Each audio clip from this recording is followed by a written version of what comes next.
Hello and welcome everybody to this Sunday stream, the special edition of the Sunday stream. We're having another Challenger Cup tournament. We're returning for the new season, as you can tell from the new assets. Hope you guys like the Mirror Jade banner. The new mascot of this new season is Mirror Jade, as has been decided in the playoffs, EU versus Asia. Unfortunately, we lost. Europe lost in the playoff for the thingy, and if we had won, it would have been Hugin. But here we are. I think honestly, I think the majority of people are going to be happy that we lost, because I do think the Hugin was the less popular choice, but I obviously would have liked it either way. Hope you guys are having a good day so far. Welcome to today's stream. We're going to be watching a 256 player Challenger Cup in this new Master Duel Challenger Cup season. I do think it's the first one. And they also did update the pricing a little bit, so we can take a quick look at that. Hold up. There is Master Duel and there is the pricing. All right. As you can see, something that's going to attract a lot of attention to these Challenger Cups, I think, because Branded is a very popular archetype, of course, is the new game mat that's been given out, or that's being given out at these tournaments. For today, for example, you're going to get a Branded Fusion mat for making top 4. There's a Mirror Jade mat for top 8. You got the Master Duel sleeves as usual. You've got a plushie as usual. We've got Time Wizard taking the place of Rescue Rabbit. We've got the jacket still, and we've got, of course, the mascot of the season, Mirror Jade, as our acrylic figurine. So these are the prices people are playing for today for completely free. Once again, these tournaments are organized by Konami, so shoutouts for doing them and making them possible. And I have the honor of casting the first one today, and I think it's going to be a fun time. So we have players already getting ready for the first round of Swiss, as it's going to start in just a couple of minutes. So why don't we go ahead and boot up the Master Duel and get ready. First things first, I need to turn on my game music.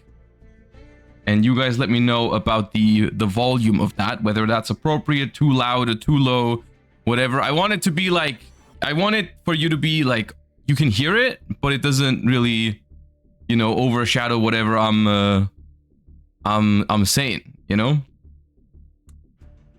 Well, currently there's not much music happening because I'm just in the main menu, but you let me know once we're in the game, all right? That's what that button does? Okay, I'm glad you found out. Anyways, let me get the spectate code for round number 1. And we will see. Is this the first Challenger Cup with the new Forbidden and Limited list and so on and so forth? I think it is, right? I don't remember. At least I don't think I've had one since then. So I do think we're going to see the new format. I mean, it's a couple of weeks old. Oh, there was one yesterday. Oh, okay. What happened? What happened yesterday? What ended up winning yesterday's Challenger Cup? Anyone here playing it? How was it? How was the format? How did you enjoy it? Let me know while I search for the spectator code, because round number 1 should be starting right about now. So good luck, everybody, if you're playing. Let us hop in here. All right. Here we are. People are, in fact, already playing. Round 1 has started. I lost in top 8 to Tierlim and Paleo. It sounds like a good time. I would have liked to see that match. Let me see, what do we have? Let me just pick one. Let's just pick table number 15 for our first round. Let's see how much Tenpai there really still is in these Challenger Cups these days. All right, we've got our blue player here choosing first. So we've got one player who isn't on Tenpai, I would assume. We've got Fire Kings. All right. That deck obviously is still alive and kicking, so we're going to see it here. The Ponix being linked off, though. Not going to be the pop for the Fire King Island. Probably going to be a Kirin then. Oh, Flamberge. Interesting. Okay. Gonna Garunix. Garunix pops Arvata. Arvata brings back that Ponix.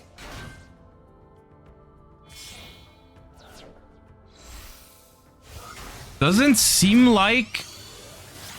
Wait, no, you're not doing Nightmare Mermaid things, are you? Hold up. No, you're not. Okay, I was about to say. That would have been something else.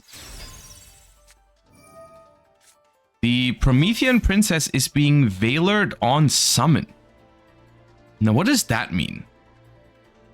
What do you think that means?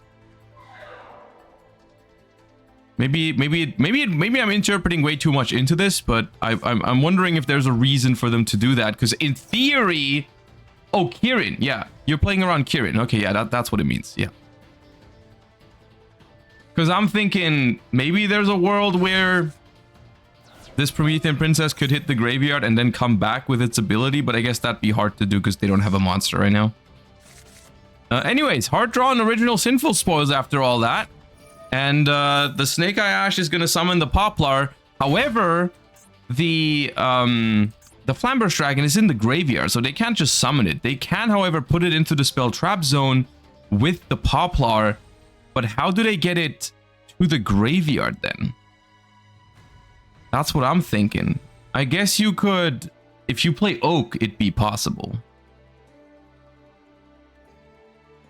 If you play Snake Eyes Oak in the deck, it'd be possible because we're bringing back Linkuriboh now because the Promethean Princess is negated. We can put the Flamberge in the spell trap zone and then we can send it for Snake Eye Ash if there's a target for it. Oh, we're just going, okay. Wait. Dude, so you play Oak, but you have elected not to. Why wouldn't you? Okay.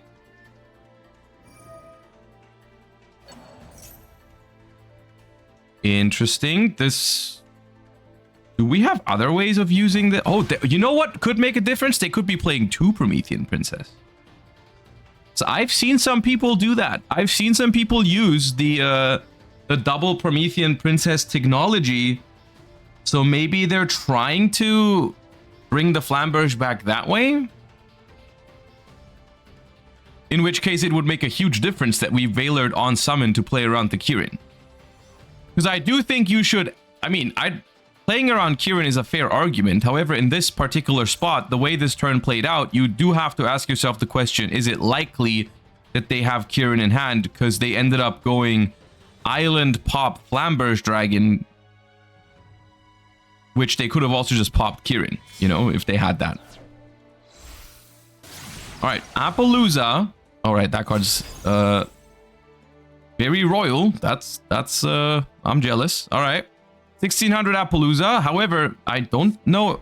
Okay, we just didn't go for that Flamberge. Okay, that feels manageable. You know, an Appaloosa with the Promethean Princess and some Fire King set up in the graveyard. That seems fine. 5 cards in hand. That's a winnable game, surely.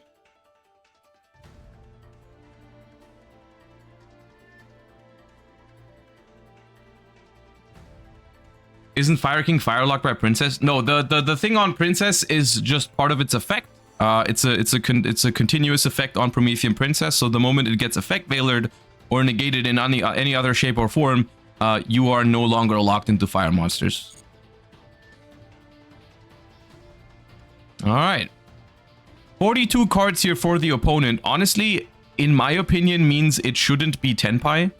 Because I think with the Tenpai limits, I think it'd be a wild decision to play more than 40 cards in that deck. You've lost so much consistency with Prosperity getting forbidden and the other things. And we actually have a Fire King Mirror. Okay, it's been a while since we've started a Challenger Cup and actually seen a Fire King Mirror in the first round, I feel like. Which, of course, the Fire King deck has been around for a long time now, but I feel like it's fallen out of favor recently, a little bit. Maybe it's coming back now with the recent Tenpai hits. Alright, the Volcanics gets stopped by the Appaloosa. That was one of the 2 uses that the Appaloosa had. We only got 1 more left. We've obviously still have Promethean in the graveyard. We are going to the battle phase with the Volcanics. We're trying to attack over the Apple. However, there is a Linkuriboh. There is a Linkaribo, which will put the Olconix to 0. Which you could still crash it into the Appaloosa. Oh, we've got Called by the Grave. That's neat. But the Linkaribo can just dodge that, can't it? It just dodges this. But if it does... Okay, now we're going in circle. If it does dodge this, that's your only fire monster on the board. So you do have to think twice about actually dodging this. Because if you tribute, you do decide to do it. But that is no more fire monster on the field to be destroyed by Promethean Princess, which also means no more Garunix. So maybe this is exactly what they wanted. Maybe that's what they were probably aware that the Called by the Grave could be dodged here, but they were fine with it because now the only disruption left that we can see is the Appaloosa. Of course, there's a set card likely to be Infinite Impermanence or anything of that nature.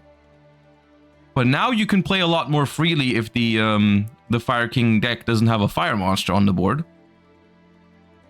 And it also means potentially, if there's no fire monster in hand even, it could mean that they can't really do much this turn on the follow-up turn, right? Like here, if you don't have a fire monster to destroy with Island, there's only a limited amount of things you can do. I mean, you can still, like, you could pop the Linkaribo with Island to add a fire monster to, like, crash into the Olconix. It could work out. They're normal summoning Maxi. That is not what I anticipated.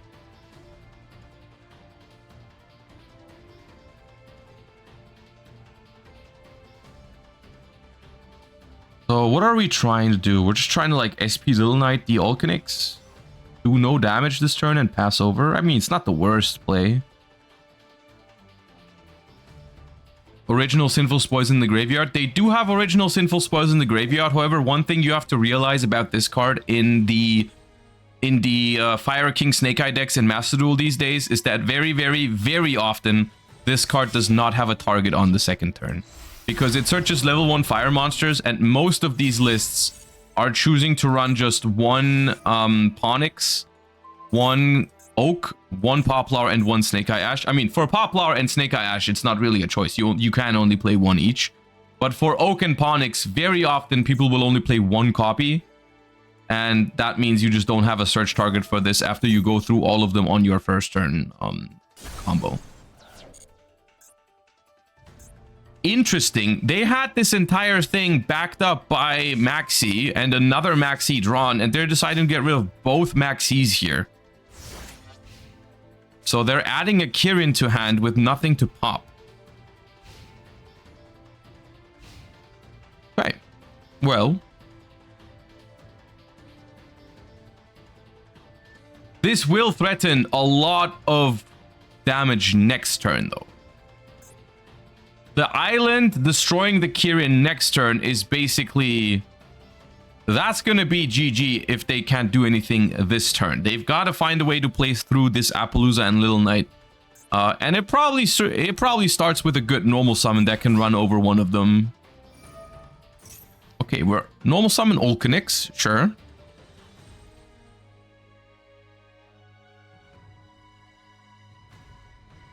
And now we're thinking.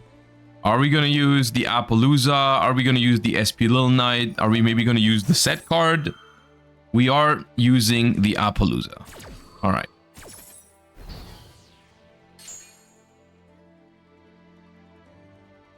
Sure.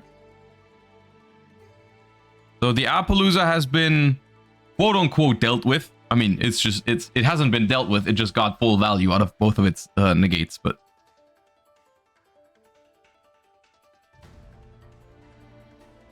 so the question is, do we have any way to extend past this that also works against this SP Little Knight? Or are we just attacking and passing? Because if we just attack and pass, this Fire King Island is going to spell trouble unless we have something like Ghost Ogre. Even Ash Blossom, worst case, would... I mean, Ash Blossom is much worse than Ghost Ogre here. Because it only delays it for a turn. It doesn't actually get rid of it. Ooh, we have a Dia Bellstar here. All right. All right, that's good. That's good.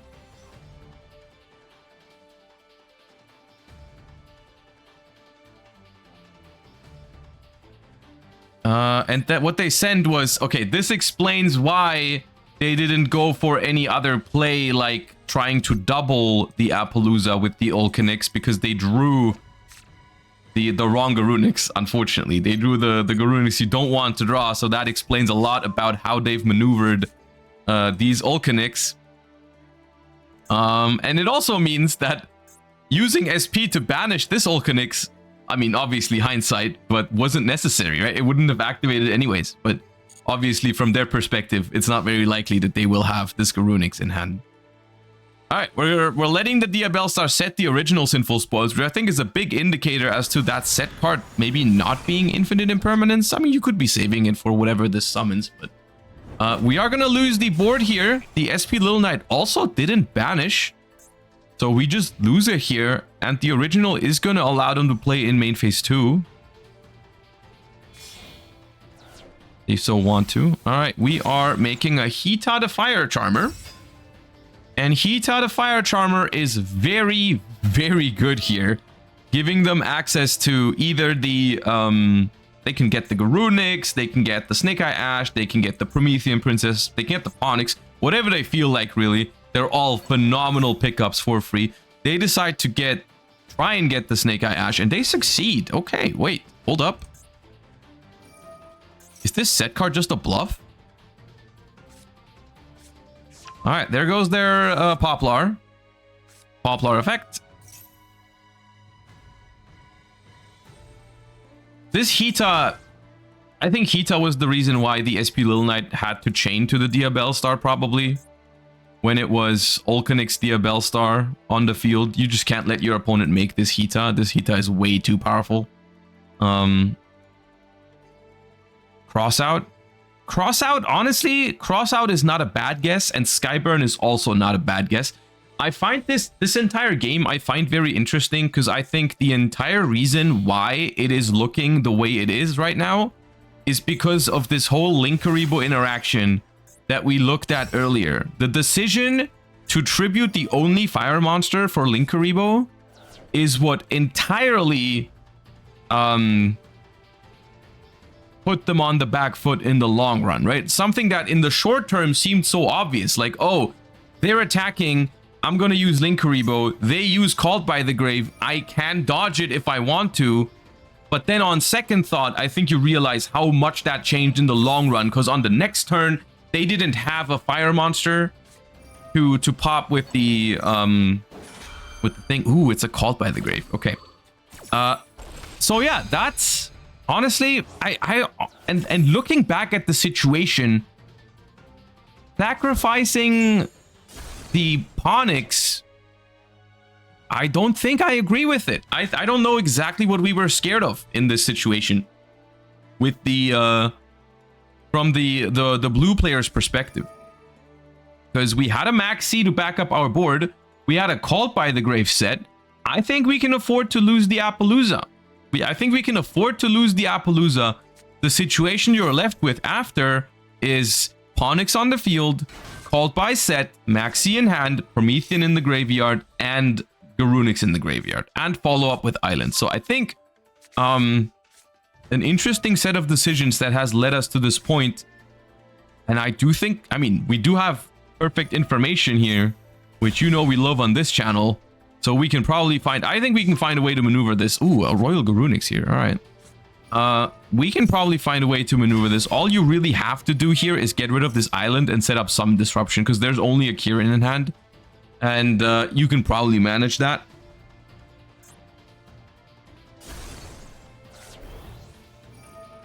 There you go. The Kirin is going to destroy the island. So that's one play taken away from them next turn. And then anything along the lines of, I think Appaloosa is probably your best bet to stop whatever they're drawing. And you have set up in the graveyard yourself. Could also... Unfortunately, no Ash Blossom in the graveyard first, like a Sunlight Wolf play, but... because of the Called by the Grave earlier, we actually can't tag out with the Snake Eye Ash into our own Flamber's Dragon, so we don't have those plays available. So this Snake Eye Ash is actually going to be negated if they decided to tag out with it. So we're going for Promethean Princess. Promethean. Now you can reset the Snake Eye Ash essentially if you wanted to do that. And probably will want to do that. No, does not want to do that. Okay. I think summoning back Snake Eye... Oh, wait, no, that doesn't play around. And never mind. Yeah. I thought Imperm negated it, but no, it was obviously called by it. So reviving it again to tag out. Yeah. No, yeah. That makes total sense. Don't listen to me. Can't reset it called by the grave. But we can end on IP Masquerena plus Amblo Whale here.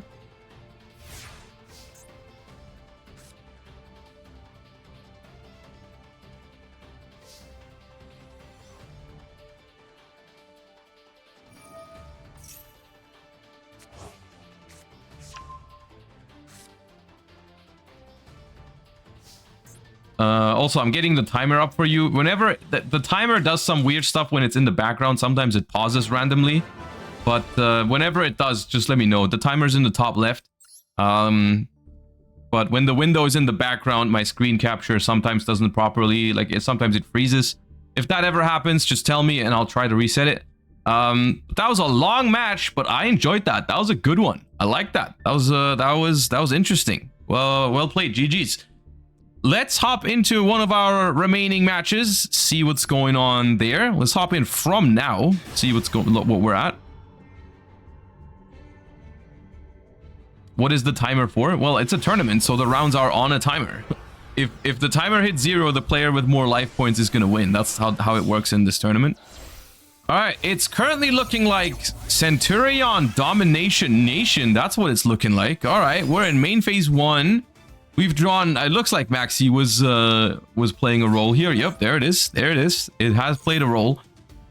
Speaking of Maxi and playing a role, one of the things that I'm actually most excited about today is to see the role that a potential Molcharmy could play. Because I'd be really interested in that. Oh, what am I seeing here? A dark hole?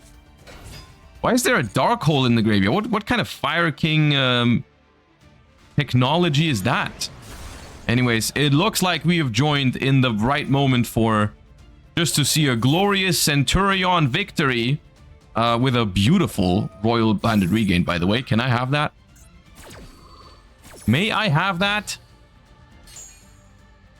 Anyways, we're negating the Arvata right as timer hits 0. It doesn't matter. They were ahead in life points anyways, and they're in the movement of attacking for game. And so Centurion takes down another Fire King to proceed to a 1-0 record. All right, cool. While we wait for round 2 to start, I don't feel like taking a break yet, so I'm just going to go ahead and pick out a replay. I'm just going full face cam to not spoil the result. Let me see what we've got. All right, we've got Lampy over here. Let's see what Lampy's been cooking for the first round. All right, we've got who's all right, we've got we're selecting going second. That's not what I think. Okay. Okay, hold up. First up, we've got Punk Gold Pride, which is that's already interesting enough, I feel like. However, we've got whatever's going on over here. I see a Ragnarika card, which is typically not something you would associate with Ogdodic Daybreak, Kage to Kage, and Light Serpent. But okay, let me see. Blind Second Reptiles, apparently. All right, well, we're being punked on right now. So we're going for the Carp play. Carp Tributes. Summons out Wagon and Deer Note. Wagon is the one that searches the field spell. The field spell is now going to draw us 2 cards. It draws 1 whenever you pay life points. Or a Psychic, I think. And then that's only twice per turn. Honestly, a really cool field spell for Punk. And then we're gonna make Dragon Drive, which pays 600 to search for Madame Spider, and then we're gonna draw a card because we paid life points. We're gonna go carry because our life points are lower. We're gonna get Start Your Engines. We're gonna teleport for another Zeamin and make Gold Pride Chariot carry, which gives you a Gold Pride spell and foolishes a Roller Baller. Better Luck next time is the one that searches and you take some damage. We're paying 600 to search Dangerous Gabu. We're going to draw the second card for our field spell, another Maxi. We're going to make IP Masquerena. We're going to summon Leon, which is going to lock us into Gold Prides for the rest of this turn. And now we're going to pass. So what we have created here, obviously besides the Maxi, we have the 2 trap cards for the 2 decks. We have IP Masquerena. We have this, which I think is a quick synchro, which can summon Amazing Dragon or Psychic End Punisher, depending on what you're feeling. No, that doesn't depend on what you're feeling. It actually says you have to summon a Punk synchro. So it only summons Amazing Dragon, but that's a lot of bounces. This is a quick effect fusion summon, which is the pinballer, I think is what it's called. And that just, I think it attaches a bunch of opponents' cards to it. And I think Leon is also a quick synchro, which makes a synchro that can pop a card, I'm pretty sure. Okay. That's a lot. That's a lot. However, we've got Alien Ammonite. So, all right. Ragnarika Bloom searches Ragnarika Armored Lizard and discards Light Serpent. If this card is sent from the hand to the graveyard, you can summon... Oh, okay. Just to essentially free this card. Can't be used as synchro. We're gonna go Talons to take and take the IP Masquerena because apparently the SP Little Knight is what we're scared about the most. We're gonna get hit with the Amazing Dragon Synchro though, so we're gonna get bounces all around here and draw another card from this. We are very low though, 2,900. All right, couple of bounces later, normal summon and activate Kage to Kage. Start Your Engine is going to be dodged by Daybreak, which is tribute to get 2 to... Ooh, that's in your deck. Okay, that's going to be a problem. I can already tell. All right, we're still resolving the Start Your Engines. We're going to get a Gold Pride Chariot carry. No, just Captain carry. Gets you another Start Your Engines. Pinballer now fuses 3 of them into a Pinballer. I think now you can attach 3 monsters to it. Or just 2. Okay, never mind. We're not even going to get to play into this Nibiru because that was already enough. There was a lot more to come in that hand, honestly. There was still a Nibiru. There was also a Droll and Lockbird in case you ever wanted to stop. There was a set Dangerous Gabu still, so... Ragnarika Ogdodik, unfortunately not able to take down the Gold Pride Punk. Alright. Ban Maxi. Look, normally I agree with you. However, the Maxi hasn't done anything in this game, okay? Like, they haven't used a single one of those cards that they drew off of it. Their board was just strong enough in this instance. It's still, I'm not disagreeing with you, but Maxi was not the reason they lost there. They just played into a board that they couldn't beat. All right, and I think we have pairings for round 2. Let me see. Do we have pairings for round 2? Almost. We should be getting pairings for round 2 shortly because we're already 5 minutes into overtime. So I'm just gonna go. I just realized I don't have water here, so we're gonna take a very, very short break where I'm just gonna go and run to grab some water, and then I think we're gonna get pairings for round number 2 in just like a couple of minutes, and we will be right back.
All right, as promised, very short break. Got my water. And we also got pairings, like I promised. Pairings for round 2 are already up, so everyone please find your tables. We're starting in a couple of minutes. And we are ready to go soon. We already have people sitting down while we are waiting for the round to begin, which is, let me check when exactly it is. It's in 4 minutes. 4 minutes is enough to check out a replay. Oh, let's check out another replay from round 1 while we wait. So we just have less downtime. All right, let me go ahead. I'm just picking a random one. There we go. And while we wait for round number 2, why don't you guys tell me what you're expecting to see in today's Challenger Cup? So far, 0 Tenpai. But from what I've heard, Tenpai is still a very respected deck here in Master Duel, in best of 1. So I wonder if we're going to see some. Here's another deck that I'm wondering how much we're going to see. Dragons. Dragons, and not the Tenpai Dragon kind, the Dragon kind. Going up against Melodious here, but it doesn't look like a standard Melodious build because there's one card in the hand here that is very much not standard for Melodious, and that's Ava. We got Ava in Melodious, which is an interesting choice, but I guess we're now with 3 Herald of the Orange Light. We can potentially maybe lean into that. This is also back at 3, I think.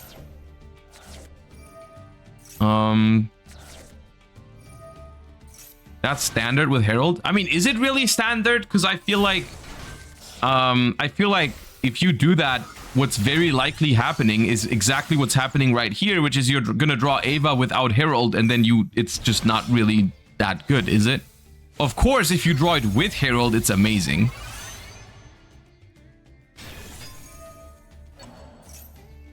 All right, why don't we fast forward through the dragon linking? Ooh, we're even playing Delingerous Dragon. Striker Dragon pops it, adds back Recharger. Interesting.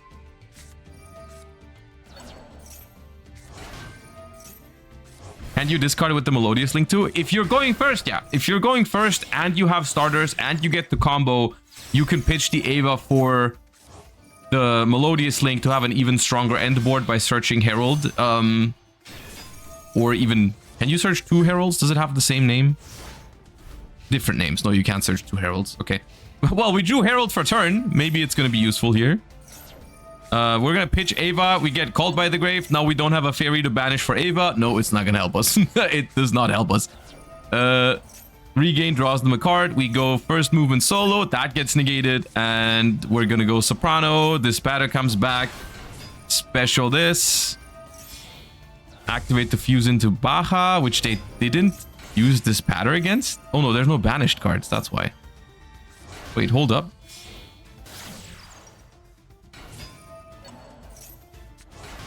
Is there something we? How are we? Okay.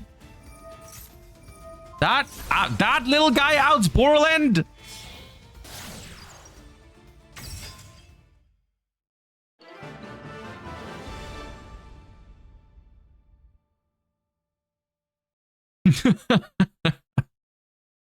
Okay. That gravity, I did not expect that gravity. I don't know exactly what the reason for this is. Maybe they just figured out they couldn't play enough in main phase 2, or it was time. But I don't think they could use the Link 2, right? Because the Link 2 is not the rest of the turn. The Link 2 says you can only use it like in a turn where you don't do anything else. I forgot the gravity control. Yeah, exactly, right? If you go for gravity controller and use its effect, you can't do the Link 2, right? Yeah, okay. Well, unfortunate, but honestly, I got a little excited for how far you got through that board. For a moment I thought it was going to work out. I almost valid attempt. All right. Round 2 starts now. Popped right in. Melodious is so limiting with that. Melodious is one of my favorite decks from last year, but it is very frustrating how a lot of the Melodious cards have very different locks to it. You know, like how one of them just says you can only use light monsters in this turn. The other one says you can only summon Melodious this turn. The other one says you can only activate this or that. It's very confusing. And in random scenarios, it can be very frustrating. All right, we're doing set 4 here with 40 cards though, so no base paleo activities. But I know Haas is usually a labyrinth enjoyer. So we've got Imseti discarding Kebe Senuef, which is not standard right off the bat in a 44 card deck, mind you. This card is something you normally see in like 60 card brews even. Even there, it's not very common, but... Right, Heavy Storm Duster. Do you really think they only got one King Sarcophagus? Is this your first time playing against Horus? They always got one more than you have removal. Always. I'd be shocked. Unless that's just a me problem. Maybe that's just my experience. But I feel like the number of King Sarcophagus access your opponent has is always the number of spell trap removal you have plus 1. Maybe not. Maybe they don't have a Toy Soldier. Is this White Forest Taurus?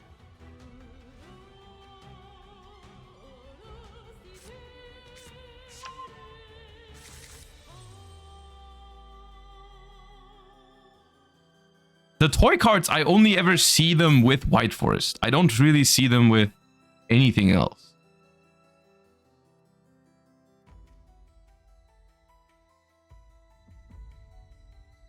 All right, toy box.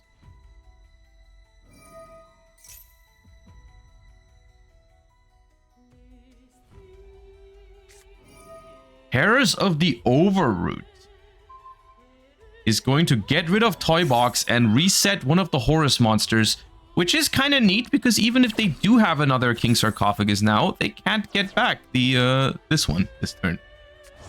It's going to be set on the field. But here's the problem. They are obviously playing a Labyrinth deck. I told you they have another one. It's always one more than you have removal. What did I tell you?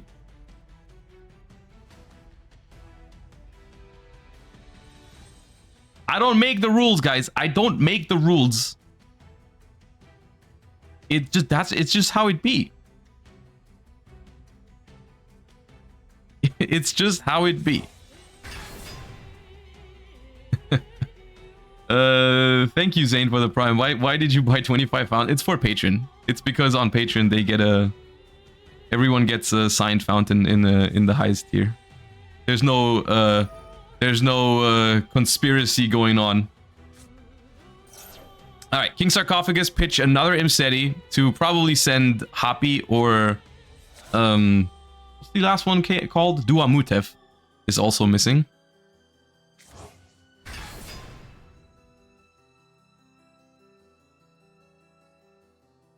All right, there's the Happy. That is not quite enough damage yet, but if you add Duamutef to the mix, I think it would be. Yeah, it definitely would be.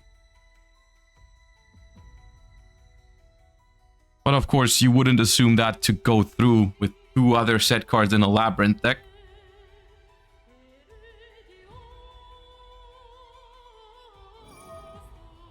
Well, we are going for it. We are playing all 4 Horus monsters. We're pitching Tales of the White Forest. We're pitching Tales of the... Oh, it's going to reset itself. Does that work with King Sark? No, it just works if you activate a monster effect. Okay. We didn't want to use that because we could have. We do control the spellcaster. Imseti is a spellcaster. We didn't want to. Okay. Least subtle judgment. I think there is a judgment or strike. Yeah. But ooh, Dogmatica punishment. That's annoying. That's gonna activate the other Horus monsters. So what does Duamutef do again? Draw cards equal to the number of monsters with different names in your main monster. That's just gonna draw them 3 cards or 2 after the Entis punish. It destroys a card. Why not do it once they activated Sark? I do feel like that should have been used earlier. I don't know why we didn't Why didn't we destroy the toy soldier and the sarcophagus?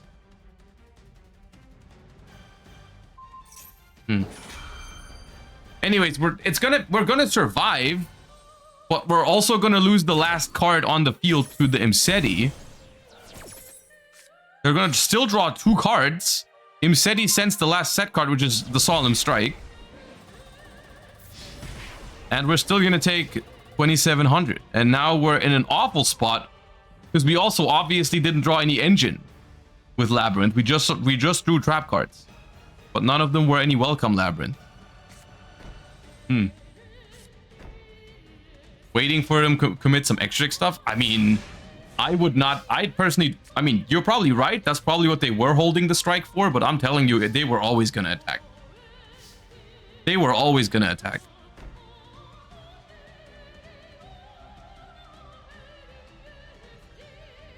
And once again, the theory holds up. We've got 1 more Sark than they had removal. And that's how they win.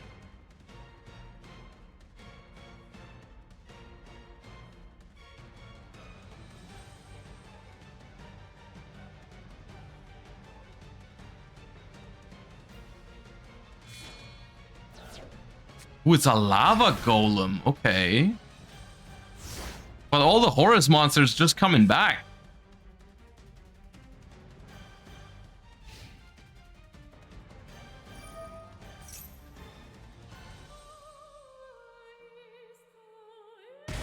And if we don't have an out to this King Sarcophagus, we are not sitting pretty, and we apparently don't. I mean, it could be something like a Karma Cannon. That's going to probably buy you a turn. I mean, maybe. But even then, like, little Dingirsu here, and then bring back the other horde. Nope. Okay.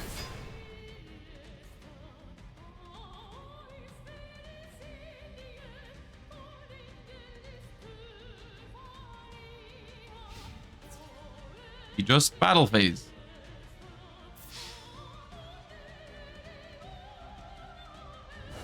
It feels like we're just delaying the inevitable here. This does not feel like a winning position for the Labyrinth. I mean, I'm assuming it's Labyrinth. We haven't seen a single Labyrinth card, but I just think that's what it is. Okay, thanks for confirming, I guess.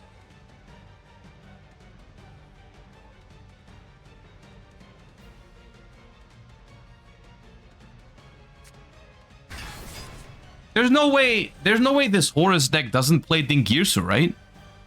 I mean, I guess the White Forest cards take up some extra space. Maybe we don't have space for Dingirsu. Droplet for game. All right.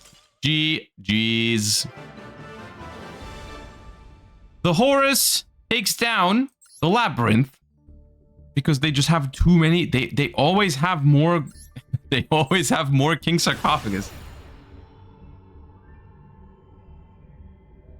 All right. Next up, what matchup do we have over here? We've got Fabi selecting first with 48 cards. We got some pile action, Chaos Space. That's dragons again. Ooh, we got the Royal Wyverburster. I respect it. We're gonna banish the Baldrake to summon it. And we're gonna go into Striker Dragon. Activate. Oh no, we're not activating Striker Dragon. We drew Boot Sector Launch like a true Dragon Duelist. All right. Chaos Space puts back the Wyvern. We make Romulus.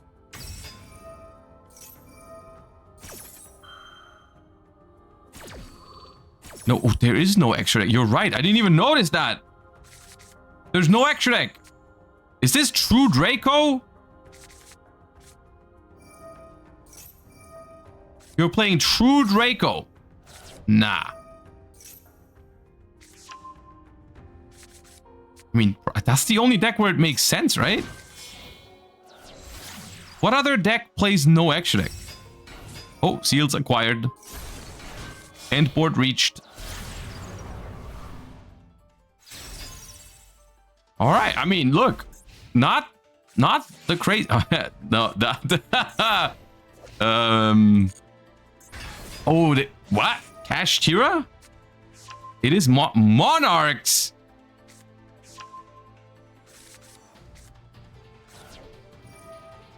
Kashtira Monarchs. I mean, wait, no, the Kashtira Ogre has Monarch stats, right? You can reveal it for Tenacity. It has Monarch stats. That's why. Okay.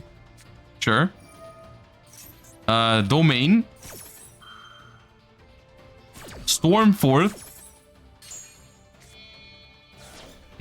Tribute. Tribute IP for... Why didn't you tribute the seals? Hold up. Why did we tribute the IP Masquerena if we were going to summon Vanity's Fiend? Can someone explain that to me? There's just... Nah.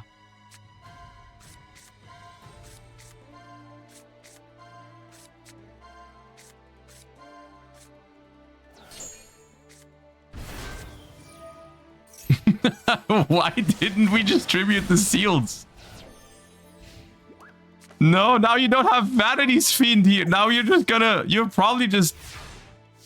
I mean, wait, they had Ether though, right? They can still do something here. I don't... How did Ether even work? I forgot how Ether... Can you just Ether at any point? Okay, well, Kashtira Ogre could take away a one-of, maybe. No, nothing really here. Boot sector effect. Bring back Tracer, activate Druid Worm. Okay, Baron here. All right. I'm not gonna lie. The thought that this game was technically just over last turn. If there was a Vanity's Fiend here, that's scary. They had it. They just didn't really. All they had to do is take it.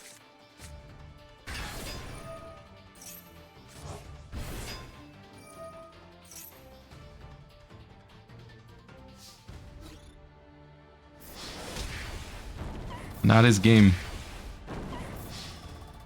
Not his game. Dragon takes down Monarchs. But that could have gone very differently depending on that tributing with the Stormforth. But all right.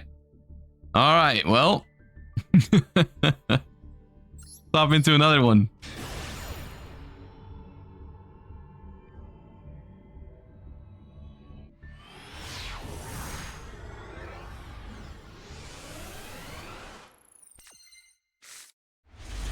All right, we're going first again. 0 Tenpai so far, by the way.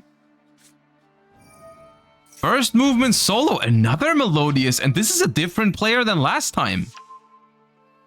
People are just whipping out the base decks today. All right, we've drawn the Concerto. All right, fair enough. We're not going to be able to search it. We make Baja, and Baja is going to try and summon, and Refrain is going to try to go back into the Pendulum Scale. There it goes. We're going to summon Sonata and just link summon Bloom Harmonist. Bloom Harmonist is going to pitch a Herald of the Orange Light. No, you're supposed to pitch Ava to search that.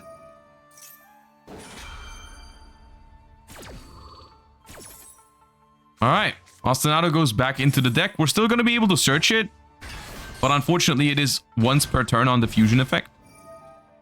This is going to add back the Sonata on summon, and now we can search with the couplet or fuse with this first, whatever you prefer. We make the Schuberta. We haven't made Etoile yet. Gonna send Aria. Chopina adds it back. We can now Pendulum summon. Why are we not searching with the couplet?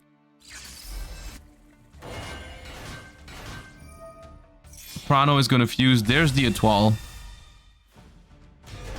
We just don't search with it. Okay, cool.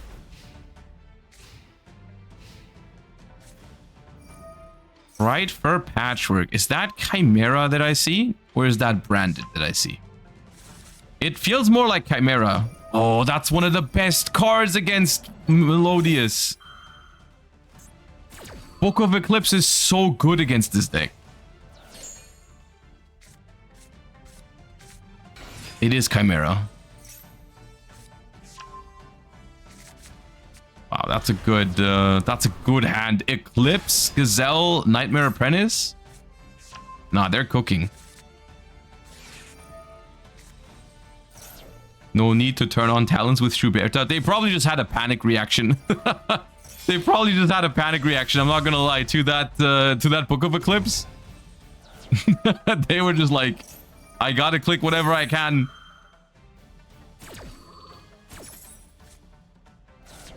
All right, Gazelle sends the Diabels.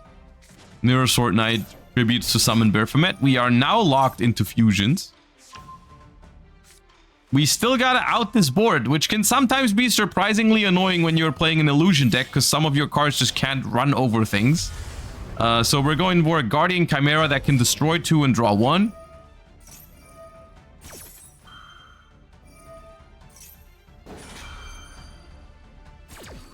The thing is, Flowering Etoile also, I think, floats when it's destroyed. Draw 1, destroy these 2.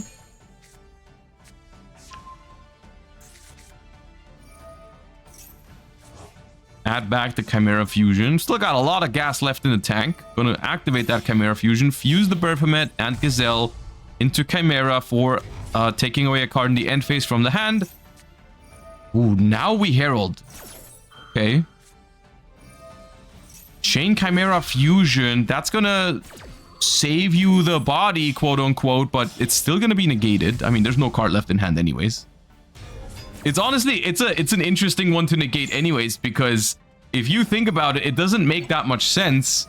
Because why negate Chimera, which all it does is hand rip if you're not going to have a hand left after you use the Herald. Just let the Chimera go through and use the Herald later so that you don't care about the Chimera anyways.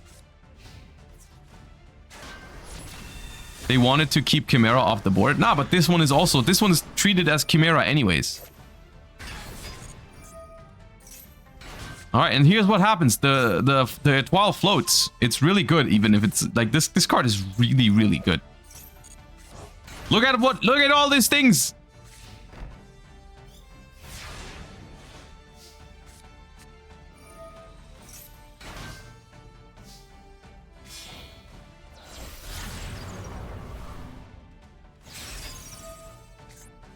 Ooh, the Azaru negates the SP summon.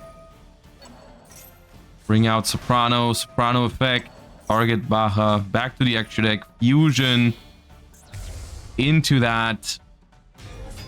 Activate effect, couplet. Oh, this plays around Diabels because it places. You can actually get the scales under Diabels that way. Very nice. Okay.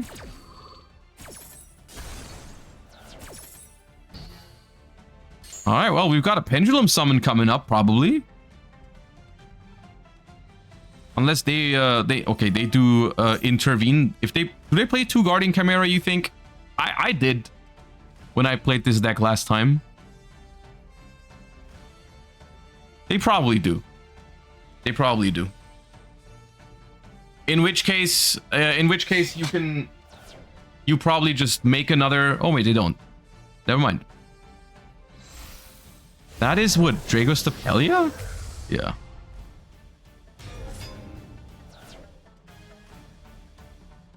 Okay. Now with a huge pendulum summon, maybe? What are we trying to resummon with this Chimera?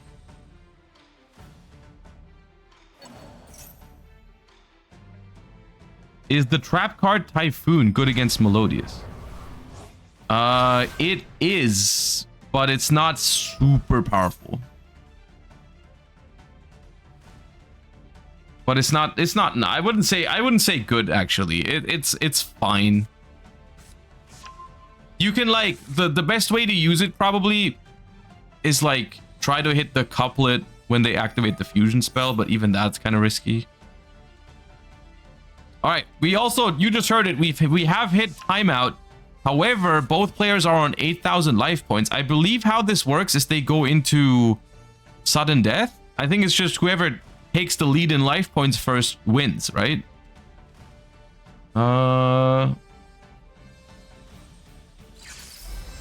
Yeah. So, I mean, technically, That means the Melodious player has a slight advantage here, I want to say, because if they can just do a little bit of damage, they will win. Is that Typhon? Typhon is damage. Right? Can they prevent Typhon from just attacking?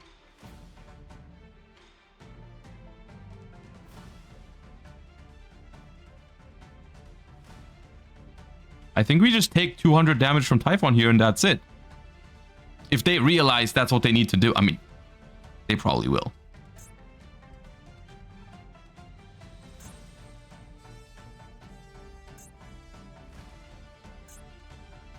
Magnum has been used already. Also, they're not going to give them an opportunity to use Magnum. Oh no, you can use the Dragostapelia, I guess. But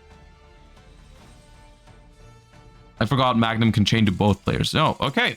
Melodious takes down Chimera because they didn't take any damage because Book of Eclipse outed their whole board, but therefore everything was in defense.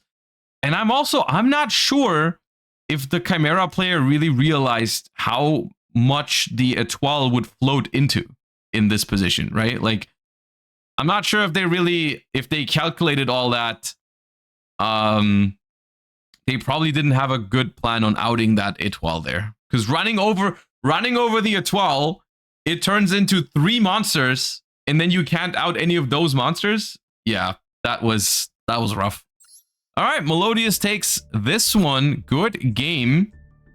We are in time, but let me pick up another replay before we start round number 3, because I don't always want to go into a break. I just want to like watch some Yu-Gi-Oh, you know? Let's do this one.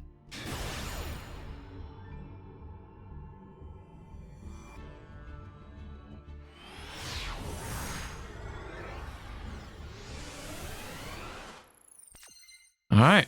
We are... Wait. Branded? We found 2 branded players at once? What are the odds? All right. Foolish Burial for Tragedy. Fusion Deployment. This is about to be a long one, I feel like.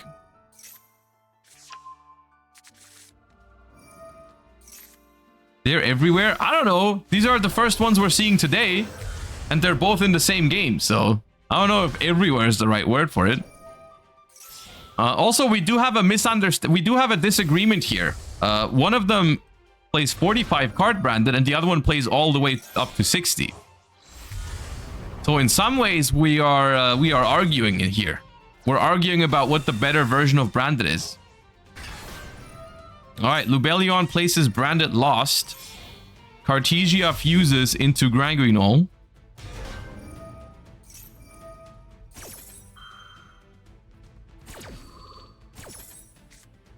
Search Merc, send Titaniclad, set 2, pass. This setup is very powerful. Because we have Quem on the field now. We have the Fusion Duplication hard draw as well to copy the Branded Fusion. Branded in red face down, Cartesia back in hand. And the opponent's hand doesn't seem that good to me. Retribution, we draw Duplication. That's good in the long run, but in the short term, it's not going to help much.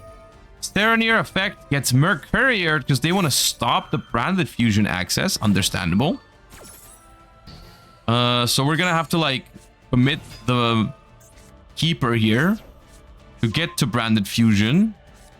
Branded in red activates. Fusion Duplication activates. Oh, are we just going to lock our opponent out? We play a lock card. We do play a lock card. All right. I don't think this game is going to be as long, guys. I think it's ending right here.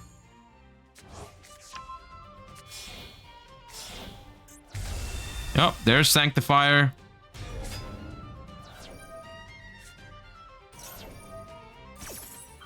So your answer between what's better, 45 card branded or 60 card branded? The answer is the one with the Requiem combo.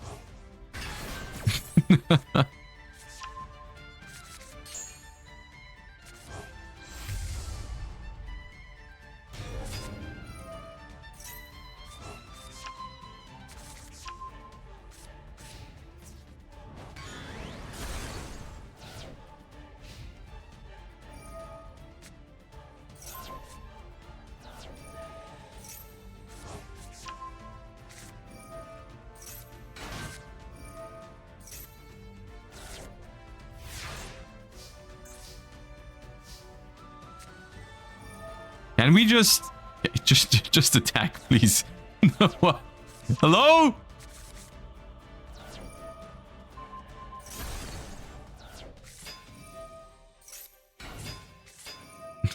Your board has...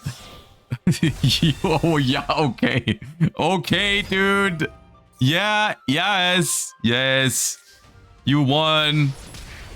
15,000 damage. It's fine, we get it. Oh, man. Okay. Branded takes down its probably best matchup.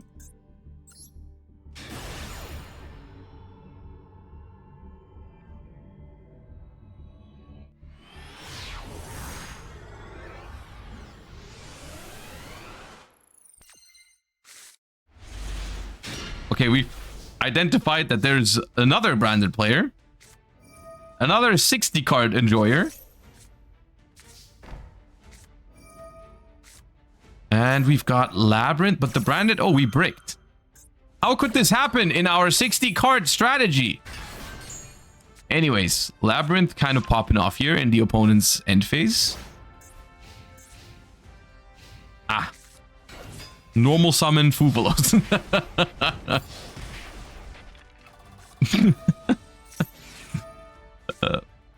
Chain Maxi to the big welcome, which is huge here because it's not only a draw, but it's also just like stopping the... It stops the lady from activating. We draw High Spirits. Both of these activate. Halt by the Grave takes care of Stovey Torben. And we have Super Poly to clear the board too. However, we're going to be very low on cards after this. We do get a... What is this? Garura? Yeah, we do get a Garura out of it. So that could be draws in the future. But both players here are very low on resources now. What is the lovely destroy? The Mercurier. Okay, that's fine, I guess. And now Branded and High Spirits... Draw Albaz gives you a that works out, right? That does something. Send Albion, that's good in the long run, right? Cartesia, normal summon Cartesia, activate effect, chain Fuvalos here. And Maxi. Honestly, I wouldn't have even hated...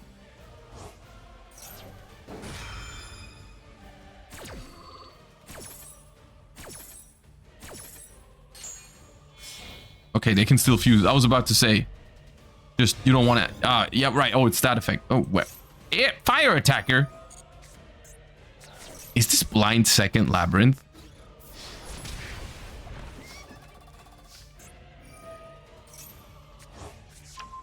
I think it's blind second Labyrinth. I think it's the one with impulse and stuff like that.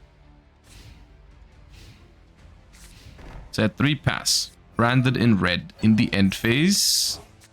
That gonna hit us with a Guardian Chimera or no? It makes Albion. That makes sense. There is a cannon. There is a cannon, but there's very few cards, so it's hard to hit a level 8 on it. What's the lowest amount of cards you can hit a level 8 on with cannon? Theoretically, if you had rank 1s, it'd be 117, right? So that'd be 9 cards total. Only if you play rank 1s though. Most people don't do that. If you play rank 2s as your lowest, which most people do, it'd be 226, which would be 10 cards total. Which 5, yeah. If it's funny, if they play rank 1 and level 7, they could do it right now. But they probably don't. So we're going to try to hit it later. The problem is their board is really good against cannon because they can chain so much. They can like chain Cartesia to mess up the numbers. They can chain Furious Dragon to mess up the numbers and so on and so forth. Right now there is 5, 8 cards. Yeah, you just can't hit anything on 8. Can you hit level 4 on 8? No. No, you can't hit level 4 on 8. That's too low. Yeah, the cannon doesn't work out here.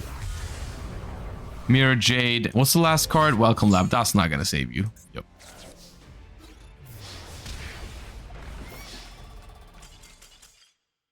And Branded takes down Labyrinth. Even though they bricked, they got out of it. Because the Labyrinth hand also, let's be honest, the Labyrinth hand was also very slow. Alright.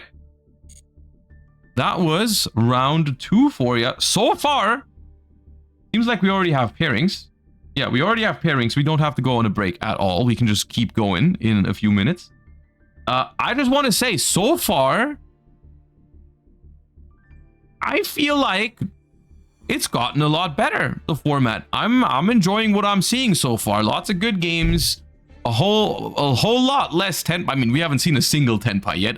There's probably gonna be some Tenpai somewhere in this tournament, but you know, it's less. Well, that's for sure.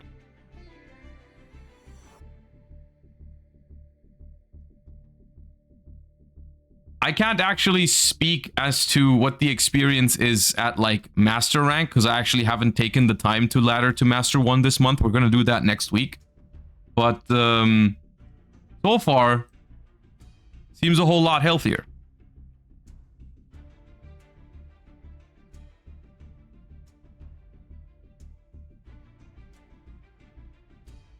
There probably is still a decent amount of Tenpai in ranked. Yeah. Why don't we go ahead and check out... Let me try and pick a table here. I was going to jump into Lampy's table, but we already saw Lampy in round 1. Let's go with table 12. I remember these names from previous Challenger Cups. I'm sure they've done well before.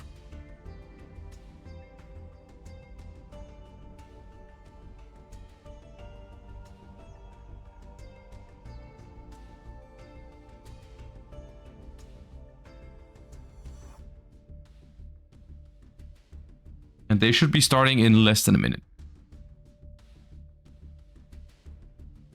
24% of my opponents were Tenpai from Master 5 to Master 1 after the ban list. That does still sound like a lot of Tenpai in Master rank. Yeah, that is still a very, very large amount. And I honestly think it does make sense that Tenpai, like, I mean, you look at Tenpai in the OCG, you see that the hits basically completely eliminated it. Tenpai in the TCG is also very, very... I mean, people still play Tenpai cards, but they play them in a completely different fashion, right? They play like Tenpai Fiendsmith right now, which is a different deck, let's be real. It has Tenpai cards, but it's using them in a very different context. The pure Tenpai, Blind Second, and so on and so that concept is basically non-existent in the TCG anymore. In Master Duel, I think it makes sense that the deck is still the most powerful out of the 3 formats with those hits because of Best of 1, particularly. And of course, 9 copies of Charmies plus Maxi. 6 Charmies plus Maxi, rather. Alright. We have... What do we have? We have Selected going first. And we're playing White Forest. 60 card... What? Ayo! What does that mean? Okay. This card in Called by the Grave for LZ is a statement. That is a statement if I've ever seen one.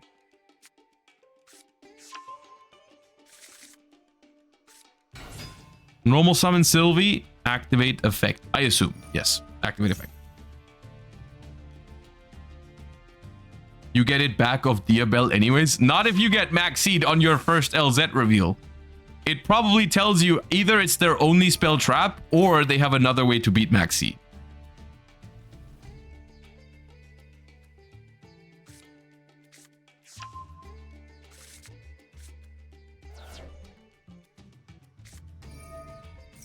Okay, we're gonna go Tails to search the Rushia, and then we're going to special it, which would allow us to cycle a spell trap. But we don't. Wait, are you linking off the 2 tuners? No, oh, okay. No, you're not. I was confused for a second. We're searching for a Visa Starfrost card. Vanadium reframing. Okay, well, that doesn't tell us much. That's a very often splashed package. We're linking... Wait, is this like Vanadium White Forest?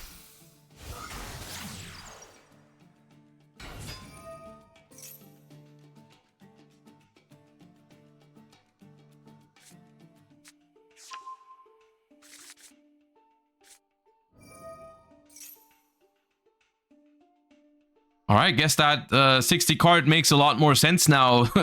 After we've seen all the cards they've tried to put into this deck.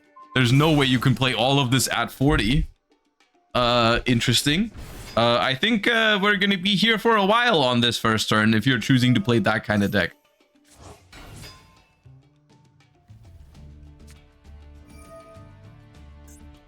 We're going Vanadium Abscission. Ah, yes, I love losing the coin flip to this kind of deck. Yeah, exactly. That is what I was thinking. However, they're both, I'm just noticing they're both playing 60 card decks. So, yeah, it's kind of what they signed up for. But they've kind of, it's just when two people find each other, you know? They're both on 60. They're like, you know what? Whoever wins the coin toss here is probably going to be able to play uninterrupted. So, it is what it is.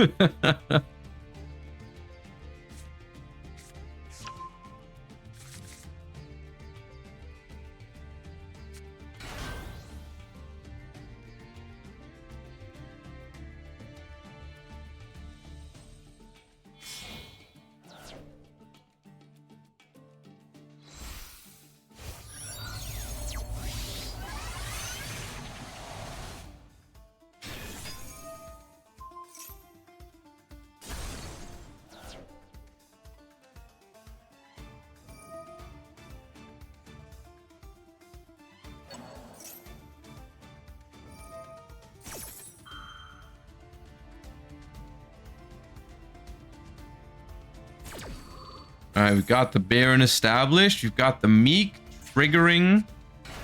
Summon another Meek. And we are going to adjust its level to 4. Bring back the other Meek. Is this where we pivot into White Forest stuff? Are we going to make like a White Forest level 6 synchro? Or does this deck even plan to do any White Forest stuff? Because it could also just be like trying to do Vanadium stuff and just uses the White Forest cards to get to that point.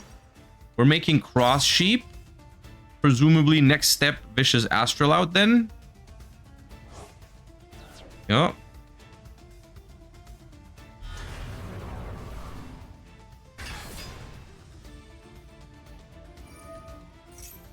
Are we pivoting into Centurion as well? Is this what I'm seeing here? Are we going to see an Auxilla for stand-up Centurion next?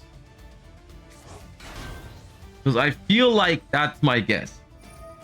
I feel like that's what's happening. We're sending Calarium to draw a card.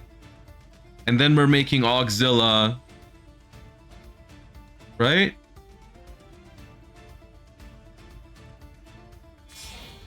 Yeah.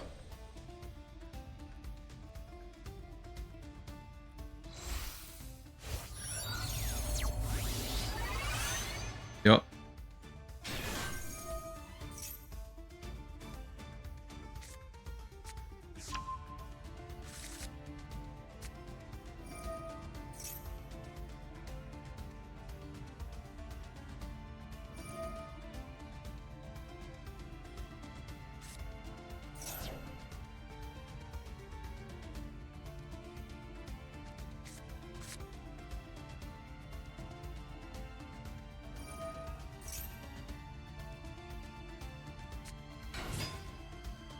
That was Fubulos, which so far the amount of times we've seen a Fubulos today is 3 or 4, and in total it's drawn 1 card. It was normal summoned once, it was discarded once or twice, and it was activated 1 time. Well, of course, I mean, going first, what else are you gonna do with it? I think they're doing something very fancy right now, by the way, which is they're gonna try to end on Baron the Fleur, Appaloosa, and maybe even Savage. Isn't that crazy, right? That is so unheard of almost, honestly. We're probably even adding a Cosmic Blazar in the mix.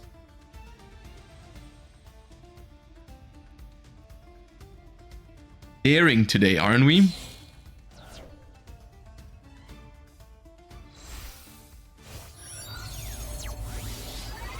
Yep.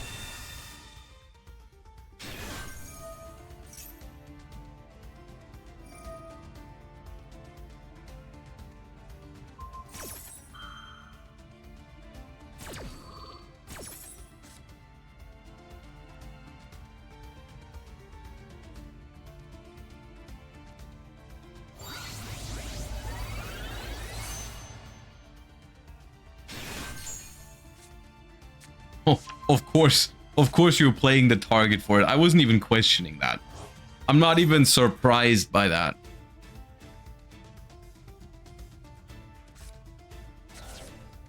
Whenever someone summons Crimson Dragon and activates the effect to search, you know you're in for a bad time. There's Appaloosa.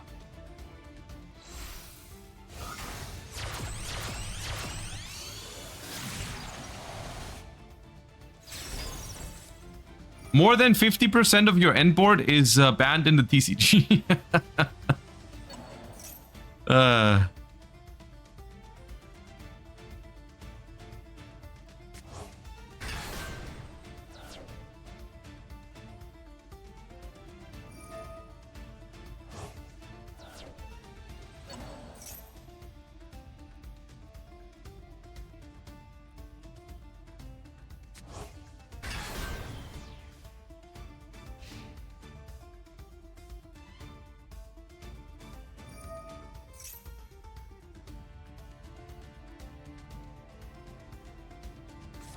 All right, so do we have a way? What kind of I mean, if there's any deck that has maybe a chance here, it's some crazy 60 card pile yourself. So I guess we'll have to wait and see. Chances are they will just not be able to do it, but who knows what kind of crazy cards they got in their 60 card pile. Maybe some super dark fusion. Okay, I don't know what this means. I do not know what this means. I don't know what you're trying to tell me. They also here, look, this interaction is funny because I guarantee you they also have no idea what this means.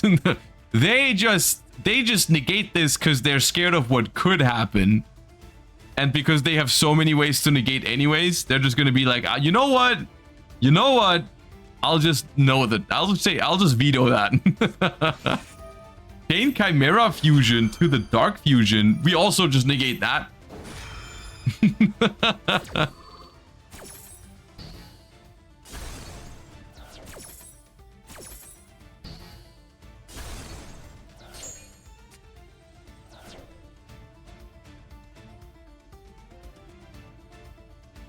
Okay, well, banish the special Pure Maze.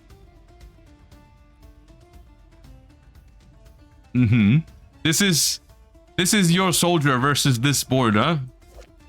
This is the troops you're sending into this, huh? This is your chosen soldier. This is the one, huh? This is the one that's gonna do it. Monster Gate. Okay. No, surely you can't let that happen. Yep. Okay. Last card reasoning, maybe? Huh? Last card reasoning one time? Last card grass? Come on. Do it. No! You were supposed to have grass? Ah. Okay, well... it wasn't grass or reasoning.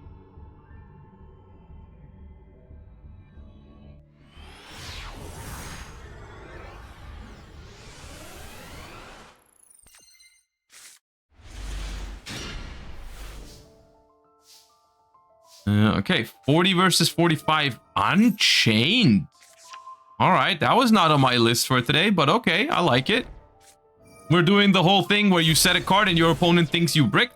Of course, they knew it was Unchained, so they didn't expect that. All right, we're not maxing, we're not Fuvolosing, we're just making Yama with the Sharvara. All right, we're popping off. The only deck that, in my opinion, should be able to use Yama. The only deck in which Yama is should be allowed. It should require an Unchained monster. All right, Sarama sets Aruha and pops it. Summons Shayama from hand, unfortunately. We did draw that. Make Rage. Yama destroys the Sarama. And Sarama summons out the second copy of Sharvara. And you make Caesar. And you've got a YCS Bologna 2023 end board. Let's go. It's a cool end board. Allure of Darkness. Banish Bestial Serenir. Active. Oh, it's another branded. Okay, branded fusion hard draw. Can't be negated by Caesar, but can be negated by Ash Blossom, which gets called by the grave. Because okay, so we've just hard drawn, because that's just how we roll. We've just hard drawn the one of branded lost. Probably a one of. With the one of branded fusion and the two of called. Yeah, okay. Fair enough, fair enough. What is the wait, what's the trap we set? Why is there no escape? We set chamber? Why did we set chamber? Okay. All right, well.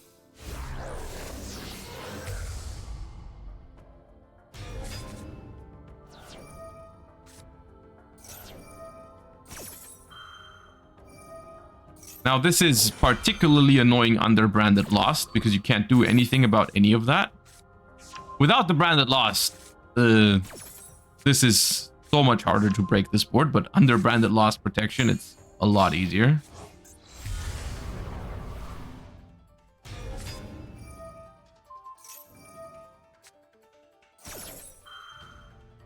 Mirror Jade is gonna banish the rage, stopping it from link summoning, and run over the Caesar, and we have beaten the entire board. However, we have not won, and the Unchained deck does have typically pretty good follow-up, but so does Branded. I think we're looking at a very intense grind game here, potentially.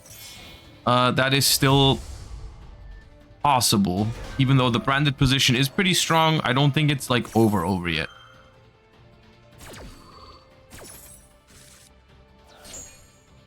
Okay, the Grang is just going to send a Garura to get another draw in, and the Mirror Jade is now reset by the Quem.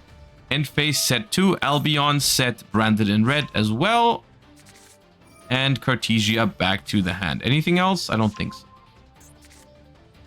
Alright, shortest branded end phase ever performed. Alright, we go ahead and chamber back Yama, which is on special summon actually. Didn't know that. I thought it was on link summon, but okay. Wailing of the Unchained, normal summon Sarama, chain Sharvara, target the Yama,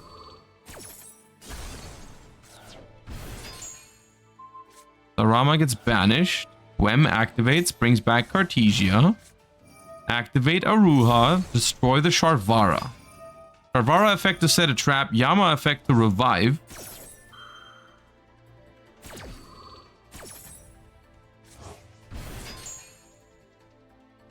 Set probably, I mean, we have both traps in the graveyard already. Set another escape. Okay. This entire game was decided, I feel like, by them setting chamber turn 1 over setting another escape. Because this card just ruined them. If they had escape for it, it would have been... Looking at the cards they had, there was no way they win this without the branded lost. So... Okay. We make another Yama, but it's already been used this turn, both effects. Wailing destroys a card on the field. That seems fairly inconsequential. Trying to destroy Cartesia.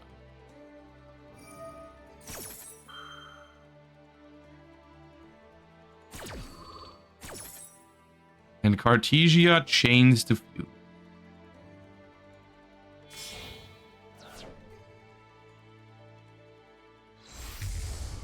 That's a Dragos Tapelia.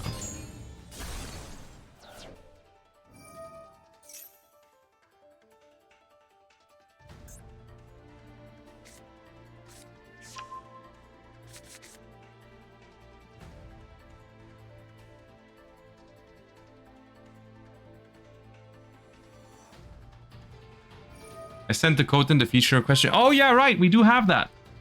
We do have a feature request channel. So if you have a really good or interesting game, or you're playing a really cool deck, you can request feature matches. I forgot to mention that. Thank you. We can look at your game after this one. Yeah.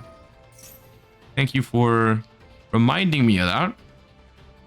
All right. So Shiyama comes back from the graveyard by destroying the escape. The escape activates to summon one from the deck. We don't have a level 6 anymore. Because typically it is 3 of this card and 1 of this. We summon Abominable, but that is not able to activate because we don't have a card in hand.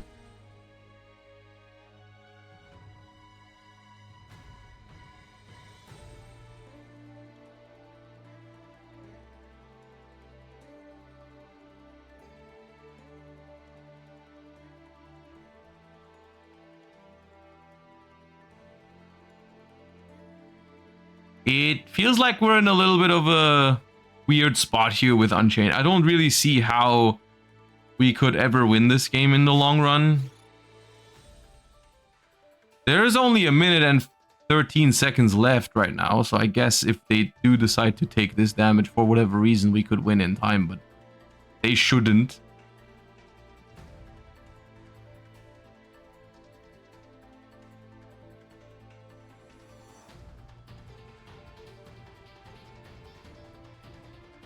All it takes is 1 Guardian Chimera here, right?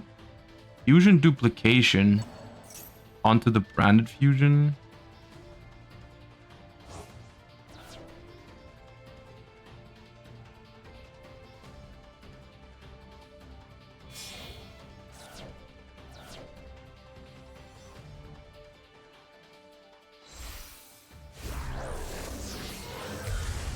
That makes Albion. Albion hasn't activated yet. What is it? We just make another Mirror Jade to banish the Unchained Soul.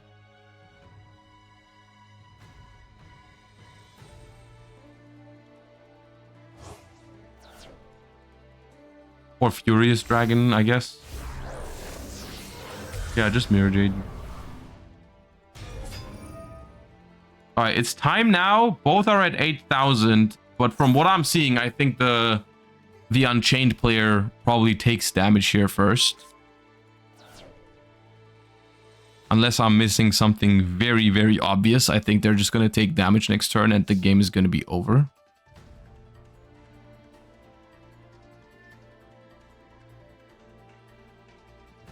Does it have any hidden effect that I'm not aware of? No.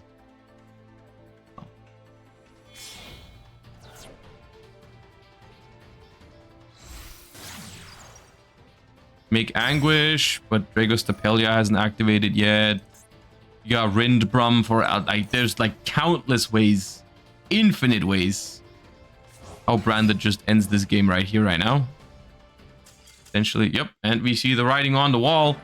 Branded takes down Unchained in round number 3. All right, the round is already in overtime, but we do have time to check out a little replay before we hop into the next round, because we did have someone submit a let me see if I can find it. Enter room. There we have it. All right.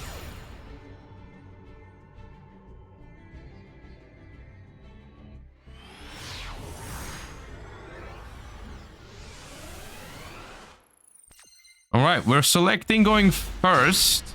Wait, there's 2 Fuvalos. This is 10. You submitted a Tenpai match. All right, well, Imseti. Snake. Oh my.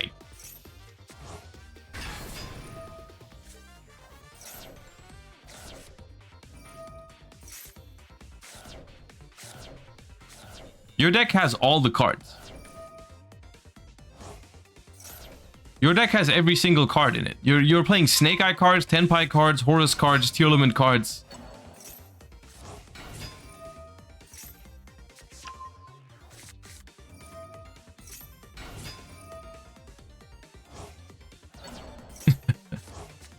Show this replay to anyone who tells you that this card is just another Max C. Think about how many cards they would have drawn if that was Max C.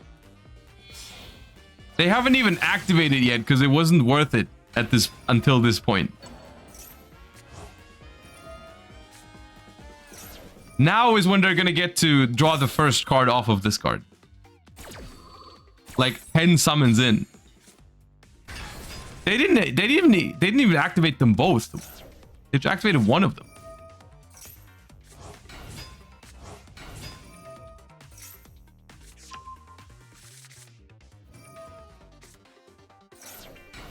Summon Jet Synchron. Furious.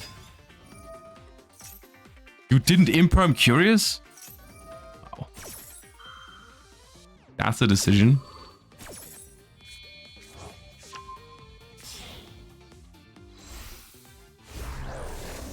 They have Snow to dodge. I mean, they have Snow to dodge the imperm whenever they want. But at least they also they lose the Link 3 body. And they don't get the Mill 3 if you imperm it and they chain Snow.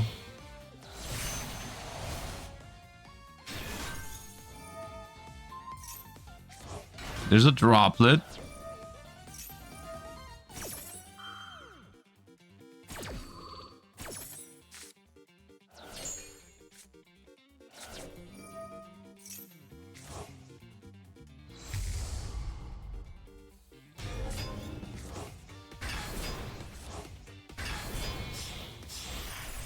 Wait, are you decking them out under just Fuvalos? There's no way.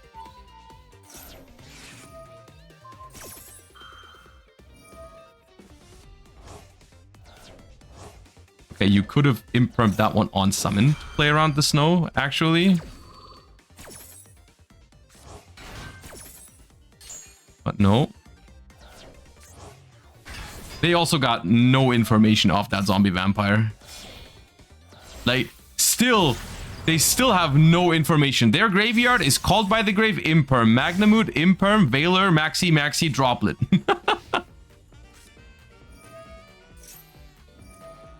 Duster, Droplet.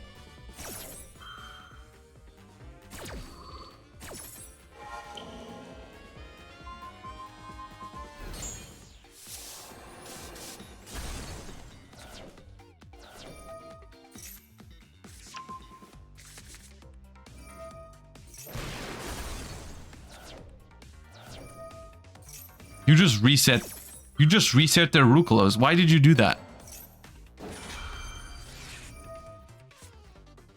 Why'd you reset the Rucolos? Okay.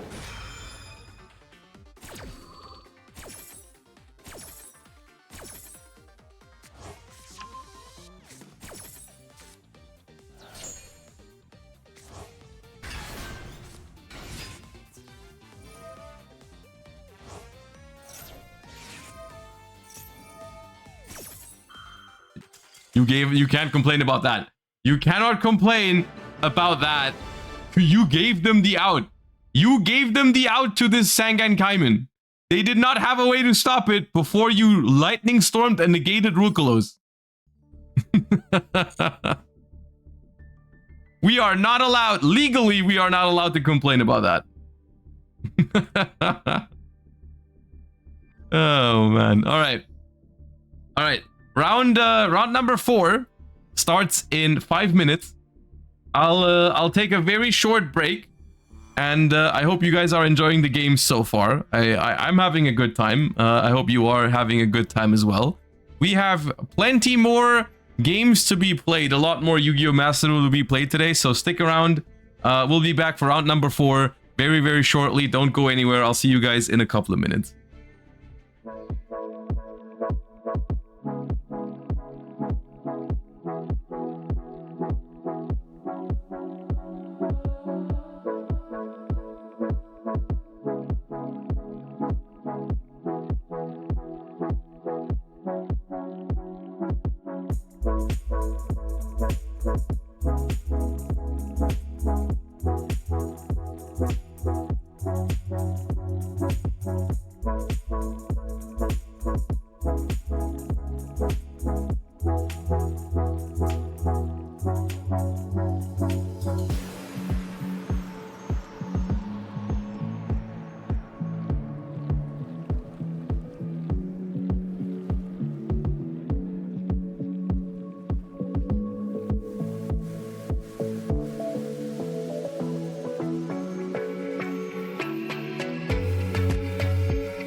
All right, and we're back right as the next round starts, round number 4. And players, you may begin. This is round number 4 out of 7 before we move on to Top Cut. So this is the halfway point of the Swiss rounds. And your timer has started. I'm going to jump into table number 3. We've got Justinian over here versus, what was the name? Maxim?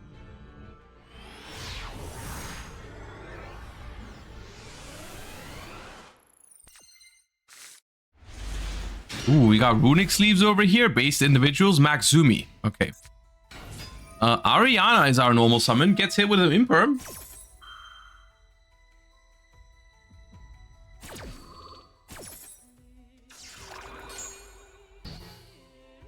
Alright. Presumably... Okay, furniture. Woes of the White Forest. This card... Oh, that's cool. Okay. Resets itself.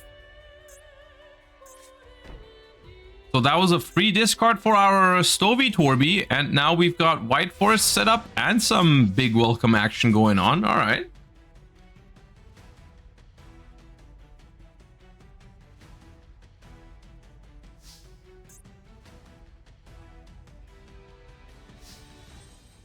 Okay.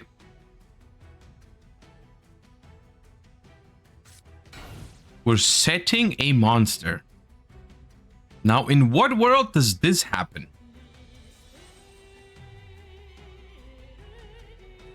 I can't think of a single deck where this would be a desirable play right now.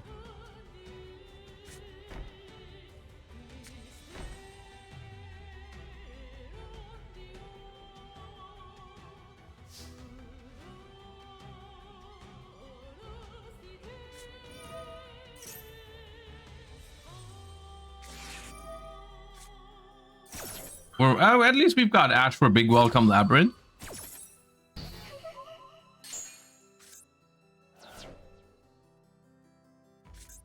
But now we don't have Ash for the Woes of the White Forest.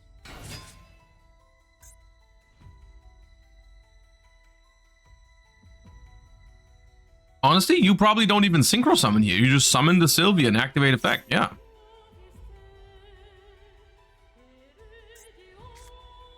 Okay, I have a question. If you special summon with Woes of the White Forest and you perform a synchro summon, does that does not count as a monster leaving the field by a trap card, right? For like the labyrinth effects?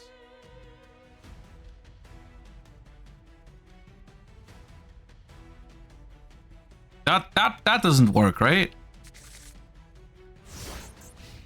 No, okay.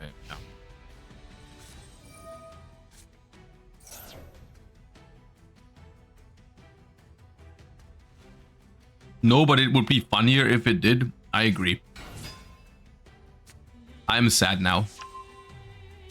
I wish that worked. Yeah, it's because after it says after this effect resolves synchro summon, so like you're not technically the card doesn't leave the field by the trap card. The trap card just allows you to perform a synchro summon, which the synchro summon is why they leave the field. So yeah, I get it. I still wish it was different. Okay, we got Ghost Ogre onto this, but that's not gonna do much. It just looks like they just drew a bunch of like nothing here. Like a bunch of Called by the Grave, maybe Imperm, that sort of stuff. Set.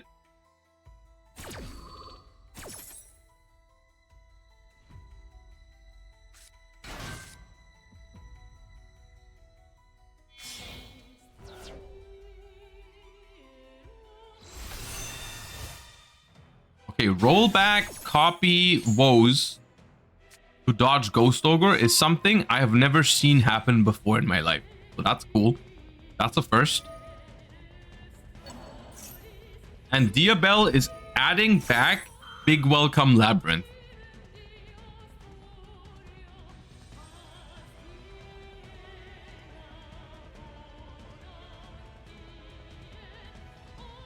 Do people have to qualify for Challenger Cups or can anyone enter? I'm still pretty new to Master Duel. Challenger Cups are free to enter and you don't need to qualify. This current one you're watching right now is Europe only though, and a lot of them are. But if you are from Europe, I know there's also some in Asia at the moment. I just think like other regions don't have them right now. But if you are from any region that has Challenger Cups, all you need to do is like join them via Discord. And that's all you need to do. I have a command for it. If you go !Challenger Cup, you'll find a link to the Discord server for them where they announce them, and then you can just join them for free. It's very intuitive and simple.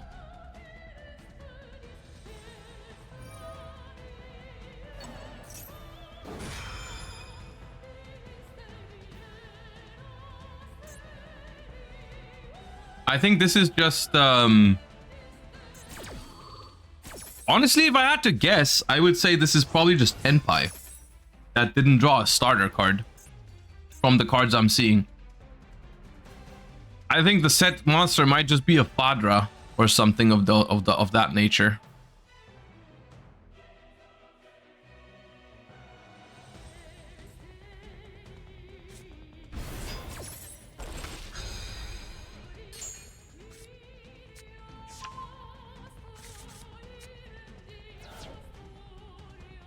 Which I don't think that's going to save you in the long run. Because doesn't this also... One of them makes them all do piercing. This is the one. Yeah, they all do piercing battle damage. Well, now it's not on the field anymore. Alright, well, Baron Pop is going to show us probably what it is. Looks like we're popping the monster and attacking for game. That's what we're trying to do.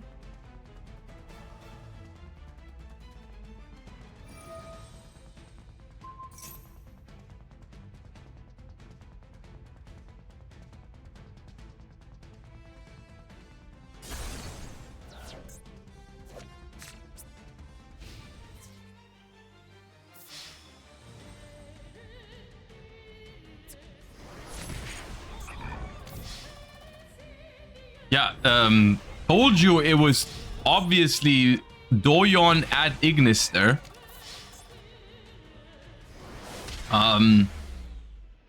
Yeah, that was very obvious and clearly what it was. Yep. All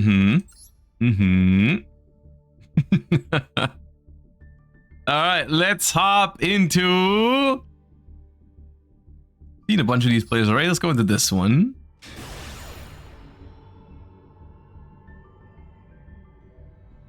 These are two players sitting at an X1 record right now.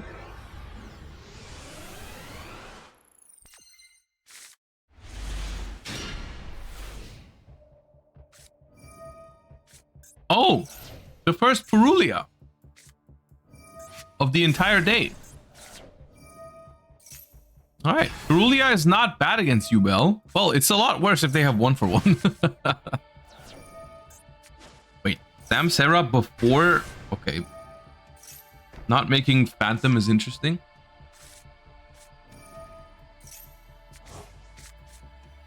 Now there's the Phantom. Now we go... Search another Samsara de Lotus. Yubel summons out that. Yama. So far they've drawn 0 cards off Purulia. But they will draw the first one if the Sharvara is used, which I think... Oh, and okay, now... Okay, the Purulia gets value against Yubel typically. A lot of their stuff has to summon from hand at least once or twice. Otherwise, it's just not going to work for them.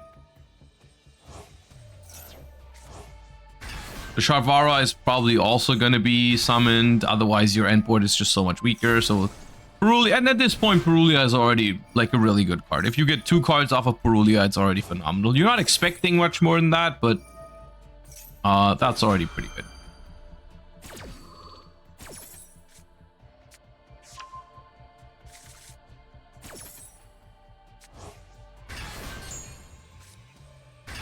All right, that's 2 level 10s on the field. Are we going to see the first Varudras? Unchained Soul of Rage. And we set Escape. And we make Varudras. That's rough. Okay. And we make Sprite Elf, which can bring back the Unchained Soul of Rage anyways. Okay. So that is strong, but 7 cards. Okay. Dark Hole. Droplet. Sure.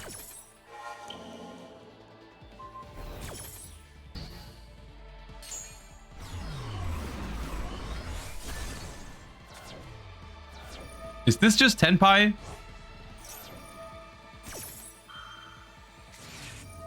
Ooh, the Maxi for turn. Still very annoying here. They have Called by the Graveward though. Okay. Is this Tenpai? It's probably Tenpai. Ah, yeah. Ah, yeah. My favorite card. Cross out Designator.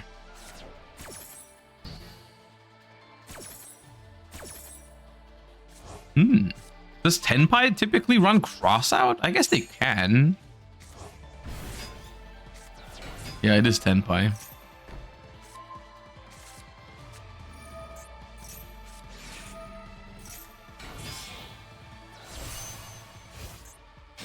There's Joe Biden.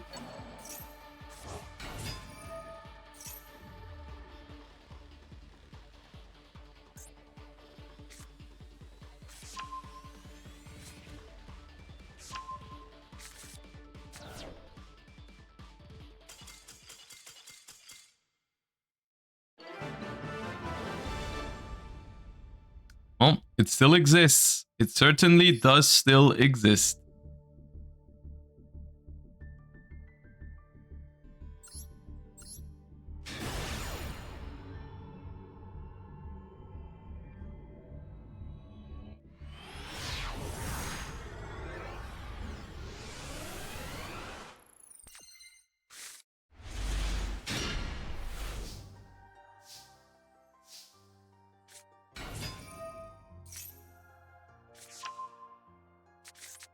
All right, one of Snake Eye Ash has been drawn. Special Poplar. All that resolves. We got no issues with that.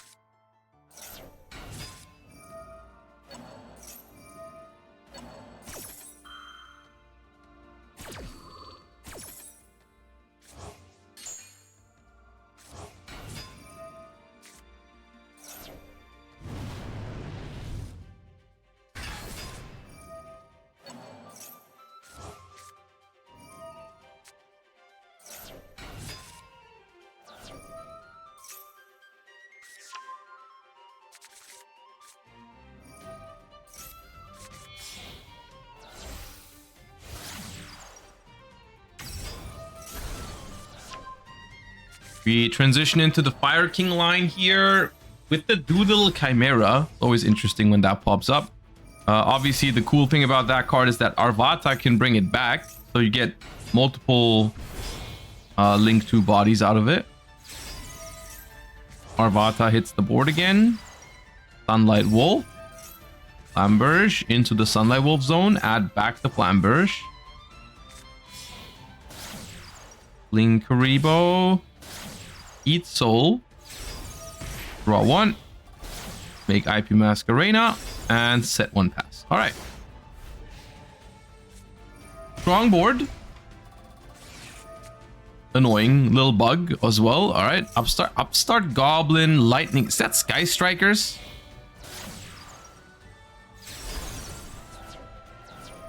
Are we trying to Sky Strike our way through this? Rust gets ashed. No, it's just Tenpai. Okay. I guess I was coping there. I thought for a second that reminded me a lot of Sky Striker plays, but it is just Tenpai. Promethean does not destroy the Chundra because the Sangan summoning is still here. The Runix, however, does get dropleted, and that is trouble.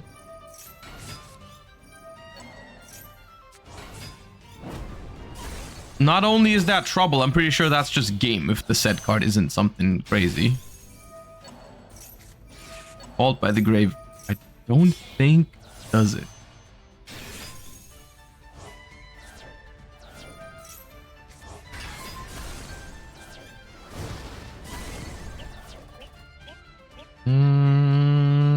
That is just game, isn't it? Because we just...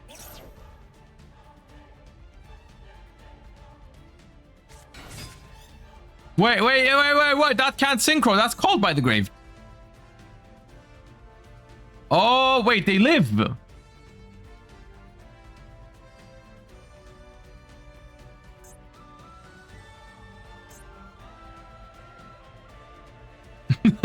Oh my god. Oh, that can't synchro. Why didn't you synchro with the Genroku before? Oh, that's tough. That's tough. Main phase 2. No, the thing that Tenpai is the most scared of ever. A main phase 2? They don't know what that is? Oh god, no. That's fine, dude. Your opponent, you have a solid 0 interruptions. Your opponent has 12 cards in hand. What could go wrong?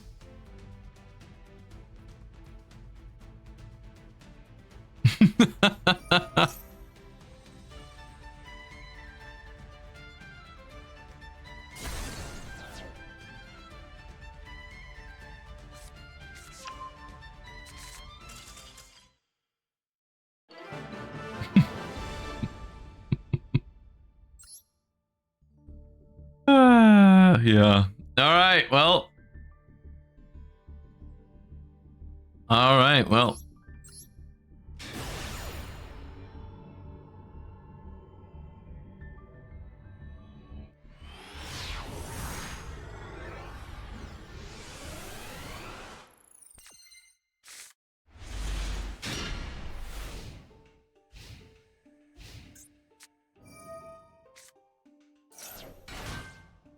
Yeah, the problem is it was probably only one Genroku, not Genroku. There was only one Fadra in their deck. So they couldn't Genroku for Fadra anymore because it was already gone. And that turned out to be a big problem. Anyways, more White Forest. I'm always up. I'm very happy about the amount of White Forest I'm seeing today. A lot of people with a lot of good taste.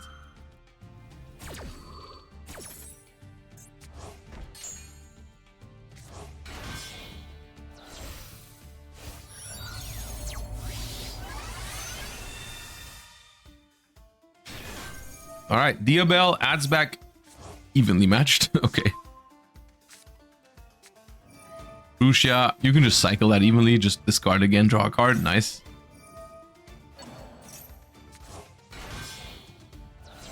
And that is Visas again. Okay. A lot of people on that reframing package. And that probably just turns into a Baron with reframing. Okay.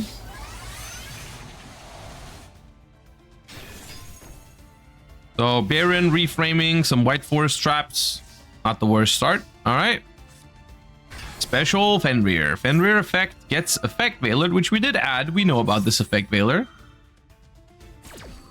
The Diabel being in defense position is slightly annoying now because it can be run over potentially. Rhoda. What is this? Tearlaments? It is Tearlaments. Rhino Heart. Talents stops or forces the Baron.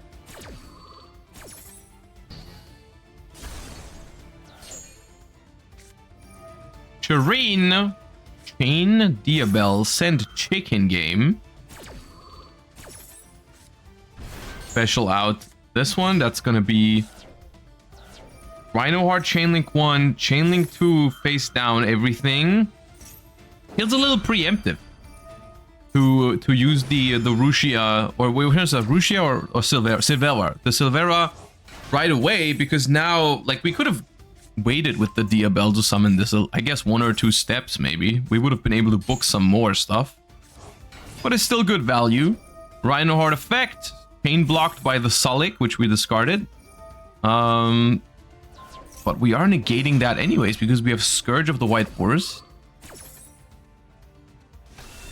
That's just gonna tribute the Diabels and bring it back. We do still get to search a Tearlaman's Kashtira. Rhinoheart's negated. Tearlaman's Kashtira effect. We reframing that. So if we get lucky here and mill a Tearlament name, I think we might still be able to play. Oh no, it doesn't. It doesn't destroy. It doesn't destroy. Wait. Tribute summon. I've never seen that. I've never seen someone tribute summon a Tearlaman's Kashtira.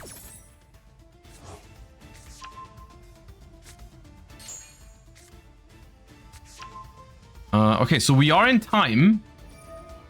Grieve, last card, Grieve. They just win, right? Unless the set card is something crazy. Kick Kalos. Kick Kalos, search Scream. Crucia. Special. Woes. Oh, that's not once per turn. Oh, that's not once per turn. The book is not once per turn. It's so good. Beep, beep, beep. All your cards are dead because they're all Tearlament cards. And Illusion and Spellcaster Synchros gain 500 attack. Also, if they attack a defense position monster, inflict piercing battle damage. Yeah, that's Jesus. And the toy box off the top for good measure. All right.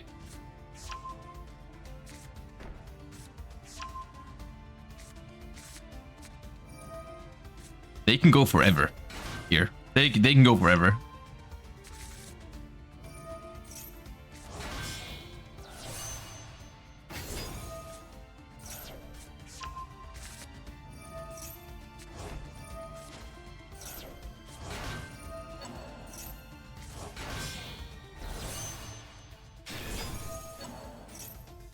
Diabel, add back Scourge. Pop. Pop. And pop. Alright. The White Forests take down the Tearlaments. The 2024 lore deck is apparently stronger than the 2022 lore deck. And that is the end of our round 4. Good games, everybody. I enjoyed that round. And we will be moving on with round number 5 very, very shortly. We'll just have a very, very quick break. And we'll be back with round number 5 very soon.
All right, we got players ready to go for round number 5, and I have taken a moment during the break to check out the standings to just try and highlight some of the players that are doing particularly well in the tournament right now. We are gonna hop into table 16 because the tables here aren't actually ordered by standings, so it's not like necessarily people at table number 1 being undefeated. But the players at table 16 are undefeated at the moment. We've got Andy versus Lou with a U, both sitting at currently 4-0. So let us see what these players are rocking in today's tournament. All right, we are selecting second. So I have a suspicion here, and I'm sure we all do. We're doing Fuva in the standby phase, which is an interesting... On Fuvalos, I think that's not necessary, but... okay, set is not what I was anticipating, but I guess... Okay, set 3 even. See, these are the moments where you just feel... It feels like you wasted this kind of card, although you don't know. Maybe this is something that the opponent wouldn't have done if you didn't do this, so... Alright, so... presumably Tenpai here. And I would guess Labyrinth, maybe, but... Okay, we're gonna Dark Hole the set monster, sure. That's gonna be a... Fuva. Okay, is it a Tenpai mirror? Have I just, in my attempt to showcase some well-performing players, queued into a Tenpai mirror? It could be. Although their deck is 42 cards. I doubt it's Tenpai, actually. Like, literally, right now, maybe before the last Forbidden Unlimited update, you would sometimes run into Tenpai decks with more than 40 cards. Right now, I really don't see a reason to do that, but okay. The Genroku attacks. We are in the battle phase. It is, in fact, Labyrinth. That is why we set the Fuvalos, because we wanted to have a bounce for that. We have Ash as well, because why wouldn't we? And that's going to stop the big welcome unless we have like a Solemn Strike for it. Although I think at that point you'd probably be better off using that. Even if we have Called by or Strike, you probably save both of those because you need those versus the Tenpai cards. So the big welcome is going to get negated. And we're going to have to wait and see. Now, obviously, there is probably no better deck to get just Fuvalos with than something like Labyrinth. Because we didn't really care that much about it, to be honest. Genroku activates. And resolves. Chandra summoned. The one Chandra. Bottomless trap hole 1 time, so it's banished. And gone for good. Imperm on attack declaration is not ideal. Not what we really wanted, but technically it does save us for a turn if there's no Kaimin. If there's no Kaimin here, we're just going to take 1500 and go to main phase 2 and pass. And that looks like what's happening. Yeah, main phase 2. Okay. Well, the problem is Labyrinth from this position still feels like it's going to struggle to find a footing here. And the Chandra is the most annoying one to out. Because this one even like does stuff when you attack it, when you try to attack over it. Like it's really annoying. All right, end phase. The best case for them is this is the other... Okay, yeah, they have access to another welcome Labyrinth here. This is what they need to get back into this game. They need Trap Trick into Welcome Lab here, which cannot get Ashed right now because we already used an Ash this turn, even if we did have another one. And this is something that could bring the Labyrinth player back into this game. They're gonna summon probably Ariana or Lovely here. My guess is Lovely, but okay, Ariana, been proven wrong. Okay. And we're gonna search for Stovey Torby. Ooh, is that like a rollback in hand? Is that why we're doing this? That'd be really good. No, it's just Arias. Okay, rollback would have been crazy here, but Arias is also respectable. All right, big welcome set. And we're gonna draw for turn. The thing is now, the reason why this is weird is now we have maneuvered ourselves into a position where another Ash Blossom actually does beat us. But okay. For now, if there's no second Ash, it looks like we are in at least a solid spot. Is there one or not?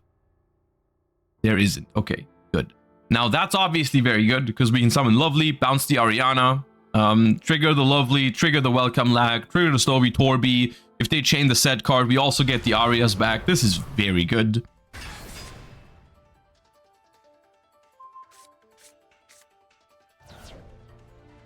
And this is where particularly the Furniture Labyrinth is better than the Trap Labyrinth in these kind of grindy spots because it's got so many graveyard resources with the Furnitures and the Arias.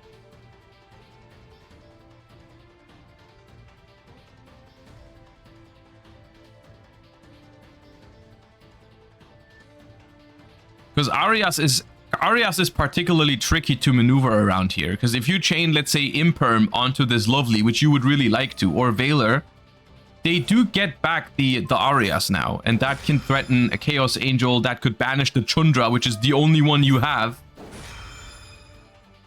So it's a little tough here. It is a little tough. But we do affect Veiler the Lovely, and that means Arias comes back, Stovey Torby comes back. The Welcome Lab resets itself, and we can normal summon the Ariana again for whatever we want to pick up. The only thing that's gonna stop the Chundra from being banished is like an infinite impermanence from the from Tenpai side here. But the problem is obviously we can still get rid of it next turn with the Lovely. And this is where the Chaos Angel being a Fiend monster is obviously huge, because they would be locked out of Fiend otherwise, I think, because they used Welcome Labyrinth last turn. Does Welcome Labyrinth only lock you for the turn you use it in, or until the end of the next turn? I forgot. Yeah, until the end of the next turn after this card resolves, you can only summon Fiend from the extra deck. But obviously Chaos Angel is.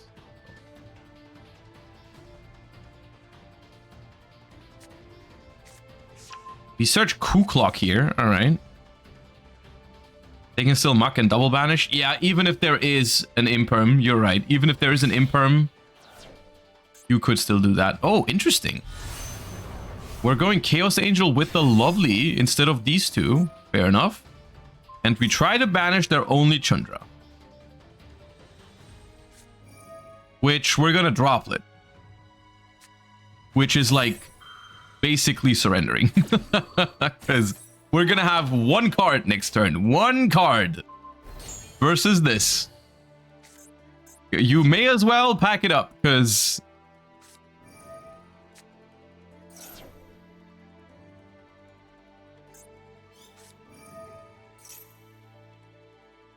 they might even win this turn. Wait. 7850. They're short 150 damage.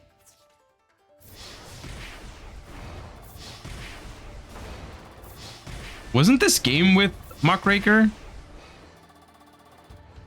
If we just bring back Lovely, surely that's more damage. Okay.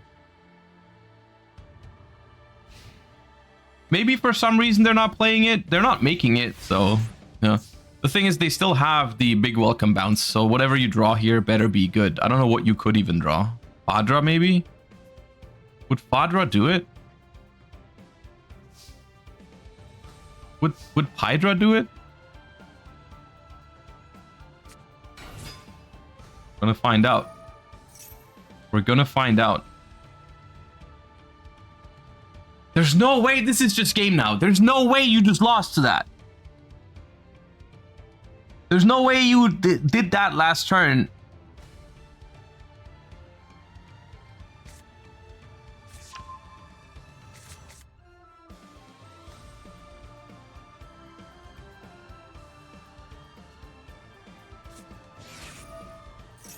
Nah. Because do you know what's crazy here? None of this is a problem if the Lovely is still on the board. If they just used Lovely, if they just used Arias plus Ariana to make the Chaos Angel, none of this matters, because you still have the bounce from the big welcome and the Lovely pop.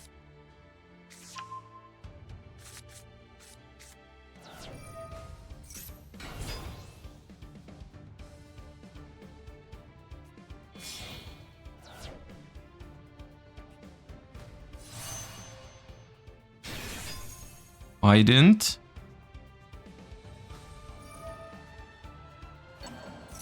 Also, what's the card in hand's got to be an interruption, right? What card is there that you just don't use?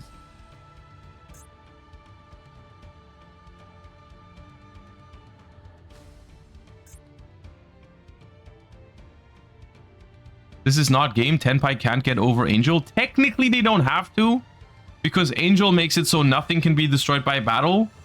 But they could theoretically game by just attacking the Arias a bunch of time. Wait, why are we not bringing back? Why is this not? What? Eh? Oh, it's a trap. It's a trap.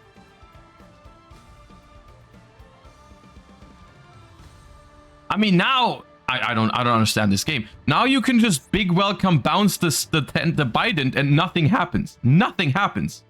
We're in main phase 1. If we go big welcome bounce the Bident, you just went Arias, summon Arias.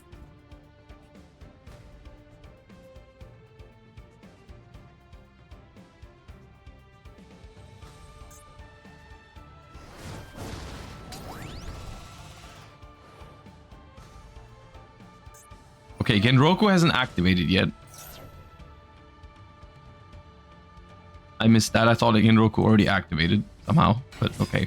Quadra effect, summon Chundra.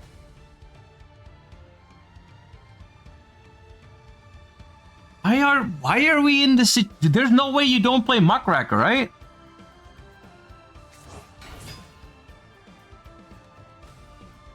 Bounce Bident now? No, it's too late. Now it's too late because now they can chain to Synchro Summon.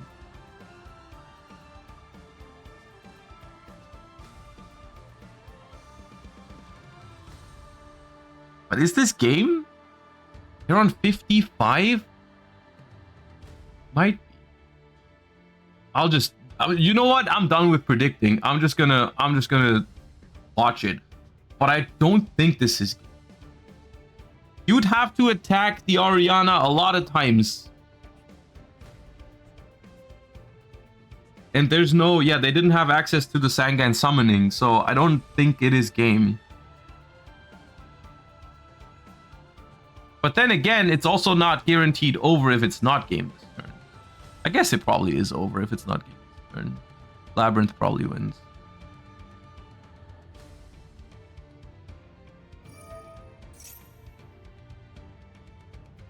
And just big welcome Chandra. We should have used big welcome on Chandra on attack, yeah.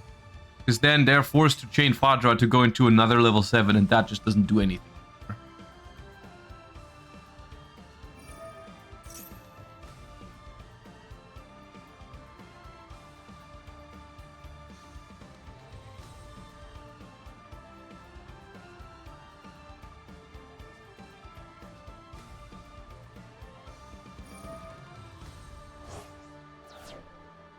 So we're chaining big welcome now when it does basically nothing.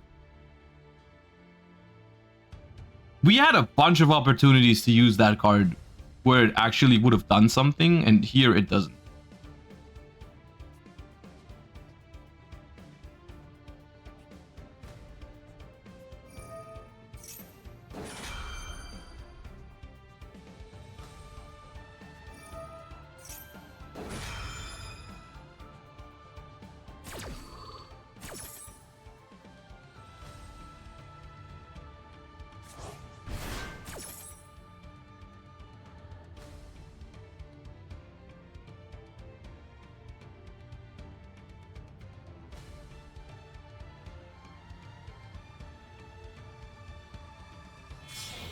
So these two have to make Transcendent, because Trident misses timing anyways.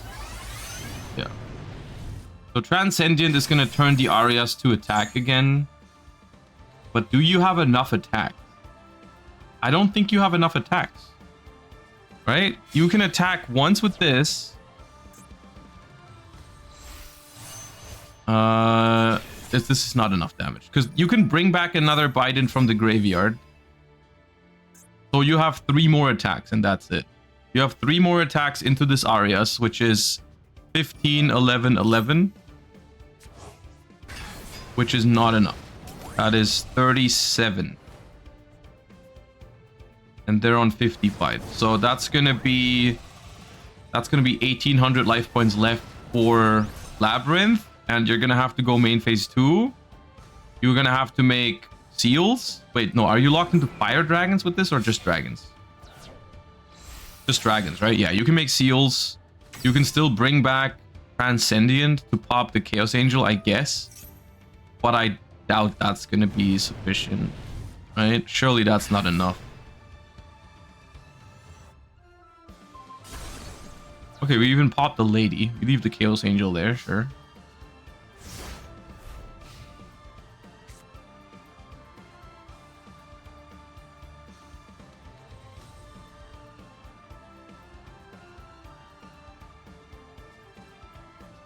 Transcend, attack into lady, bring it back was better. You can crash the Transcendent, bring it back to pop the Chaos Angel, and then you can attack some stuff that actually leaves the field, yeah. They could have, with that, it wouldn't have been a full clear, but it would have cleared like 3 bodies, yeah. It would have cleared like 3 of them, yeah.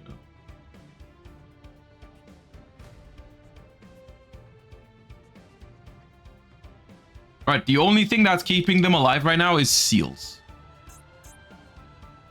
Seals is the only thing that's keeping them alive. So...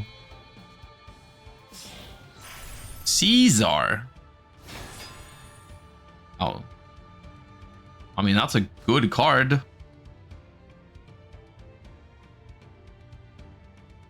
But that doesn't... So, you're trying to attack...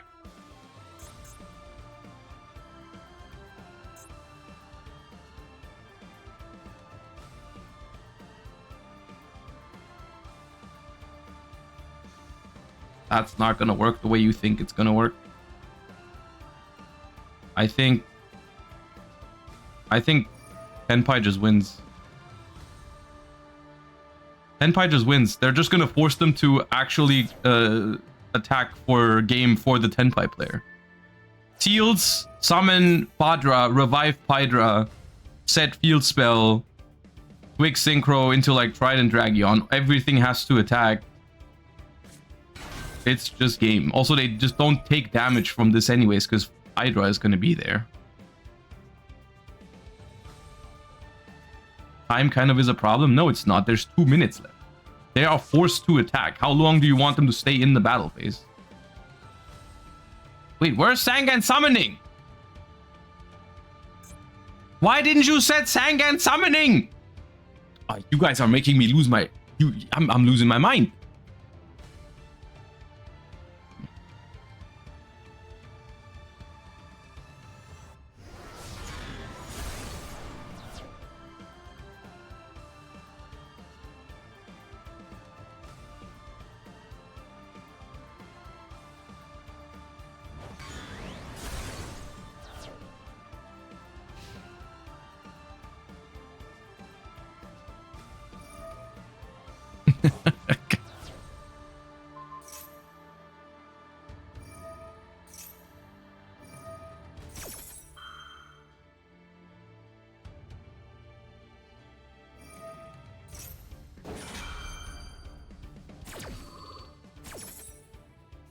Okay, well, now Labyrinth wins. What do you want me to tell you? Now Labyrinth wins. All of a sudden.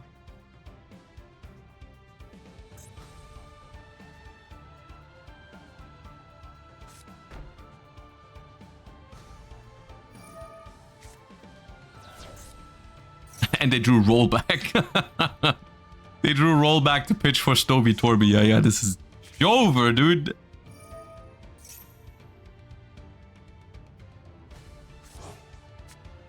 It's gonna be time in 20 seconds, but at least that doesn't matter here, because the game is over like they win even without time in the thing at this point. At this point, it's over anyways. It is what an up and down of a game. What a roller coaster of emotions. I thought the game was over like 4 times already.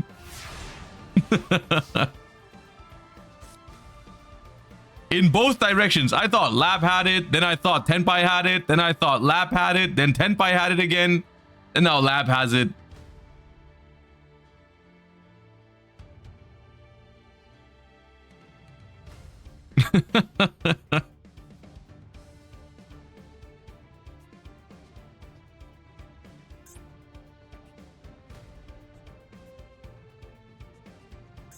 I mean, at this point, Tenpai, even with the Kaiman, I don't think has the means to go back into this game, because both Bidens are in the graveyard, and we've used the graveyard effect already. Transcendience in the graveyard, and we've used the once per duel already. Well, actually, no, it's back in the extra deck, but never mind. Like, you still can't use it. All three Pydras are in the graveyard. Both Genrokus. Maybe you play 3. I don't know. The Fadra is in the grave, which I don't think they play 2 of based on how that last turn went. So, yup. So Labyrinth takes down Tenpai. Somehow. Which I think it was supposed to, just a little earlier. But okay, it's fine. It was an entertaining game, at the very least. At the very least, what we got out of it was an entertaining game. I was certainly entertained. Everything according to plan. Yeah, to be fair, they were supposed to win earlier, so it's fine. Okay. Let's go, since we already have timeout, let's just go and see a couple of replays that didn't end in time, like a couple ones that finished earlier. This was also a match that was played at undefeated. Both of these players were undefeated. Let's go and see what happened there. I panicked after missing lethal. Yeah, it's relatable. It's fine. You're good. You're good. You're good. All right, we got a Snake Eye Fire King mirror match over here. Haven't seen that deck since a couple of rounds. Bonfire gets ashed. However, we do still have plays. And we even have our own ash for the opponent's Fuvalos. So I think I can guess how this is going.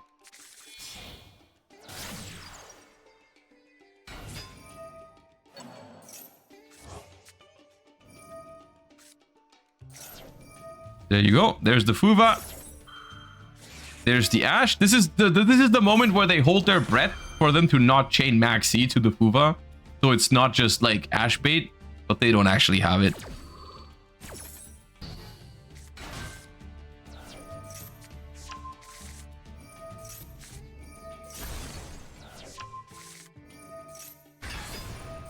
All right, for everyone watching that's playing in the tournament, your next round has been announced. Round 6 starts in 5 minutes. So go find your opponent. Go find your tables.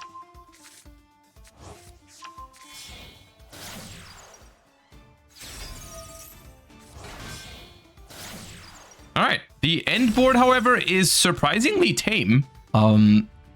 Because we go Amla Whale Pass with Kirin in hand. It's not bad with all the Fire King in the graveyard, but it's not unwinnable. Olkinix destroys Garunix in the graveyard. We're gonna bring out Ponix. Ponix is in attack position here, which is good because it could crash in a pinch. Sanctuary Island destroys the Olkinix. We activate both of them things. Bring out both Garunix. Garunix pops Kirin. Kirin non-target pops the Sanctuary. And we make Linkaribo. And then we make Ita. Ita brings out the opponent's Garunix. We're letting all that fly, by the way. Now we Promethean Princess. And now Appaloosa is summoned. We do know the set card's a bluff. It is just a wanted. So now we actually have full control over the game. As long as we just Appaloosa this Kirin, we have nothing to be worried about right now. We go, okay, revive that. We go, Phoenix, discard Flamberge, pop the set wanted, which they chain. We don't care about that. We do get to draw a cross-out designator, which we could use on Kirin, which is funny. We make our own Promethean Princess, and I think we just go through the motions. And we're just gonna win here. We have enough damage here. Yeah, that's just game. That is just game. All right. That is the nice thing about Fire King, Snake Eye, and Master Duel. Even this is one of those decks where sometimes it plays and you think it's going to end on much more than it actually does. But yeah, that was nicely played going second. All right. let me go ahead and check our standings and see if we can get a match in at 5-0 here. Because then we would have a situation where the winner of our next feature match just makes it into the top cut guaranteed. That'd be cool. Let me see who we have. This one is a undefeated match. We've just seen this player on Labyrinth. Let's see what we have. What else we have? Okay, I think the other matches are in a different room. So we can go into table 13. Any bubble match? I mean, bubble, not really until the last round, right? We can, but after this one, we can check out a game at X1. I can look into it. Let me see who's at X1 just so I know beforehand. There's a lot of 4-1s still.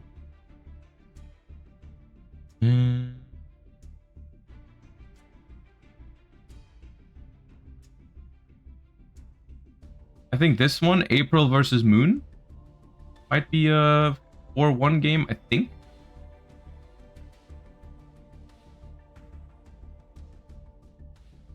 It's always a little bit of a guess because the names on Battlefy are slightly different than the names on Master Duel usually. But I think so.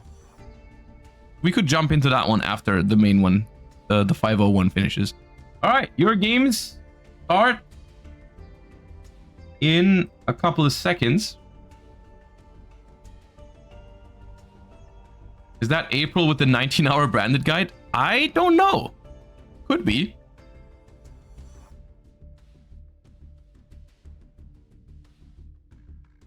It is? All right, yeah, it is. So I think I can make an educated guess of what what they're going to be playing. All right, let's hop into table 13. Round has just started. You guys may begin. And once this one's finished, we can hop into the bubble match over on table 20. I'll try to remember that. Guide, you mean the short introduction? Yeah, the branded phase summary, basically. The branded end phase summary. Yeah. Okay. We have Mr. Couscous selecting going first. 40 versus 42. We got Melodious over here at undefeated. Now you are based.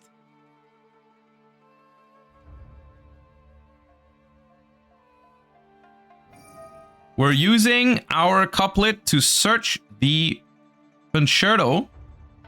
At least we're attempting to. It resolves. We got concerto.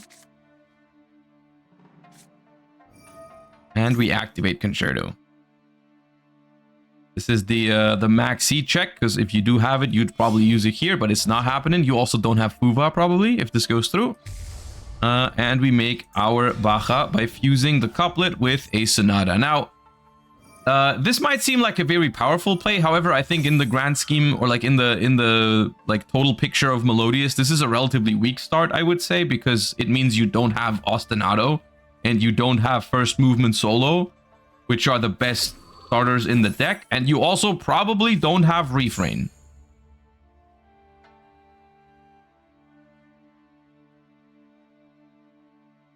Also, this does tell me that it's a pure Melodious deck, most likely, right? Because the ones where you just splash Melodious into other decks probably doesn't play Sonata. So this is probably just pure Melodious, if I had to guess.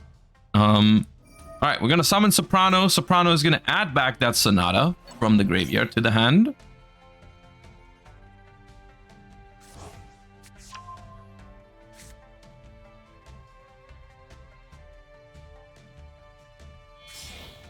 We're going to make the link, which is always vulnerable to interruption, but at least we can chain block it here, because we could go chain link 1 Bloom Harmonist, chain link 2 Baja in the graveyard to revive that Soprano. We're pitching the Ghost Ogre, and we're activating Baja as chain link 2, as I said. Now, normally, you want to be careful for anyone who's trying to pick up Melodious. You don't want to activate Soprano. You don't want to bring back Soprano as chain link 2. Because this card actually is one of those older cards that does miss timing, because it says when this card is special summoned, you can target a Melodious. But that effect is once per turn anyways, and we have used it already, so in this case, it doesn't matter. So the only other thing you want to be careful about here is that you don't summon it into the zone that this points to by accident. Because this has to summon to the zone it points, into the 2 zones. Alright, so we're going to get Refrain and Sharpena.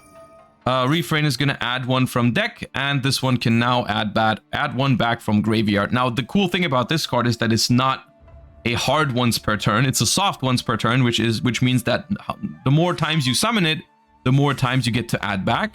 And this is also one of the reasons why Herald of the Orange Light is so powerful in this deck, is because this adds any light fairy back. So if you have Herald of the Orange Light, you can actually recycle it multiple times with this card.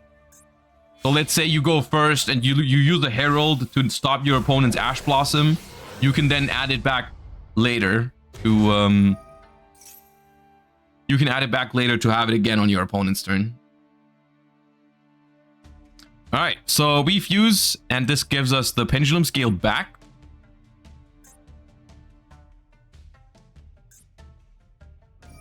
Is Melodious Fiendsmith a thing? Not really, because of how many locks the Melodious cards have. That's the quote-unquote issue with Melodious. I mean, it's not really an issue, because I think it's a fine thing to exist. Like, for the archetype to be locked into its own archetype is fine. But Melodious is not one of those really splashable engines outside of just Ostinato. You can, for some reason, Ostinato, which is the best card in the entire deck, is the one that doesn't have a lock on it. So you can play Ostinato engines in other decks. But in some of the really powerful Melodious cards other than Ostinato, they all lock you into Melodious. Like this card locks you into only activating light monsters. This card says you can only summon Melodious during the entire turn if you want to use it. And First Movement Solo also says that.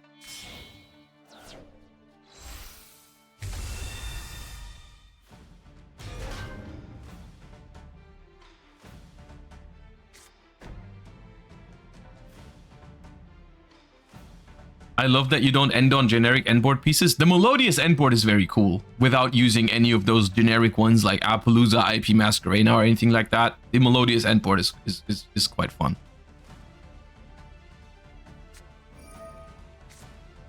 Because I know things like Supreme King Melodious just runs a tiny Ostinato. Yeah, the ones where you just splash Ostinato, typically you will just play 3 copies of Ostinato, 3 copies of Refrain, and like 1 couplet or something. That's possible.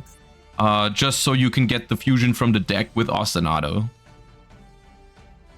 And maybe if there's like the smallest package that you can do, quote unquote, I think is like 3 Ostinato, 3 Refrain, 1 couplet, 1 concerto. That's like just solid. But it's not really a Melodious thing at that point. You're just gonna go through and just make a bunch of bodies to turn into other things.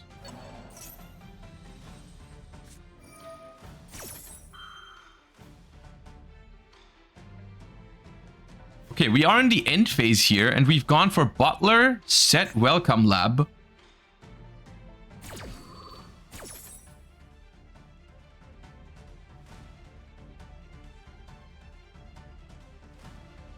In my opinion, Melodious needs more good fusion to go into it. Toile is good, but it needs more. I don't know if that'd be my issue with Melodious. I think Melodious needs another good starter / consistency card that gives it an extra push, if that makes sense. Like, one issue that I've had with Melodious is that both First Movement Solo and Ostinato are super, super crucial, which means that you want to max out on them because you want to see it every time.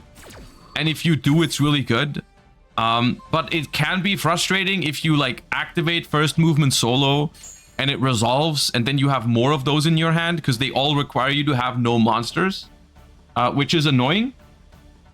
And it also means that, I mean, on the one hand, it can be nice. Like, there's no nicer feeling than opening like double Ostinato and your opponent ashes the first one. Like that feels, you feel crazy nice if that happens. But then if it resolves, you just have a dead card in your hand. And I think Melodious also has some consistency issues, because let's be real, any Melodious opener that doesn't have Ostinato, First Movement Solo, or at least Refrain feels kind of weak. You know, you can play with like Couplet plus another name or something like that, but it doesn't feel like you're playing a super strong deck if you open that. It also is very vulnerable at that point. Like if you open just couplet plus one Melodious like we did here, if there was like one imperm or something, you just don't do anything, right? And the same is also true even if you open 2 Ostinatos or Ostinato plus first movement solo. If one of them resolves and you just get impermed on whatever you summon, it just doesn't work. So I would like for Melodious to get like a card that functions as a starter and extender without being like as broken as Ostinato or something, right? Like I would just like another solid, maybe a solid normal summon that could also be a special summon, something like that. I would appreciate for Melodious.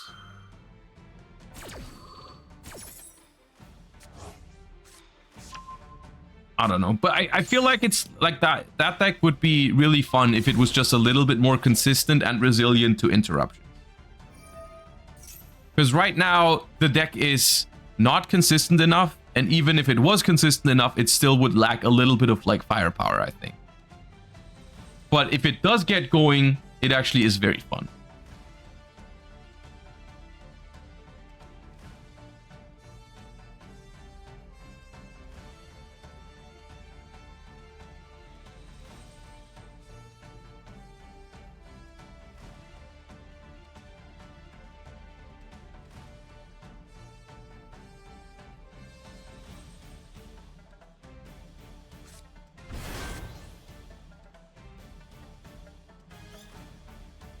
I would just love one more good main deck monster. Yeah, that's what I mean. Like Melodious, you end up playing a bunch of Melodious names just as like random extenders like Sonata or something like that, which in the modern sense of the game just doesn't feel like a good card to play. Like a card that just says if you control a Melodious, you can special summon it from hand. That's basically all it does, nothing else. It just doesn't feel like a very flexible and fun card to play with. It's just like, okay, well, if I specifically open like a normal summon and they Veiler it, I can special it and have another push with the Link monster. You know, that's basically all it does.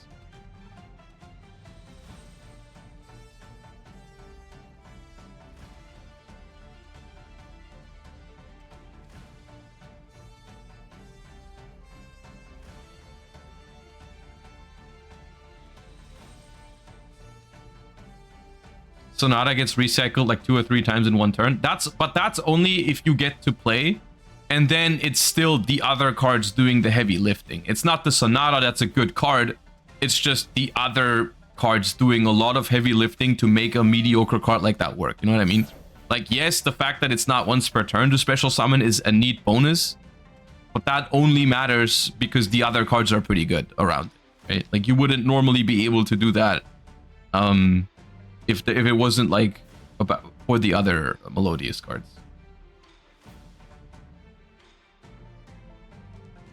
And you'll notice how mediocre of a card Sonata is if you ever like draw it alone, or if you just like you're not even getting a good deal. Like if you normal summon Refrain and it gets impermed, and you special Sonata and you make the Link 2 and discard a card, you're investing 2 cards from your hand to just try and get something going. And if they interrupt that Bloom Harmonist, you just basically lost the game.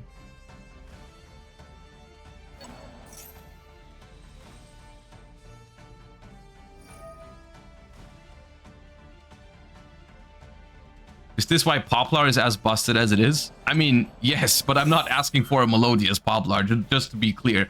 I would like the card to be significantly worse than Poplar, but better than Sonata, because I think that's a big gap.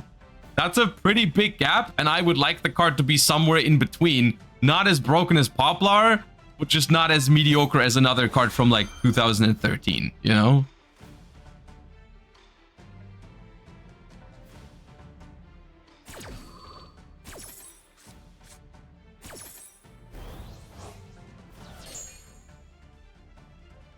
What I also think would be very cool for Melodious, because I think it matches its playstyle very well, would be a card that lets you empty your own board.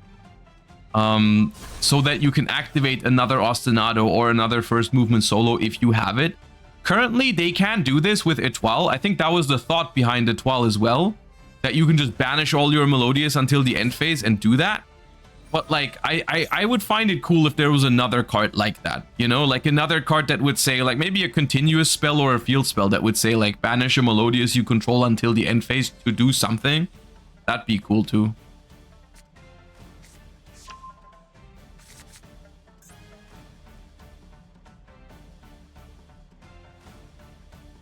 Just so you could have like another target for Couplet. That's another thing that annoys me with this deck, is that Couplet only has one good target, which is Melodious Concerto. And Concerto is hard once per turn, which means that if you draw Concerto, your Couplet search does nothing that turn. So I would like for Melodious to have another spell that'd be nice. That'd be playable at least.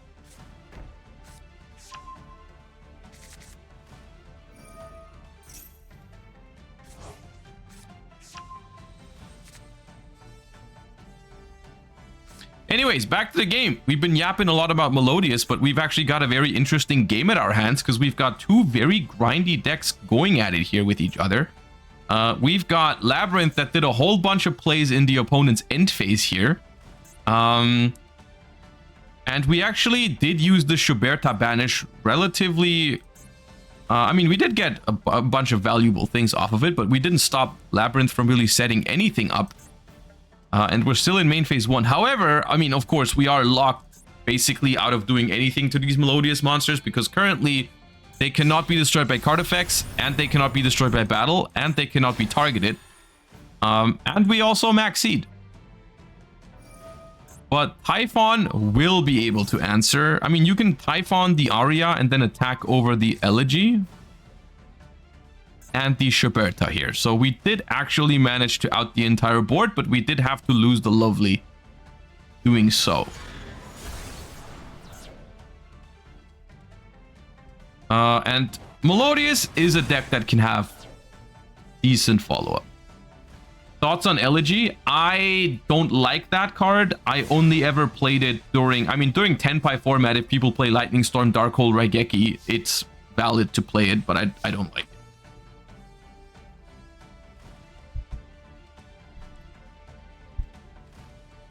All right. Now Couplet is going to search the Concerto again. This is a nice part about Concerto, that it keeps putting itself back under the deck to draw a card. So we can keep searching with Couplet. That's nice.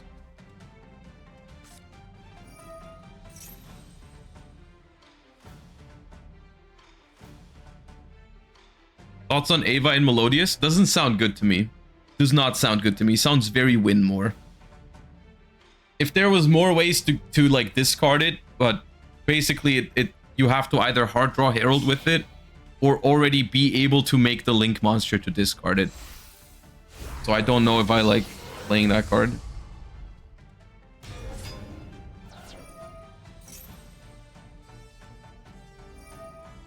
At my last tournament, I felt like playing 2 Concerto because some game states are weird and you need 2. I played 2 at German Nationals because of Desires. How do you even get Ava? You draw it. That's the idea. Sometimes, you know, sometimes you just can play cards just because they're good when you draw them, you know? Not every single one has to be searched. So the question is the card consistently good if you draw it? And I think with Ava, I don't think it is. Because, like I said earlier, you either have to draw it with Herald, in which case it's good, or you have to draw it while being able to make Bloom Harmonist with your other 4 cards, which is not super likely. Or rather, I mean, it is likely, but if you can make Bloom Harmonist, chances are you're fine either way. Like, you don't need the Desires and Melodious feels mad risky. It was fine. I only lost 1 game because I banished both Concertos with it.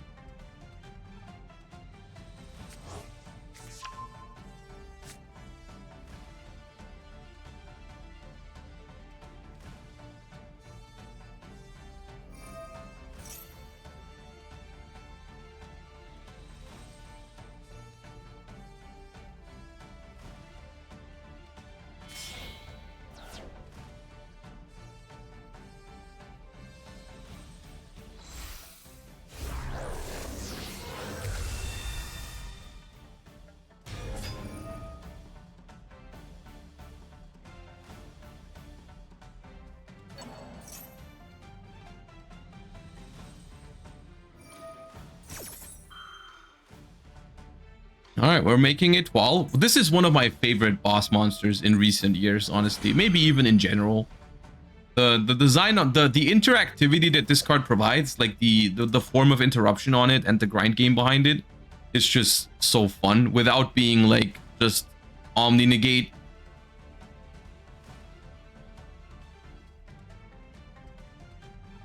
And that's it.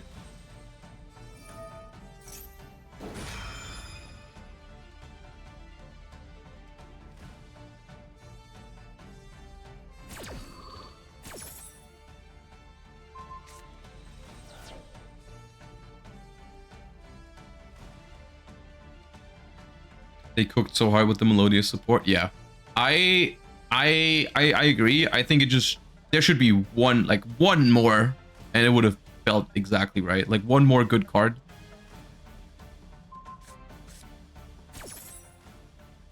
Well, is awesome as long as branded regained is nowhere to be seen. I mean, that's kind of a cool part about it too, though, right? That there is counterplay theoretically.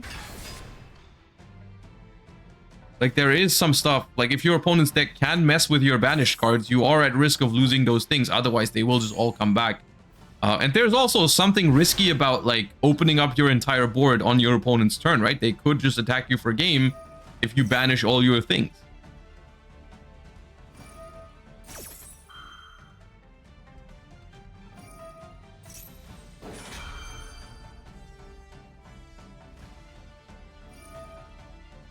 All right, the Schuberta here gonna get rid of a lot of these graveyard resources for Labyrinth. In the long run, the Melodious deck is definitely oh, speaking of long run, I just heard the timeout thingy. That's a bummer. This is, oh, that's a shame. Are they just gonna win because they sneak in some damage before time? It looks like it. It really does look like it. Can they somehow prevent them from just attacking them for 58 right now? Because that would just be game. I mean, not that the Labyrinth also deserved it. It was a good game. It's just a bummer for this game to end like that.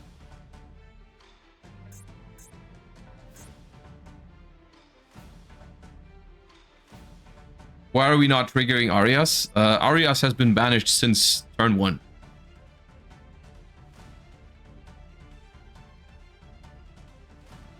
The Melodious player. Oh, it's the Melodious player's turn. Oh, okay, that changes things. Wait, why is this in defense then? All right, Canon.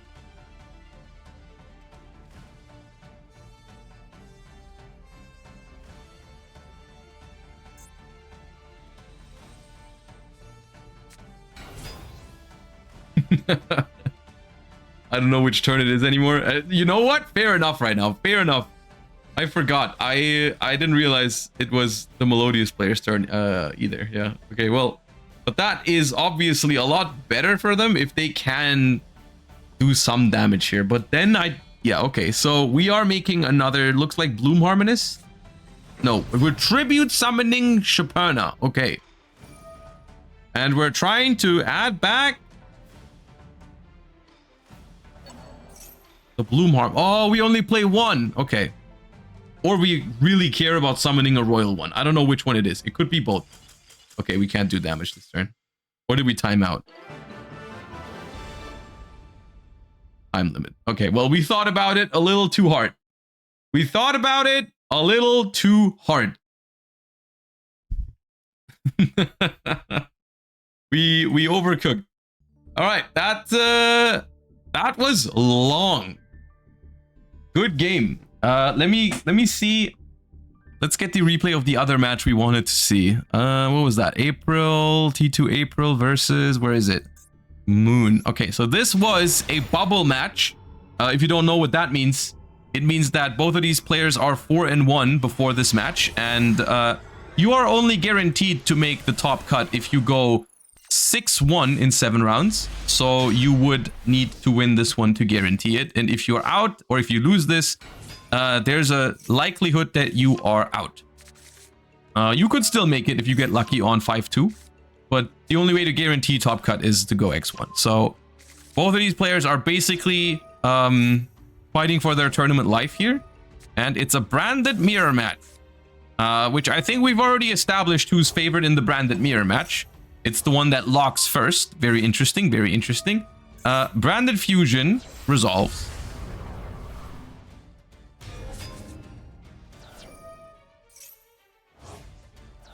Using Albion, Albaz and Serenir for Lubellion. Probably going to pitch the Tragedy or the Albaz. There's the Albaz, gone. And we make the Jade that is mirror. All right. Is it? I have a question. I have an honest question. Is the reason why we're seeing so many branded players in today's tournament that there's now a branded themed Challenger Cup season with like branded themed accessories like branded fusion playmat as prize pool and stuff like that? So all of the branded Andes are running over and playing in the Challenger Cups. Is that what's happening?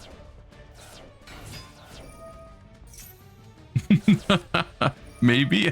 Look, honestly, I think that's the reason.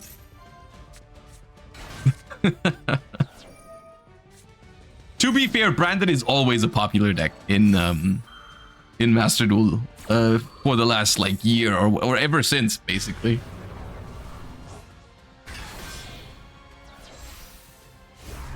But I did hear from a couple of players that they were specifically entering these Challenger Cups now because they really want that branded fusion playmat. It is nice. And I feel like there's more branded than usual. Whatever that means. But I think they're slightly more branded than usual. Ooh, Chaos. This card's cool. This card is not only cool, it's also, I think, very underrated. It needs a light or dark dragon plus a dragon. And it just, if you make it with 2 lights or darks, it just pops 2 cards. It's very good.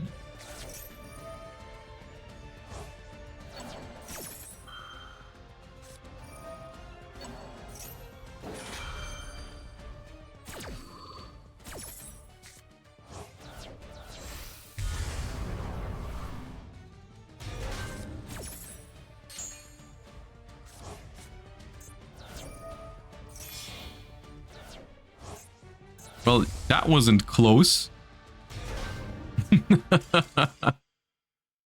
That was... They even had an Ash Blossom left. They didn't even need their Ash Blossom. Well...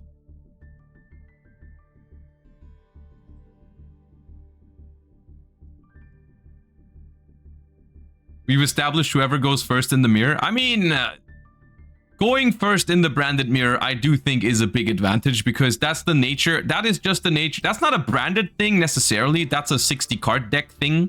Like if 2 60 card decks go at each other, I think the likelihood that the player going first wins is like inherently higher than if it was like more consistent 40 card decks, because the 60 card decks are typically built to have like a higher ceiling, and they're also inherently less likely to draw like stuff like Max C or whatever, anything that would give you better odds at going second when your opponent is doing some crazy stuff. And yeah.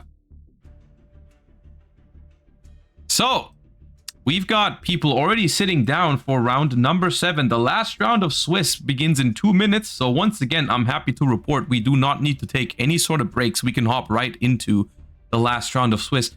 And for the last round of Swiss, I am going to take a couple of people at 5 and 1 so that we can watch the people that are going to fight for their spot in the top 16.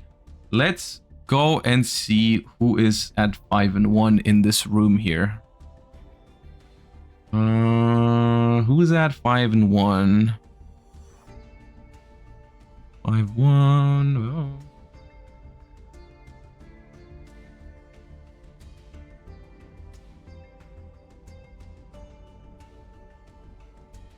Yeah, this is a 5-1 match. Table 10 is a 5-1 match. Table 12 is also a 5-1 match. Table 13 is also a 5-1 match. Table 15 is not. Lampy is... What is Lampy at? Lampy's at 3 and 3. Okay, so what did I say? I said table 10, 12, and 13. All right, table 10, 12, and 13 are our feature matches for this round. All of these are 5 and 1, so the winners of these matches are guaranteed in the top 16. The losers will continue, or maybe not continue, with a 5 and 2 record. They will have to hope for tiebreakers to make it into the top cut. All right, let's see. We've got Mr. Kirchen going first here. That is dangerous sleeves you have there. Okay, thank God it's not actually a plant deck. Olcanix effect. Looks like it's resolving. It is. We're popping Snake Eye Ash. Okay.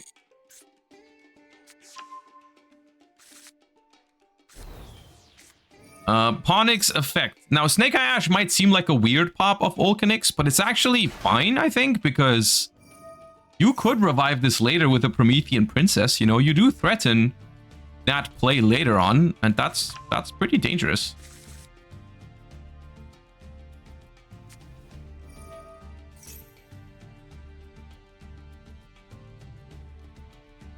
Already normal summon anyways. Yeah, I was more wondering about, is it better to normal summon Olcanix if you could have normal summoned Snake Eye Ash, but I guess if it goes through either way, you don't really care.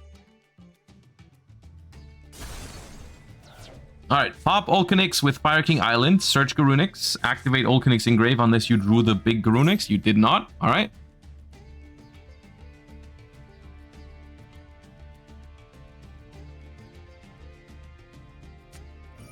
Uvalos. Okay, that is something that, I mean, it's good here.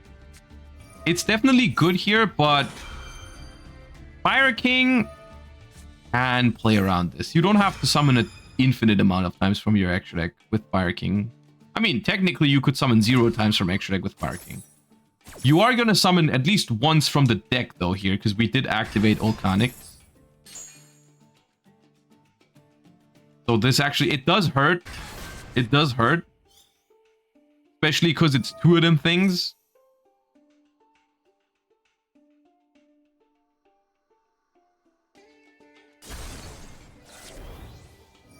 So we're gonna make Kieran.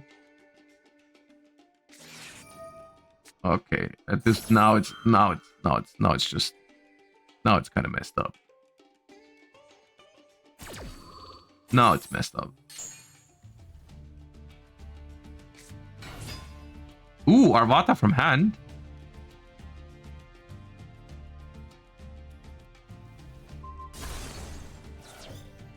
Okay, so can we deck them out? Probably not, right? Probably not.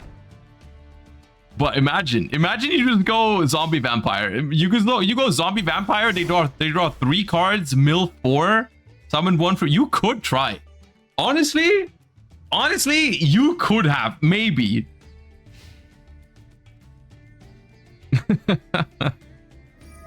All right, Ponix back to hand.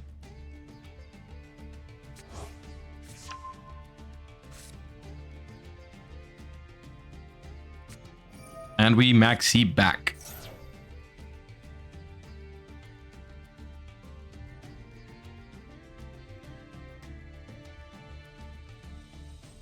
Ten special summons does it? No, well, I mean 10 special summons from the extra deck. Alright, Imperm the Arvata. Maxi has resolved. If this is Tenpai, this could be over very quick.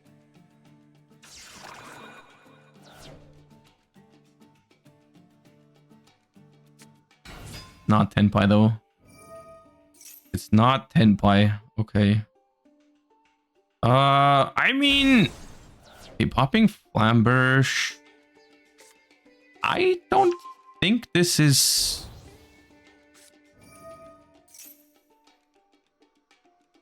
so bad for the blue player here. I think like the Fire King Sanctuary is still a really good disruption. We're still under max C.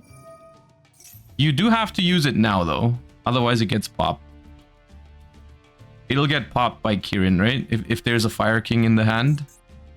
From grave you can't see that there is one, but they could summon from hand with Kieran. Okay, they risk it. That's so risky. Unless you have called by the grave. Unless you have called by the grave, this is very risky. Not going for the rank 8 here.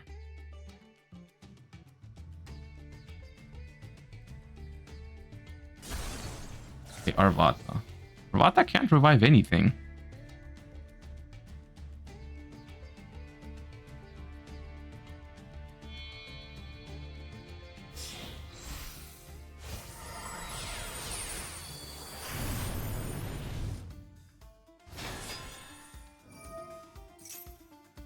Interesting. I feel like that's a positive for the other Fire King player, that all these cards have been destroyed right now, because now there's a Kirin on the field, which is good for us, and there's a Garunix in the graveyard now, which is also good for us.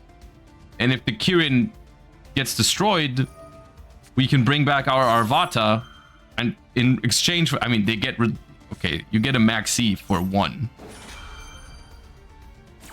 which is not really, I feel like, what you're looking for, but maybe you do need that 1 draw desperately.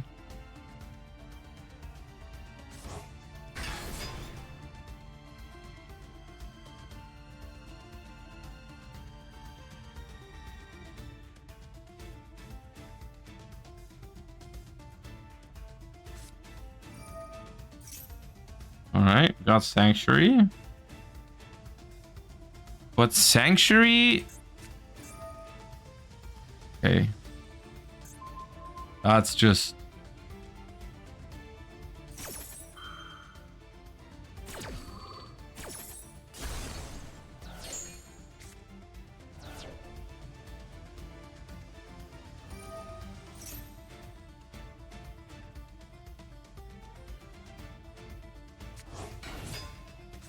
There's Arvata.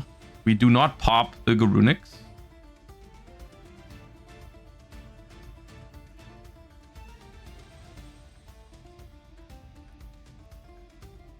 What's your deck, Maxi, with the small Fire King engine?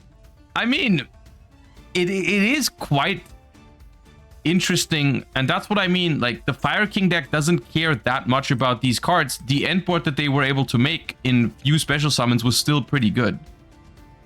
It's just the way I would love it to be is if we just designed decks to end on these boards naturally, give it a little bit less of a maximum, you know what I mean? And then we wouldn't need cards like Molch Armies. Because the Fire King endboard is really powerful, even if it doesn't go through all the Snake Eye stuff. Like, there's still a lot of good stuff that this deck ends on. Like, it's not bad at all.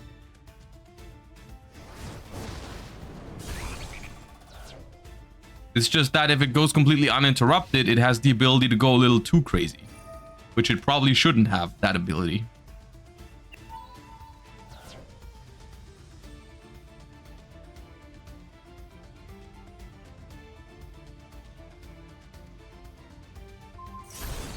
All right, we get rid of Sanctuary here. We set 1 and we pass. And this is definitely troublesome. But who knows? Maybe we have the 3rd Maxi. We kind of are a Maxi expert. Nope, not this time. Okay.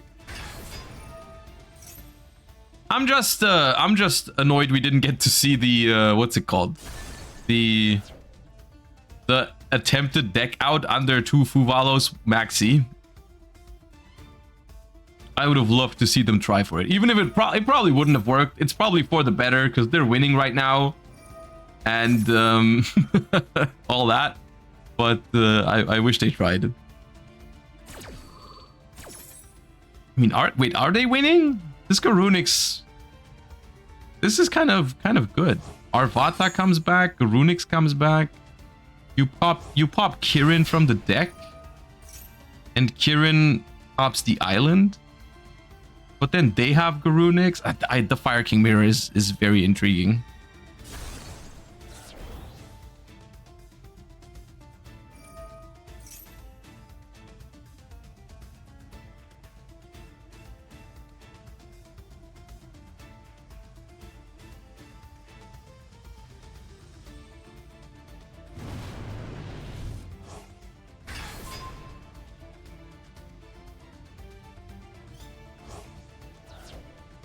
Ooh, the Skyburn protects. You've been denied.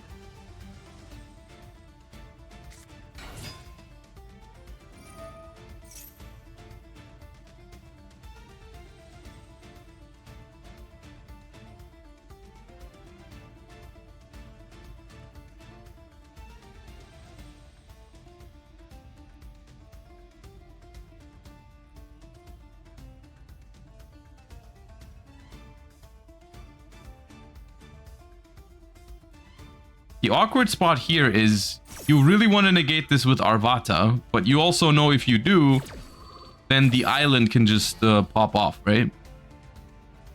It depends on what they can destroy here for the Arvata. If they have a good destroy...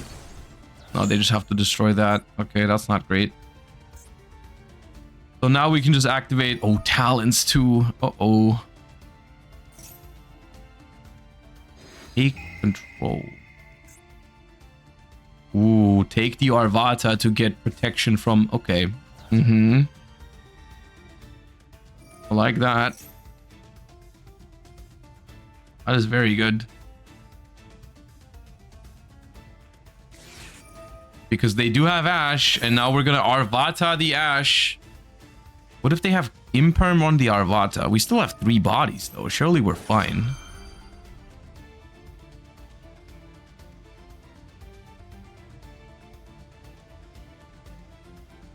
I mean, you Imperm this, they still haven't gone through Hita or Promethean Princess. So, yeah, you kind of have to.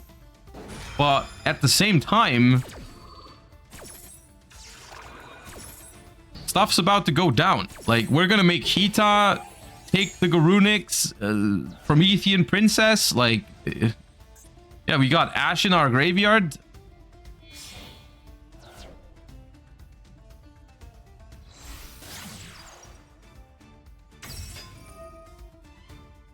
All right, so we just won. We went first. Our opponent had 2 Fuvalos and Maxi. And they all resolved. And we actually played into them a little bit. And we still won. So what's your excuse?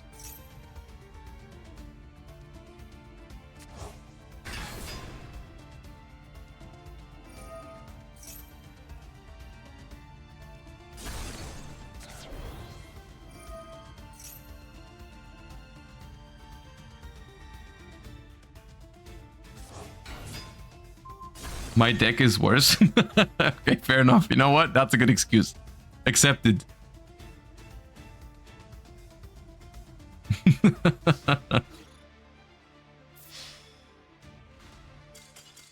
All right, GG's. GG's. All right, we do have another bubble match still going on here at table 13. Let's hop into that one. That was round 7, the last round of Swiss. They just secured a spot in the top 16, whereas the opponent will have to hope for tiebreakers in order to make it. And we're the same situation here. Both players are at 5-1. The winner is guaranteed in top cut. The loser will have to fight or hope for tiebreakers. All right, we Herald of Orange Light the Snake Eye Ash. That's something. That's a statement. And we pass over after that. However, we did have to discard Refrain for that, which is one of our starters. No matter what, we have 2. Doesn't matter. We get Effect Veiled. And once again, we did not start. I think this is the 2nd or 3rd time we've spectated this player with Melodious, and they haven't opened Ostinato a single time. But they have Couplet, and that's pretty good here. That actually goes full combo if it's uninterrupted. And this is where... oh, that's tough. Melodious hates to see that card. Melodious is one of the weaker decks into this. However, you can do what I said earlier. You can add the Herald of Orange Light back to your hand in the Melodious combo. So something we could do here is we could summon Chopina with Baja and just add back the Herald of Orange Light if we wanted to do that.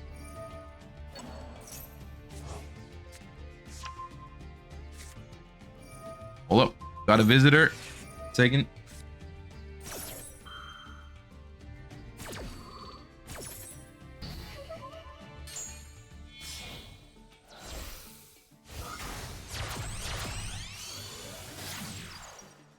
Ooh, we're going in. This game. I mean, I'm sure you can if nothing happens, but that feels risky to me. Feels a little risky, but sure. Especially because this has to summon in defense position. All of this, so like it's not like we can just put up a bunch of stuff and attack.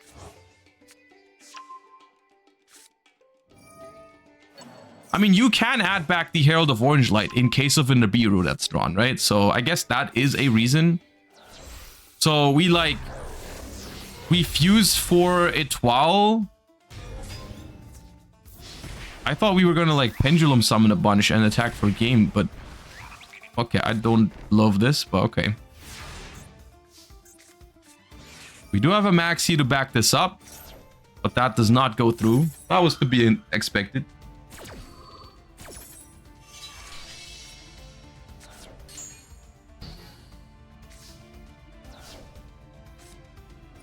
Fire King Sanctuary, activate island from hand. Etoile to stop the island. It is once per turn. Bouncing that. Normal Ulcanix. That gets impermed. Chain Kirin. That can get heralded if we have another fairy. Or we just chain another imperm. It feels like we gave them so many more. If we had... This is where, like, if we had all of this... Look, our opponent couldn't play after we heralded their Snake Eye Ash. And we had all of these resources... Maxi, Imperm, we could have added back Herald of Orange Light. How? We didn't need to give them this many cards, did we? Because now stuff is just happening that didn't need to happen. I mean, we do not lose.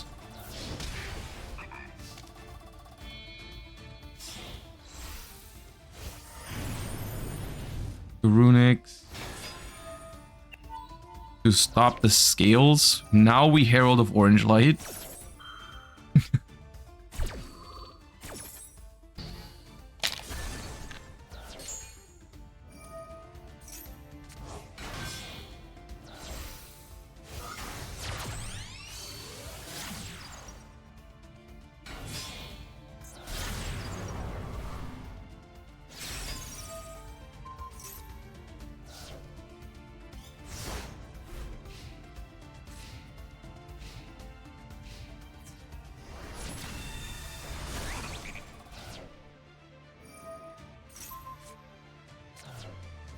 Ooh, here we're doing the thing. We're doing the thing. We're clearing our board so we can use the first movement solo. I love when this happens. Yeah, now they're just cooking. Now they're just cooking.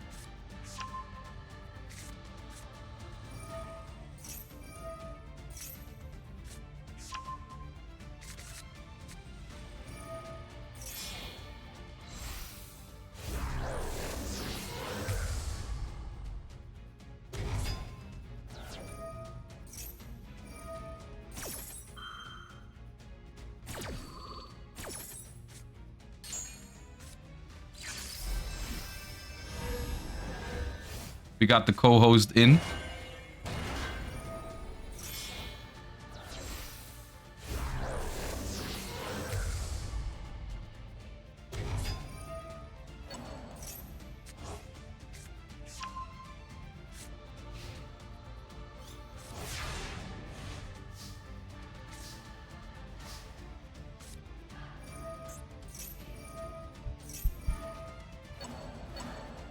Yeah, Charlie likes Melodious because there's a lot of orange cards. You know, like Schuberta and Refrain. They got a lot of orange to it.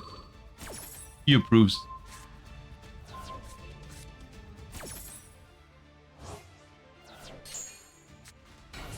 Alright, I'm a little surprised. I was a little distracted there.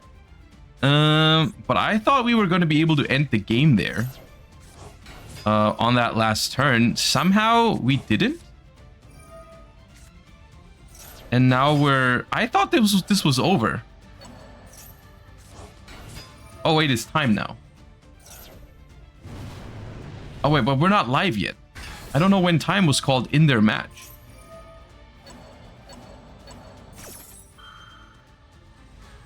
We had to attack over the SP. Oh, it was main phase 2. I didn't catch that.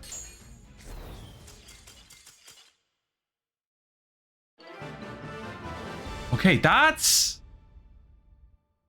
a little bit of a bummer because I would have liked to see how this game would have ended if it wasn't for time. It was honestly, it could have been both players' games still. That's always a little rough, but I mean, it does happen. It is what it is. It was an intense game. I liked it though. I enjoyed it. Well played to both of you. Honestly, I hope both of you make it into top 16. Our Melodious duelist over here is guaranteed. Congratulations on your 6-in-1 performance with Melodious. Very impressive. And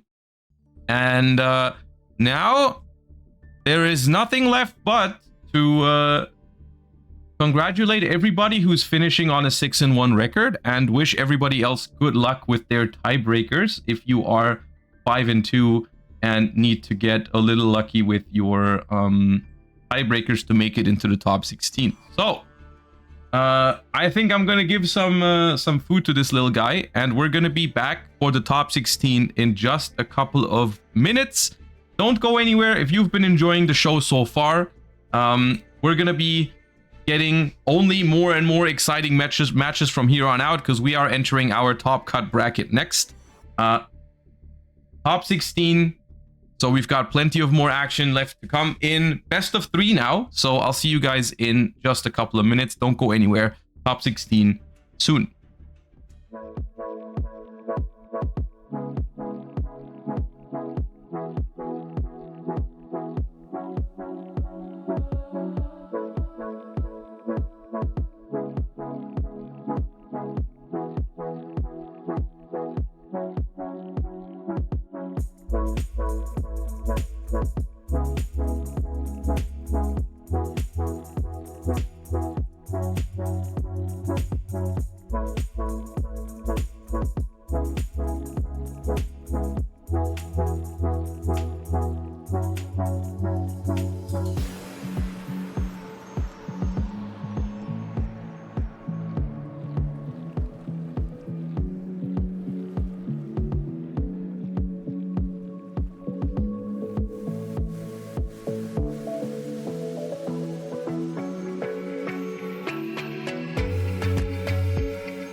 All right, and we're back for round, well, top 16. Players are getting ready for their matches. I was just going to show you all the players at the table so that you guys could tell me what match you wanted to see, because I feel kind of indifferent about it. My two, I want to, I mean, either you guys can just pick whatever, I don't mind, or we check out the player that went undefeated in Swiss, because there's actually one player that went 7-0, and I think that's Chris over here on table 10. So we could watch that. We could watch that if you wanted to. Or you could tell me any other feature match you would have liked to see. I played Sprite in Swiss. You played Sprite. And you went 7-0? Is that what you're telling me? In all 7 rounds you played Sprite? That's a statement. 4 out of 7. All right. All right, you know what? That's impressive. All right. Drop the list. Yeah, I mean, if you're kind enough, you don't have to share it during the tournament, but maybe after the tournament is done, maybe drop a list and we'll take a look at it. That'd be cool to see. Okay. That being said, top 16 is about to begin in a couple of minutes. These are your other players. The top cut, hold up. I can even, let me see. Let me just bring up the list of the people that made top cuts so you guys can see. We have the 16 players that made it into the top 16. There you go. These are the 16 players in top 16 right now. We've got Chris here, 7-0. We've got several 6-1s, and then we have exactly five people that were lucky enough to make it on 5-2 into the top 16. Yeah, April did not make it. I think they lost the last round and ended up being not quite lucky enough to be in there with 5-2. It is what it is. It does happen. And we're gonna hop into our top 16 feature matches right now. It's going to be a best of 3 now, which with the Challenger Cup rules means we're gonna see some mind games potentially, because the rules for the Challenger Cup mean that you don't have to submit a deck list to these games. You can switch whatever between games, so it's always this little bit of a mind game going on between players on, is my opponent going to play the same deck as they did last game? Can I counter it, or are they going to switch? That's always something to be on the lookout for. But let's see what these two are playing for the first game of top 16. We've got Chris selecting going first versus Mario over here. We are normal summoning Ponix. That's not a sprite monster. We're searching Fire King Sanctuary. Activate Sanctuary, get Island.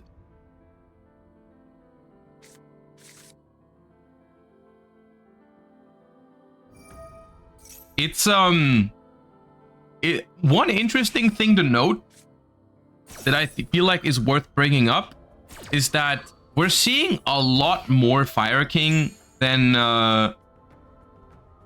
Yubel today, which is interesting because they've always been kind of on a similar level for a couple of weeks in Master Duel, or months even, and for a while, Yubel was even more popular, I think, than Fire King. Now that Yubel has gotten Varudras, you might think like, hey, now the deck would be more popular than Fire King, but maybe people are too scared of the Mole Charmies because they are better against Yubel than they are against Fire King. So maybe that's a reason why people tend towards Fire King a little bit more at the moment.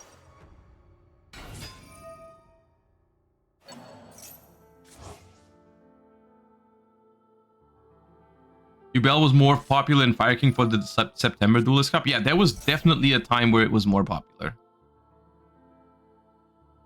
All right, we're doing Fire King Snake Eye stuff here though, and we are currently uninterrupted. Except for we ashed Bonfire and they had starter anyways, right? Is that what happened? I think that's what happened. No, we ashed Island and the Bonfire went through. That's what happened.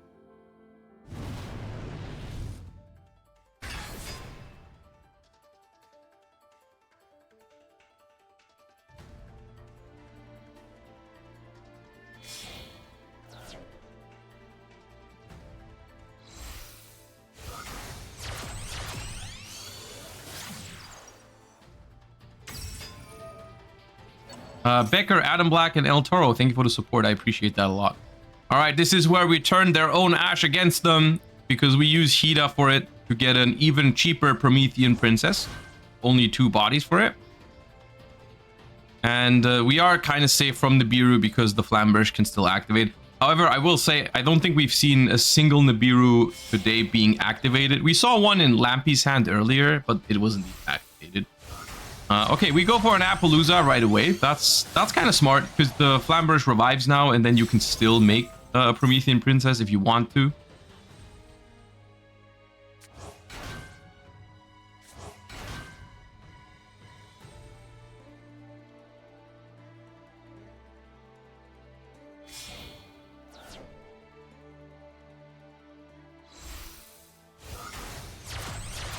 So we get to make IP Masquerena here. And then we can make a Promethean Princess and make a Flamberge, or bring back Flamberge to put the IP in the spell trap zone. However, then we don't really have a way to get rid of the Promethean Princess. Unless you want to link off your Flamberge, which would be kind of pointless, because then how do you get your IP Masquerena out of the spell trap zone? So this situation is weird. So they're just gonna place the opponent's Ash Blossom and make an Ambler Whale,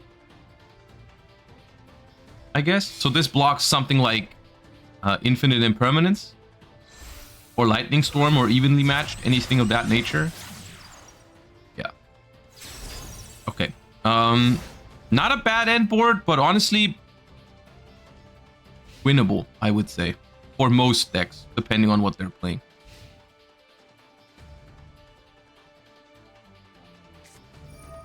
Magician Souls sent Snake Idea Bellstar. Now, how do we feel about giving them an Ash Blossom in the spell trap zone now? Are we happy about that or not?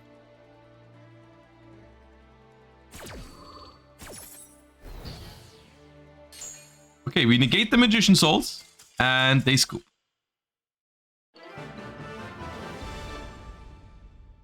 Now, what was that? Okay, well, we've got Chris winning game number 1 here with very little resistance, somehow. Magician Soul sent Snake ID. I didn't even know that was possible. I mean, I guess I knew it was possible, but I never thought about it, like, being a possibility, if that makes sense. Maybe part of me also thought that Magician Souls has to send a light or like a dark monster, because that's the only thing people have ever sent with Magician Souls is like dark spellcasters. Like I've seen people send I mean Master Plan obviously, or Illusion of Chaos, or I've seen people do it with the Bellstar. I have never seen anyone send Snake Idea Bellstar. So I guess I thought it was, maybe I thought it was dark spellcasters, which would make sense in Dark Magician, but I guess it can send any spellcaster. Granted, most spellcasters are dark, so it wouldn't make a difference most of the time.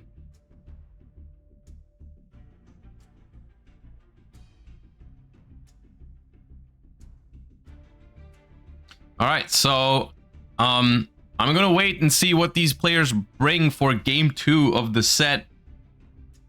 Chris already back at the table, already made a decision apparently on what they want to use for game 2. The opponent's still deciding. There they are. All right, we've got game 2 now. Remember, Mario gets to decide whether they want to start or not. They get to tell the opponent beforehand, and they have to, if they win the coin flip, they have to pick accordingly. Like if Mario says they want to go first before the game starts, even if Chris wins the coin toss, they have to send him first. Which does not necessarily mean they're playing Tenpai. I see this a lot of time in these Challenger Cups. People don't know that the opponent gets to choose beforehand, before they even start. So they think it's like, oh, that means they're Tenpai. It doesn't necessarily mean that. So yeah.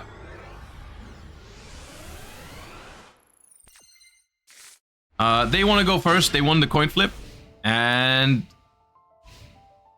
there they go. Salamangreat Foxy.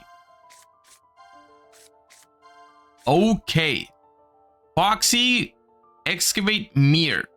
Add Mir. Activate Mir. Maxi. Thoughts? No thoughts. Okay. Nice Salamangreat strategy.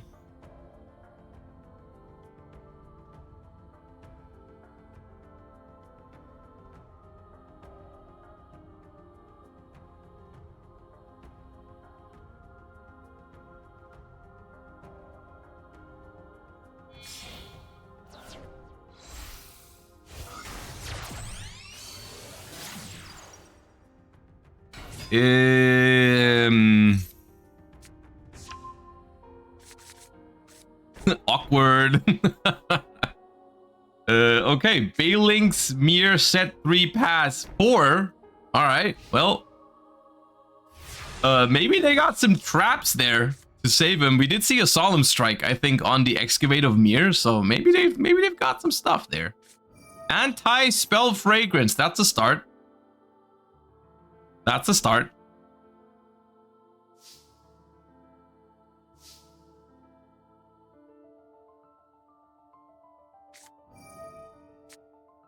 We're playing Adventure.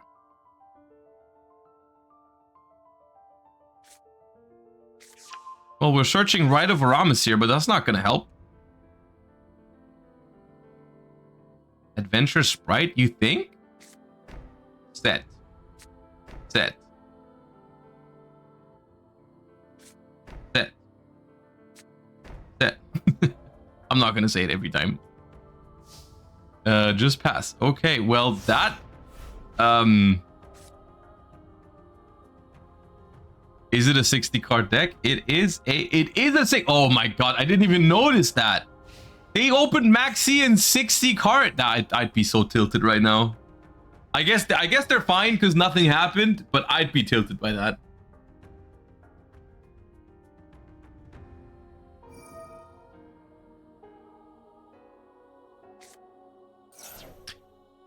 You know what's weird is that the Salamangreat player didn't even set the field spell, so they can't activate it this turn under their own anti-spell.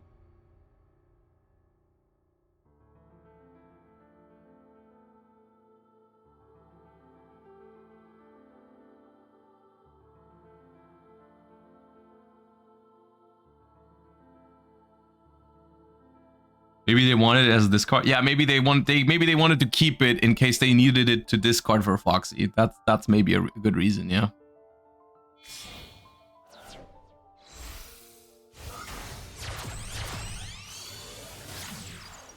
Cyber's Wicked. That searches Salamangreat Weasel, right? It searches a Cyber's Tuner. So we're banishing probably Mir from the graveyard. Yep, we're banishing Mir in an attempt to add Weasel. I do love Weasel. Weasel is a very cool card. Currently, we do have 2 Salamangreats in the graveyard, so we can special summon it. We don't do it yet, though. We go for, what is that? Promethean Princess. I've seen that card before.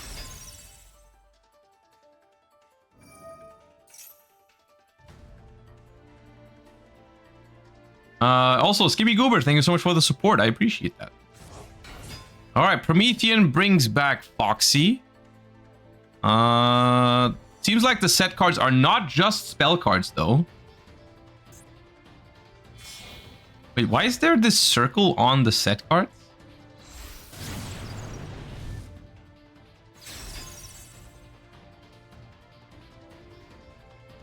Can't use them. Okay, but does that tell you it's a spell? Or is it just like they might not be able to be active? Is that there even if it is a trap card?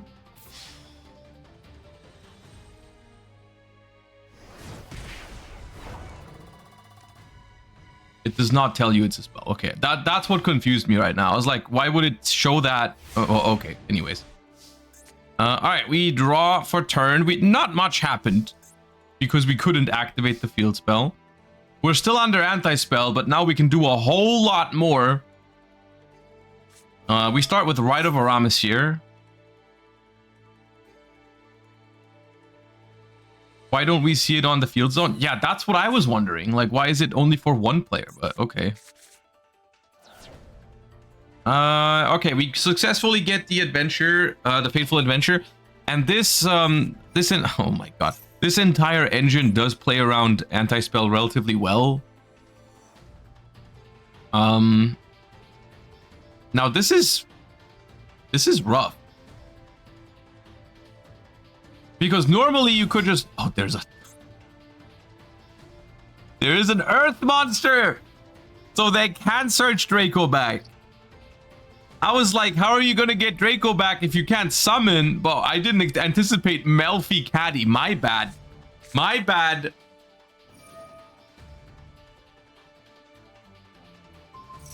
There goes the Gozen match, potentially.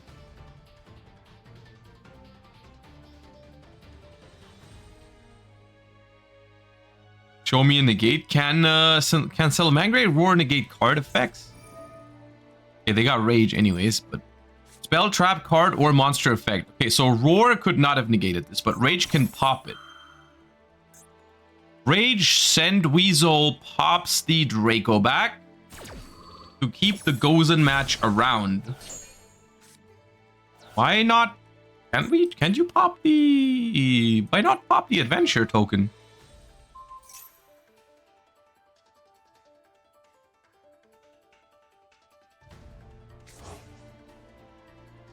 Protection. It doesn't have protection from card effects. You could have just popped it.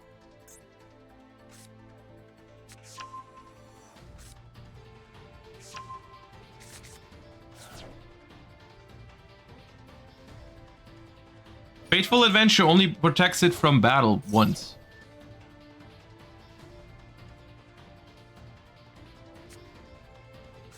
Adding Illegal Knight would have been goated. I mean, Illegal Knight is still a it's a dark monster, right? Not an earth.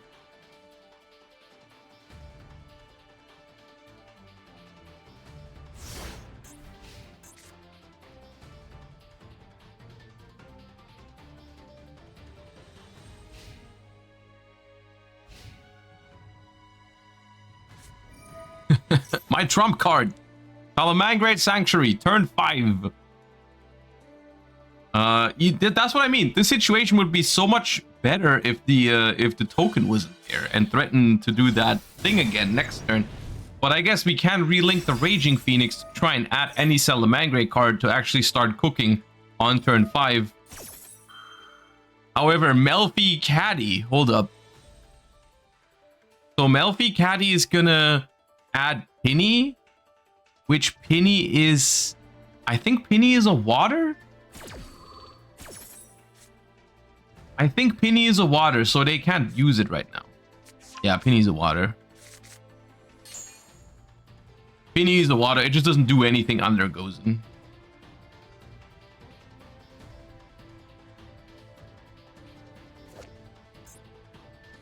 Because Mary Melfi's is an earth.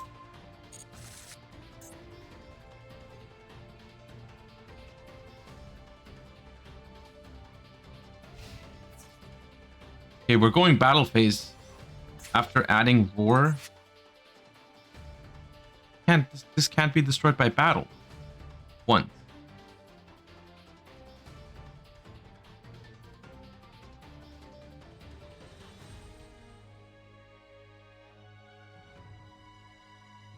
Are you actually getting demolished by one Draco back right now?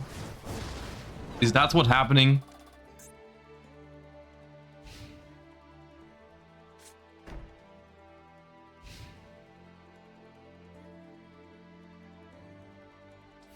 I think it might be.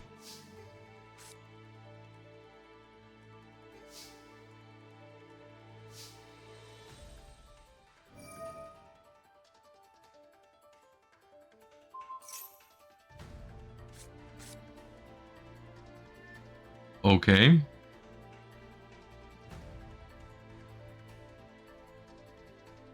We have ungozened the match.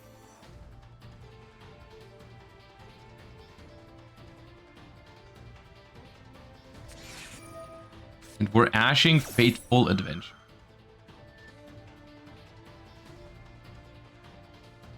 That's how down bad we are.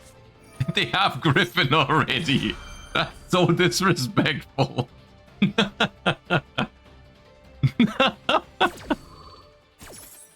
Oh, man. That is very funny.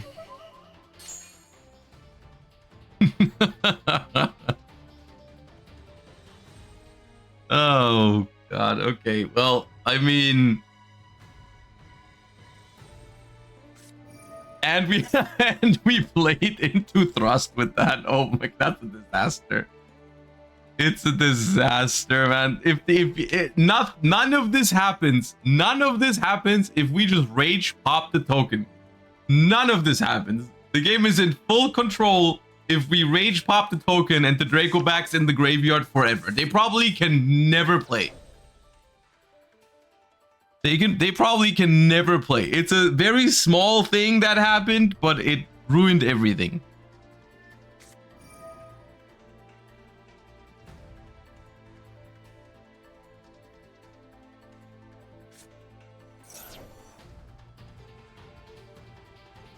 Okay, we activate Droplet out of nowhere. Because I don't know.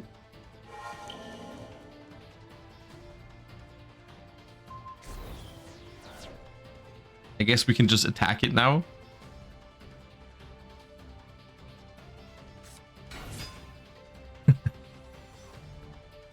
That's my goat. My goat, Nimble Sunfish.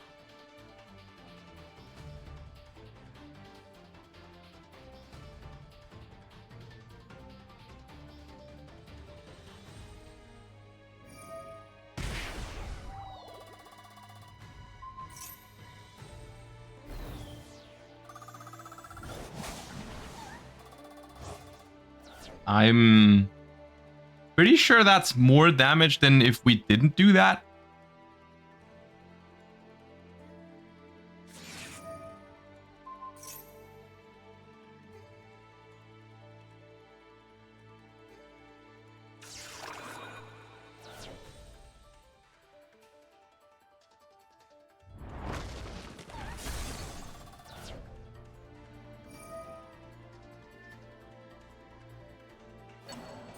Okay.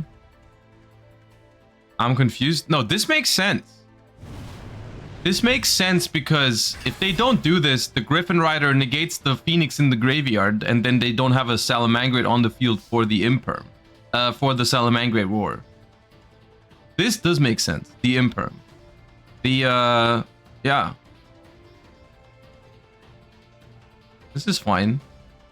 I mean, fine. Okay, fine is a stretch, but this move is understandable.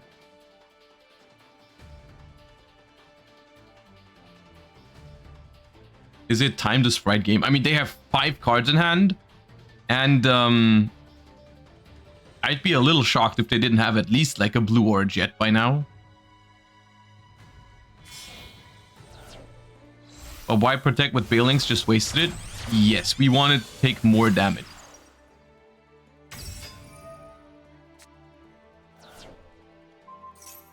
Try to pop anti-spell. To which I say protect the floodgate at all costs. Yes. With lightning speed.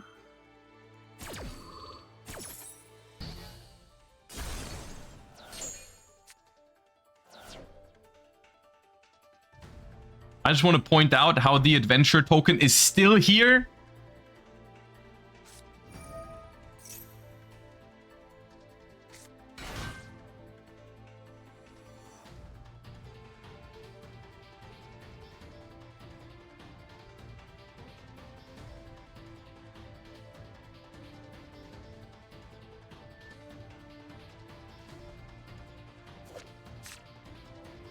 This does kind of look like Charlie. Meow.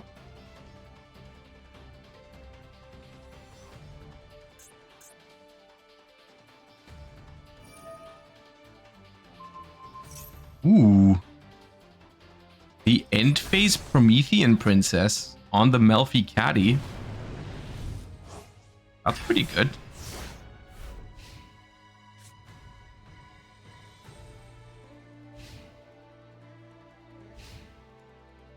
So if we can't stop this Promethean from reviving, we're going crazy here, aren't we? Come on, Salamangreat, you gotta like do something at some point. You can't just like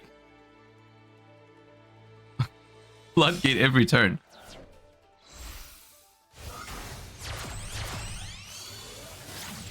The Sunlight Wolf has hit the board. Let's go.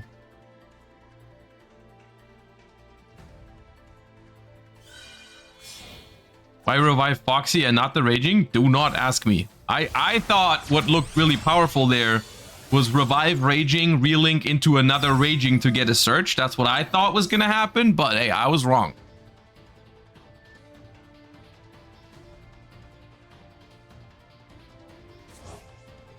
Okay, Weasel, draw, give them Foxy. Activate Promethean Princess another time to destroy the adventure token. Finally! Also Sunlight Wolf. To add back one of the Raging Phoenixes to the extra, maybe? Yeah.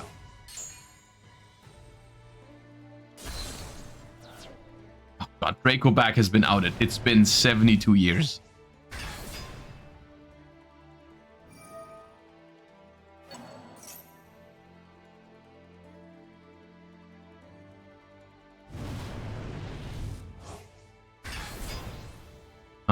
And this is just game if we just attack now. Technically. We can also throw in a Takettenborg for good measure, yes.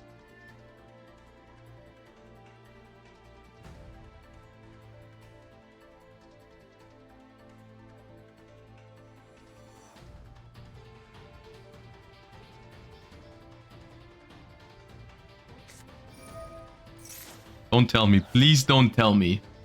Takettenborg was number 5. Please. Someone go back and count, please. And tell me that the Takettenborg was not number 5.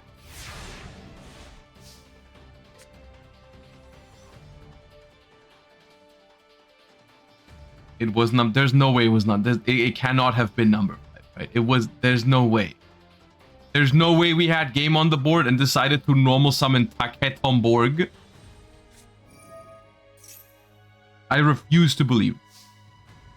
They started their turn with Promethean Princess. They used it to revive 1. They made Sunlight Wolf. That was 2. They relinked Sunlight Wolf. I'm not sure if they relinked Sunlight Wolf. Stop ashing Fateful Adventure. It doesn't do anything. Anyways. They relinked Sunlight Wolf. They went Weasel to summon the Foxy to the opponent's turn. Then Promethean from the... Yeah, they summoned 5 times beforehand. Yeah, okay. Why are they still losing? How is this game still happening? What is going on?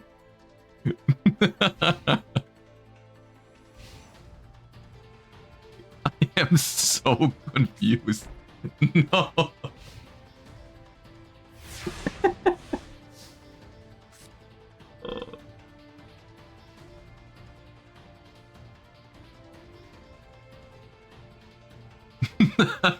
No way. There's no way. This one Nibiru just wins it.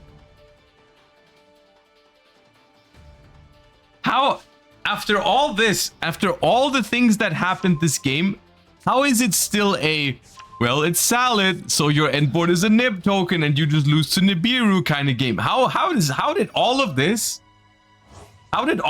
just build up to, haha, Salad lose to Nib?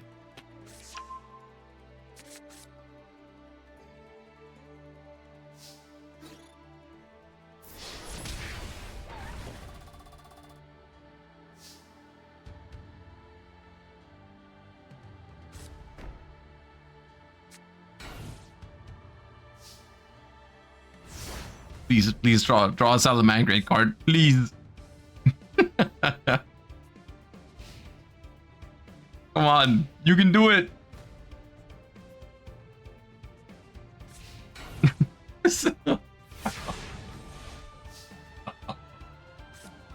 No. No way.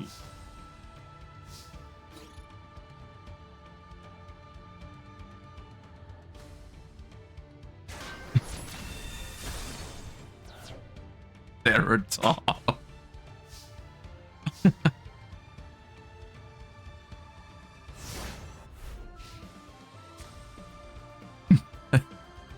Come Come on, man. Come on. Why? One Salamangre card.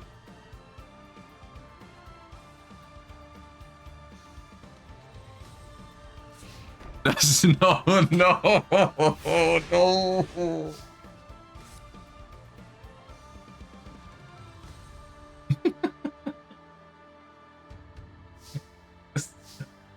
This is not okay, man. Oh! Wait. We live? There's no rock monster in the graveyard, is there? Why are you picking the only monster you have to summon in attack position?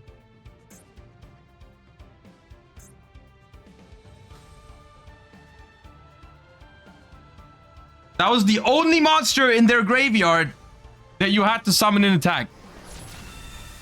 Because fire... Oh, wait! But that's the... Oh, you get Raging Phoenix now. No, wait, they're a genius. Let's go, we're so back. It was actually an out. We are so back, everybody. We are so back.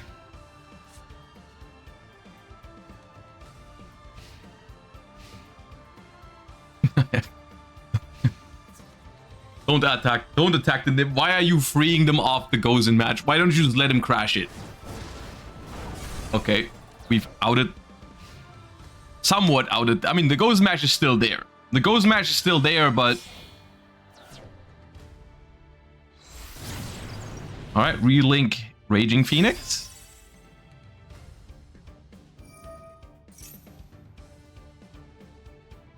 Reset Roar.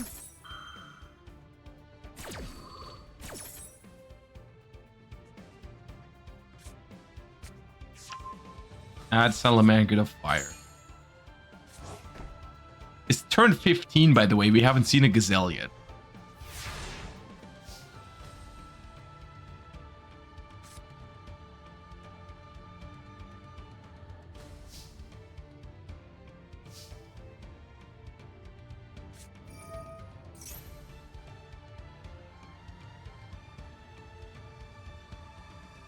Let him have the token. Let him have it, please. There's no way you have a second Draco back in your deck, right? Impossible.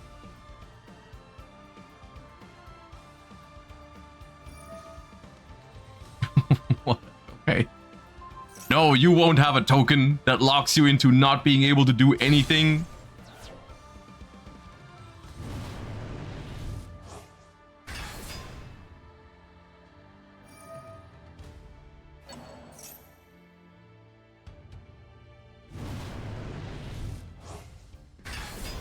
Okay. Now what? The problem is Gozen match, I think, is just crazy against their deck because they're playing. It's clearly, we haven't seen a sprite monster yet, but it's clearly some sort of Melfi sprite or something like that. Melfi Adventure Sprite is what they're playing, which means all of their stuff is different attributes. Like the sprites are dark and fire, the Melfis are earth and water, Adventure is earth and wind and maybe dark and water. Like there's just too many different things.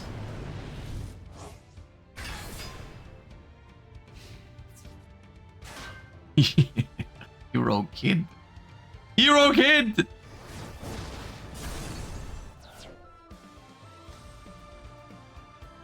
Guys, name a card right now. What else? No, come on. No, this is...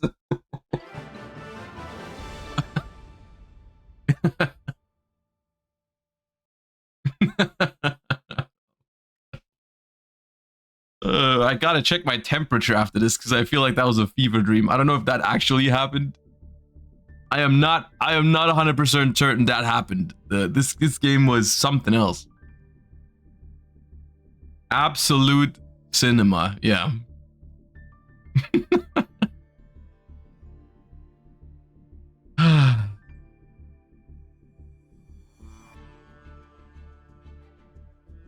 What a game. Alright, what that means is we're going to a game 3. I think. I'm pretty sure Chris was up one game. Now they lost, so it's 1-1. I'm pretty sure we're going to a game 3.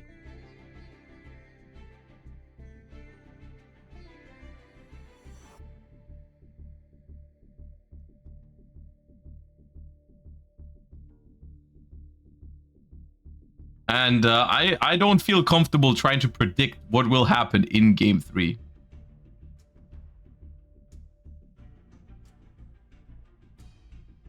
Because look, anything could happen between these two.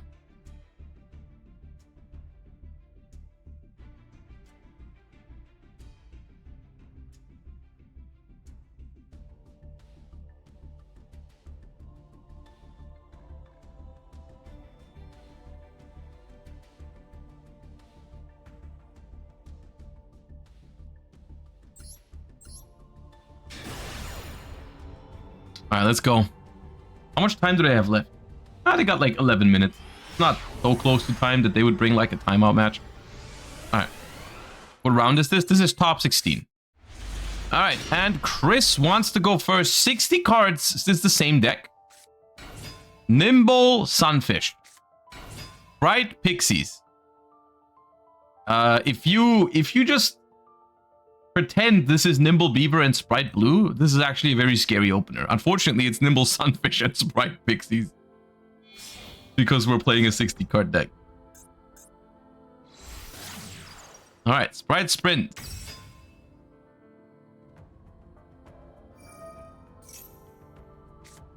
It's Valor.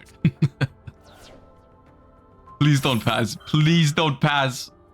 No, not my. Okay, we have starter. Okay, we can play. We can play. Don't worry about it. We're good. We're good. Got the extender. We're paying some life points, but there's enough time. Our board is crazy enough. All right. Okay. Blue for Jet. Royal Jet. Impressive. Special Jet. Add like Smashers or Double Cross probably, because starter's already been used. Double Cross. There it is. Gigantic.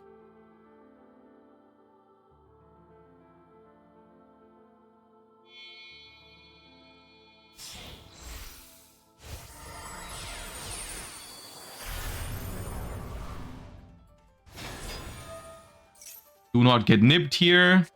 Valor is still pretty annoying, honestly. Pretty annoying, Valor. Okay, so we do have a double cross in hand, and we could still make Sprite Elf here, which is not much of an end board at all. So we have prevented the hero kids, by the way. That's what just happened. Okay, Sprite Elf.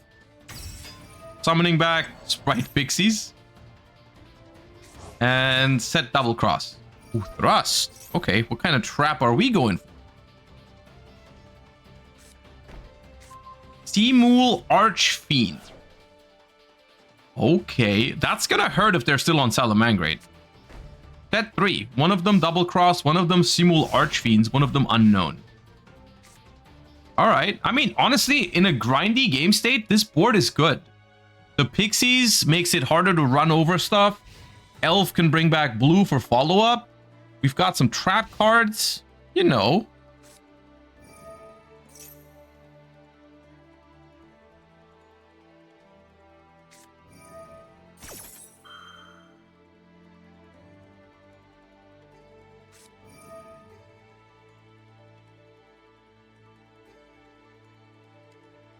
After all this, is it just Tenpai? After all we've been through?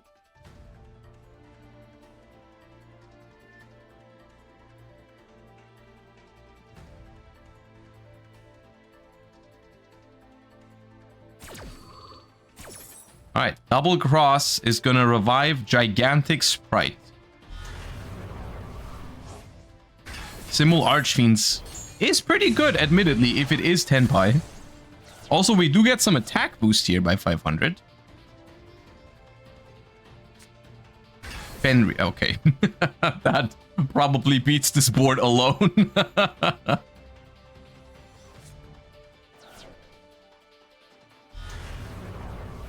Okay, it's not Tenpai. The Bellstar.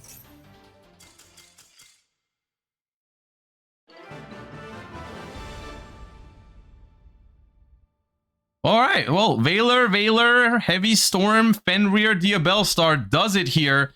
And after a banger of a game 2, we have a relatively quick game 3. And unfortunately, it leads to Chris being eliminated, our 7-0 player. Unfortunately, not being able to show off the Sprite deck in this top 16. They did perform very well with it in Swiss rounds, but here in top 16 it did not actually end up winning them a game, and Mario moves on to the top 8. Congratulations. Do we have any other games still going on? We do not at the moment, unless anyone is preparing for a game 3, but I'm not seeing it right now. Also, I do think any game 3 that would start right about now with like 5 minutes left would not really be that crazy to watch. It'd probably just be like some life points cards. So let us just go on a very quick break, because I do think the top 8 should be starting very soon, because I don't think anyone else is still playing. And I'll be back. Look, I need a small break after that Salamangreat Sprite match. That was not something I anticipated in top 16, so I need to catch some air, dude. I'll be right back for the top 8 in a couple of minutes. I don't think we've peaked yet. I think we can even see some crazier games moving on in the tournament. I hope you're enjoying the show so far. We'll be right back with the top 8. See you guys in a couple of minutes.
All right, and here we are and ready to go for our top 8.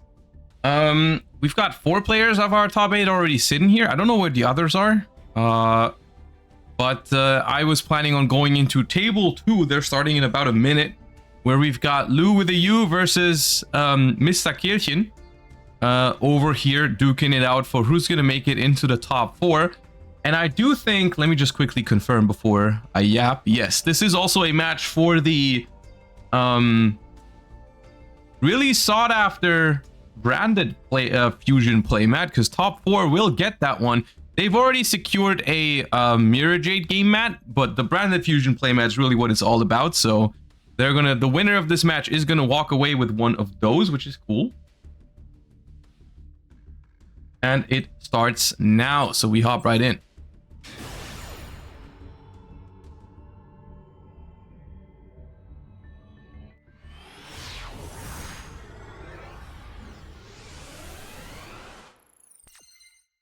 All right, we are going first here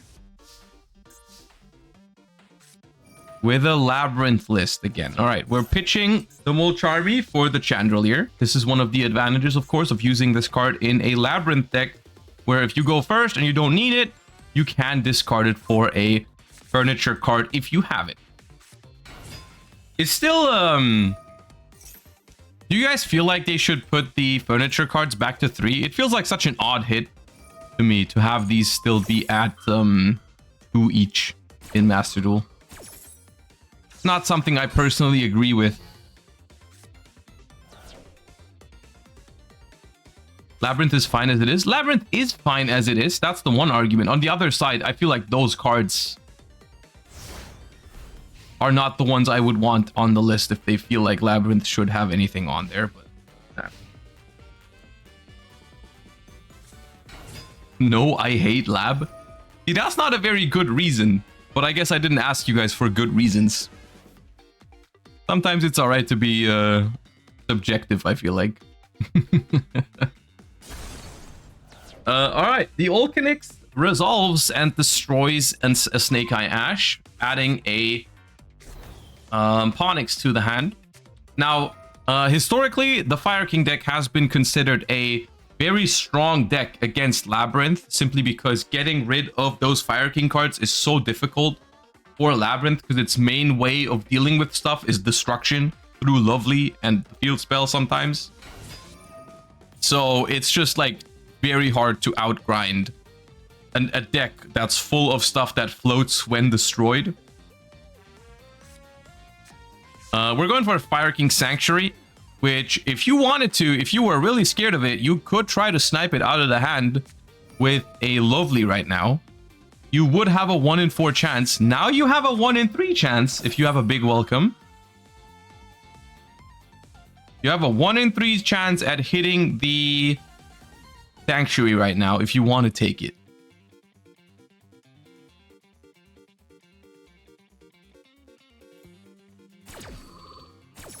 The new Equation Cannon is good against Fire King. Yes, that's true. Especially if you can hit them on one of the level 8 monsters and banish the Garunix, for example, that's really strong. Yeah. All right, we are not going for a Big Welcome Labyrinth, and we are letting them go for the Sanctuary, which gives them Fire King Island. So we're gonna let all of that happen for now. Seems like. All right. There we go. The Olkinix. It's probably the Olkinix that they would destroy here. Or 1 in hand. Yeah, it's the Olkinix. Olkinix destroyed, adding Garunix. Now we're going to activate both effects, I assume. And then potentially, I think they're going to destroy a Kirin from the deck to be able to... I mean, Kirin is also so good against back row decks, because threatening a non-target pop is so good against set cards, because... you know, you basically have to use all of them. Otherwise, you're just going to lose one of them without being able to chain it.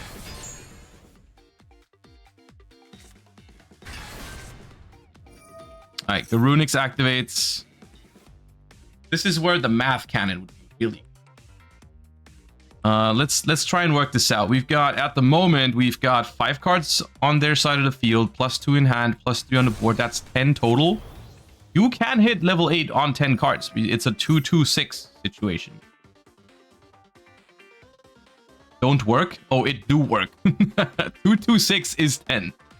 Trust me, I've done the math in my head. 2 + 2 + 6 is 10. Just believe me on that one. All right? Just believe me on that one.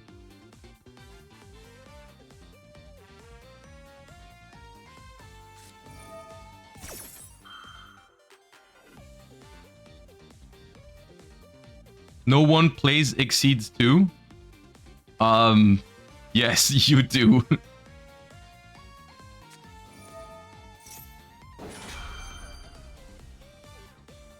If they chain, okay, now it's chain Maxi to the Big Welcome, which doesn't change the math at all because the Maxi is just going to replace itself.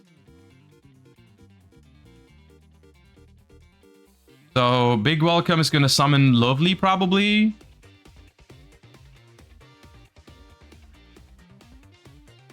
So that's going to put up the total of cards to 11, which means we go 3-3-5.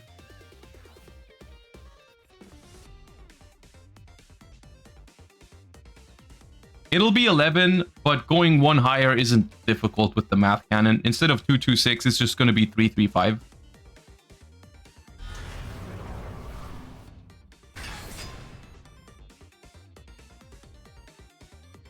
.335 can hit level 11. Level 8.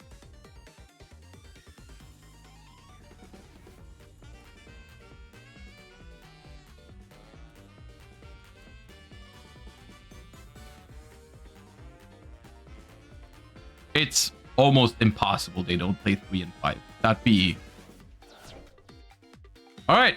And most important question, what do they think are the funniest rank 3s? Okay. I respect the Fusion 5, Hair Psychroid. And it was Acid Golem and a Royal Zen mains. Alright, respectable. Here's the thing. This is why I wanted them to do this earlier, because now the Kirin non-target pops the Lovely. That's why I think it was better to do this in response to the Garunix effect instead of the effect, like in response to the Kirin effect. Because now it's just Lovely's just in the graveyard. And won't activate. And you are... Yeah, you're dead to the last card in hand. But this would not have happened if you did this in the correct spot.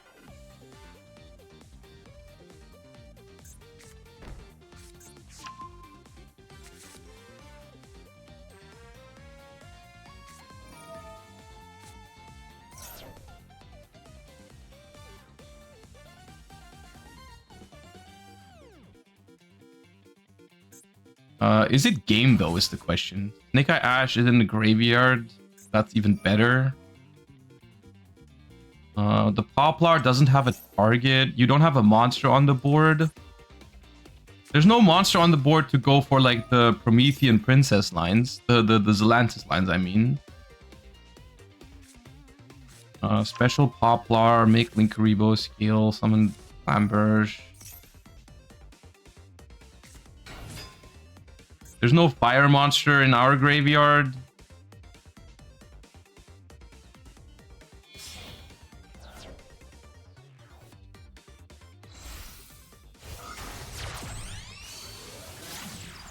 We could do the thing where we do the Nightmare Phoenix co-linked to Zelantis and then we go battle phase. Yeah, I'll just let them figure it out. We'll just see. I don't think I think this is an interesting lesson in terms of like chain links and when does what happen. It's a very minor difference, but the moment in which they used their Big Welcome Labyrinth mattered a lot here. If they did it a little bit earlier, it was the same number of cards with the when the Garunix activated, it was the same number of cards, but they actually would have gotten their Lovely pop. So that could have sniped a card out of their hand.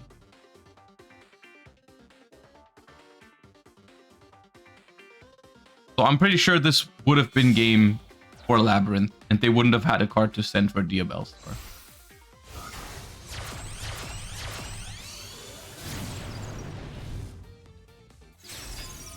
So at the end of the day, it's still an important lesson, because all of this is happening because of a I think a small missed opportunity by the Labyrinth list.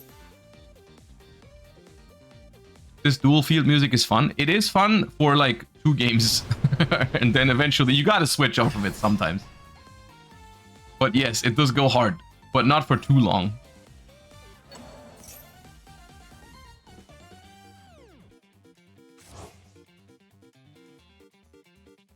Lovely in spell trap zone is evil. Very evil.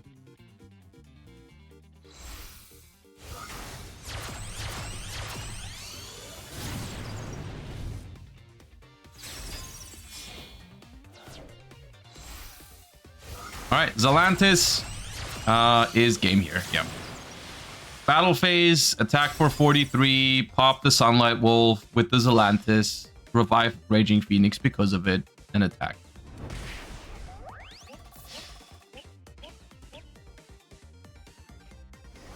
Yeah, interesting game, honestly. A very interesting game. Well played by the Fire King duelist, especially.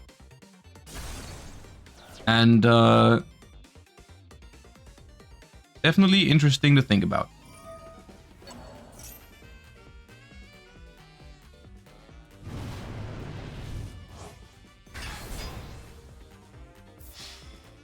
Kirin could not special summon because it was added back off of Sunlight. All right, there we go. Raging Phoenix goes in for game, and that is game number 1 in top 8 in the books. And Mr. Kielchin up 1 game away from moving on to the top 4. Let's see what the scores are in some of these other games. We've got Teremiare up a game against Mario. We've got TT9911 up a game against Nicky Boy. And yeah, that's it so far.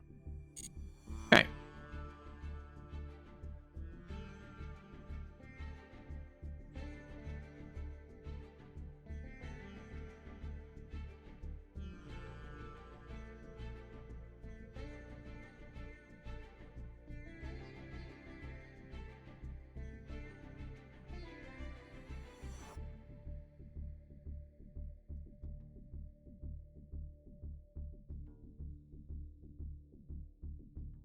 All right, game 2 about to begin. So the question is, do you just play Labyrinth again if you know you're going to go first? I mean, probably you could, but probably with a different list. But do you play Labyrinth if you think your opponent's playing Fire King? Because that's a scary matchup, honestly. That is a scary matchup. What is that icon frame? I've never seen it. Which one?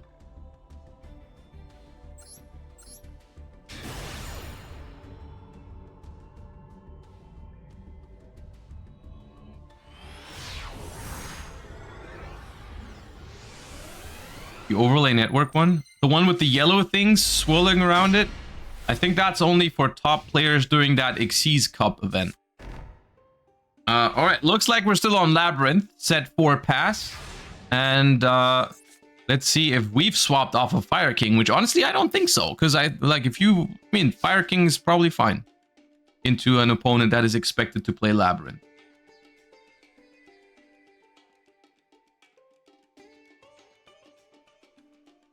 All right, we are considering our options. We're pitching a Maxi for a Diabellstar. Looks like we're still on the Fire King deck.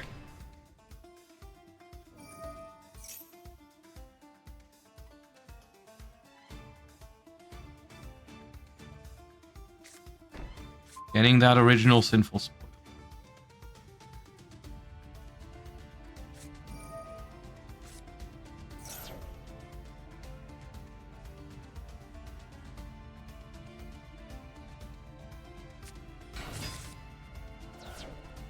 Are you just gonna let Snake Eye Ash resolve with 4 set cards? Seriously? No way, right? You're not doing that. They are in the process of doing that. Unbelievable. There is Onyx. Okay, not going for Poplar. Normal summon Ponix instead.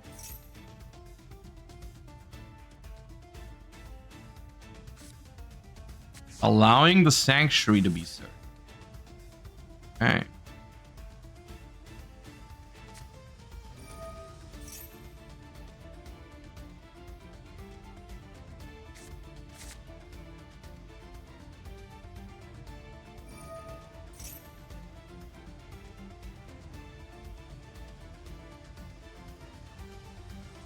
We're just allowing all of this, which is putting the Fire King cards into a very, very advantageous situation against like a trap deck.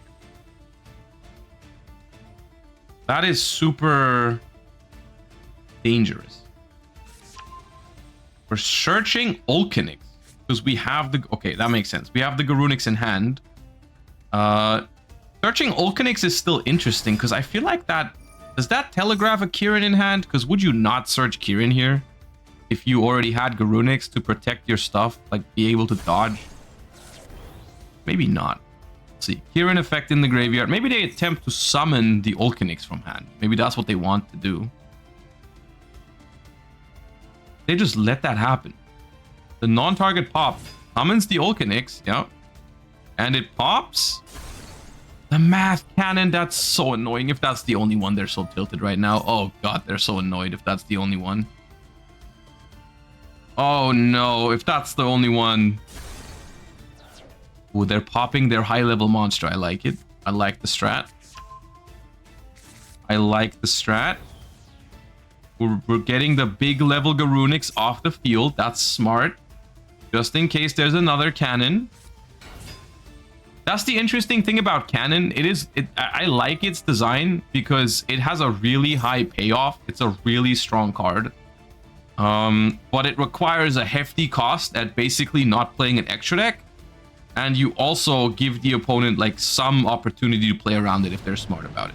Now, granted, we still summoned Flamberge here, which is kind of still playing into it. So in hindsight, it doesn't look all that smart. But I guess that really was the only cannon there. They don't have another one. Because I do think that Flamberge, you could have hit it, right? 4, 2 monsters, 6, 8, 11. Yeah, you could have hit it.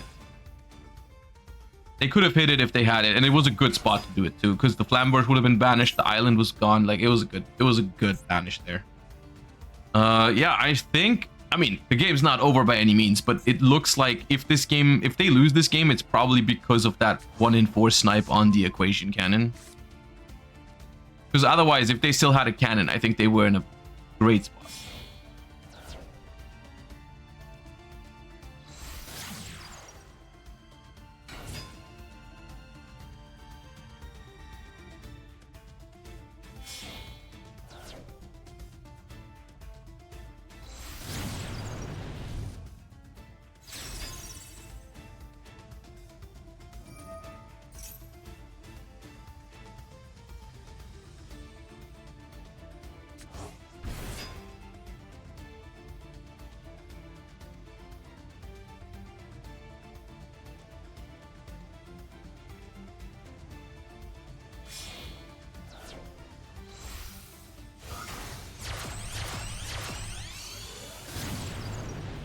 Now, are you gonna use your trap cards at some point, or are you just gonna like, or just like lose?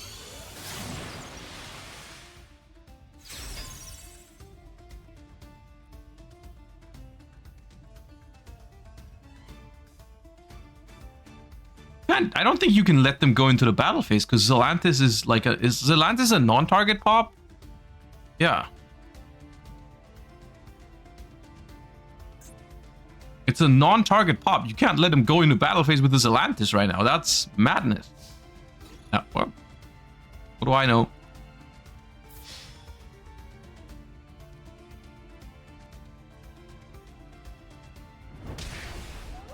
There's no way you have nothing after this cannon got hit. You got 3 face downs. Do something.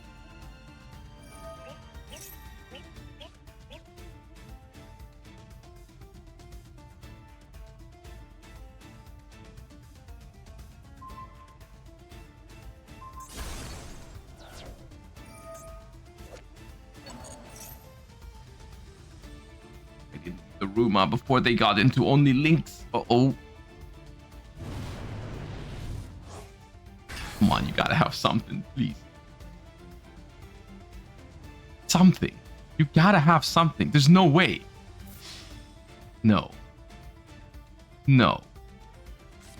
Okay. You had Trap Trick?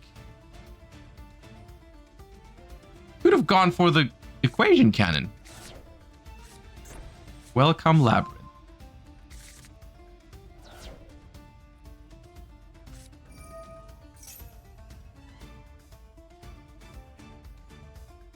So you just have to throw something in the way. Okay. That was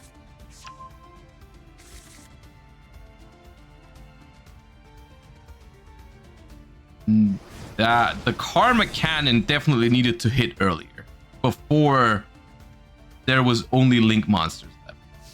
100%.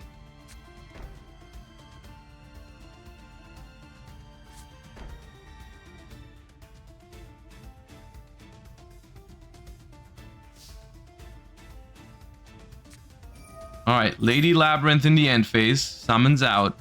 It's not over yet. It's not over yet. We'll see. The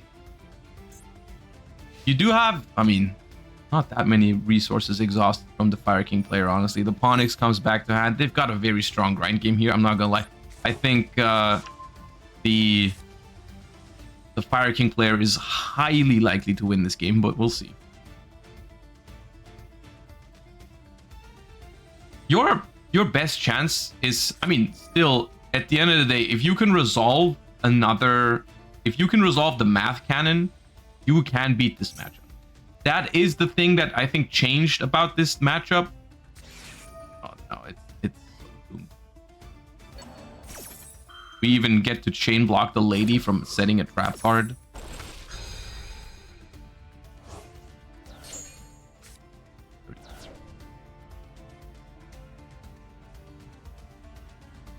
I don't know if I would have the barrier in my Labyrinth deck against someone who's likely to play Fire Kings.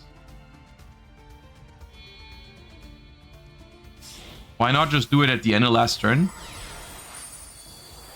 Got a lot of good points, guys. You've got a lot of good points. I don't have the answers. I also don't have the answer as to why this Typhon is being summoned. But at this point, I mean, you might as well try and see if your opponent misplays, I guess. Because I think if you just, like, set pass, you also...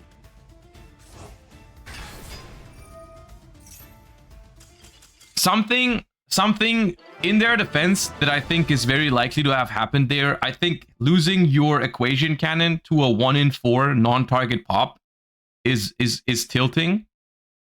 And for some people, that's what all it takes for them to like play a little bit worse after that, because they just feel tilted by like a singular decision or something that happened. And sometimes that ruins your game, you know. Sometimes you can't control the tilt, and that's what happens. And I think maybe that's a little bit of what that was. Because I mean, losing that karma cannon, not the karma cannon, losing the equation cannon there was definitely the worst case scenario on that Kirin pop, and maybe that just threw them off a little bit. You know, it happens. It's fine. Let's see what the score is in this game over here, so we can maybe still jump in. We've got a 1-1 situation, so they are currently in game 3. Let's watch from the beginning. I had Kirin and Skyburn already, though. Yeah, maybe you win regardless. That's not what I was saying. I'm not saying they should have won, for sure. That's not. Maybe they would have still lost, but they definitely could have put that Karma Cannon to some better use. All right, so game 3, we've got a draw phase Perulia into a bonfire that resolves for Snake Eye Ash. Now, Perulia is pretty good against Snake Eye Ash because you get 2 cards right at the bat, or not, because Imperm hits the Snake Eye Ash right away. Perulia is still good in these kind of situations because, yes, there's a chance it only draws 1 card and nothing more. But at that point, it's still an upstart goblin that quote-unquote protects you from a Diabell Star extender. Because if they have the Diabell Star, you get an extra draw, and at that point, it was definitely worth it. Original Sinful Spoils hard draw, though. Pain, Molcharmy, Fubalos. Alright, then. Bring it, Snake Eyes, bring it. Okay. Can you let him do like something? Can they breathe? Let him breathe, man. Talents, look at hand. All right, come on. 1 starter only. 1 starter only. This is not okay. It's not okay, man. Chain it, yes. You need to chain it for sure. All right, well, looks like it's Tenpai, and we're gonna see their hand. Magnamut does not come out, and please don't show me Pydra Chandra. Oh my god! Oh my god! It's not okay. It's not okay. It's not okay. It's just not okay. No, no.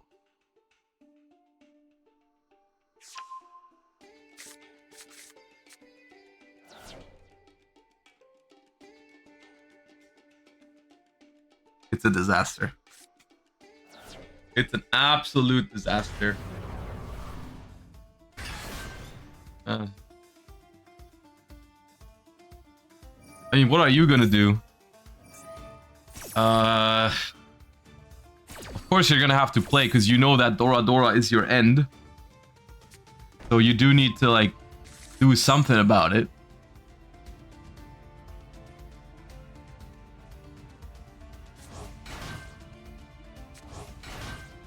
Pitching Flamberge for Diabellstar here is quite good.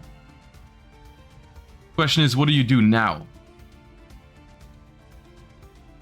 You play, maybe if you play Fucho, but everything else, I mean, you could make, I guess, 4 material Appaloosa, technically, from what you know, does it, right? Just negate Dora Dora, hope they don't draw any of the other stuff. That is a possibility. Oh, they do play Fucho. Or Nightingale, same thing. Kind of same thing, depending on, you know.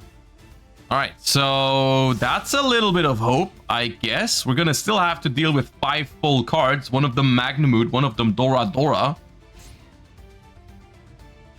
So, yeah, maybe.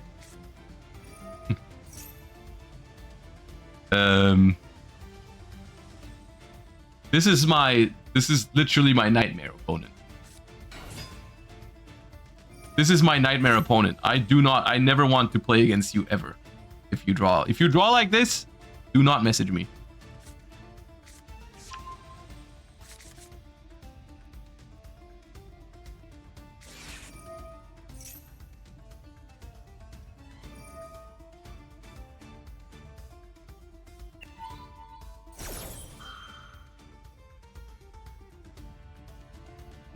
No, you don't have drops. Okay, I was about to say.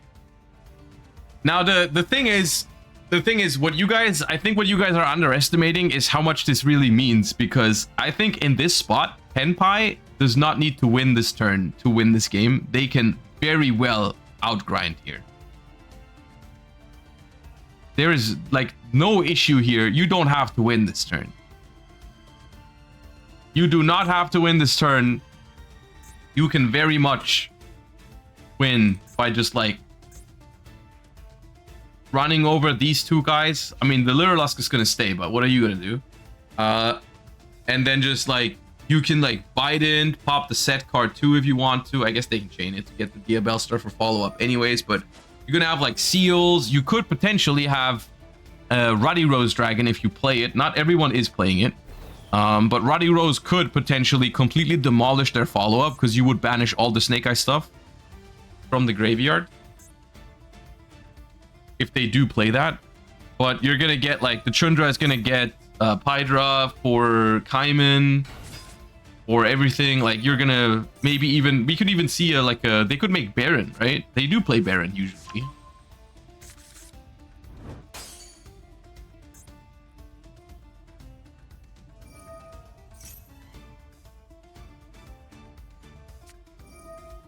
Pain wanted, because you don't want them going into the level 10.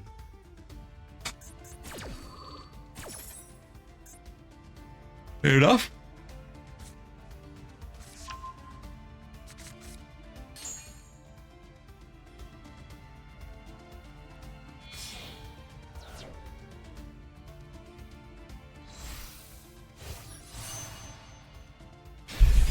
I guess that's +1 draw next turn, only if they don't play Ruddy Rose, right? That's the big question here. I think if they play Ruddy Rose, this game is probably over, because then the Diabellstar also doesn't do anything, because the original is going to be banished. If they don't play Ruddy Rose, I think there's a chance, because then you can go either use original's graveyard effect to search, or you can just use Wanted straight up to put it back, draw a card, and then reset the Wanted. Like, there's definitely ways they can win if there's no Ruddy Rose. If there is Ruddy Rose, different story.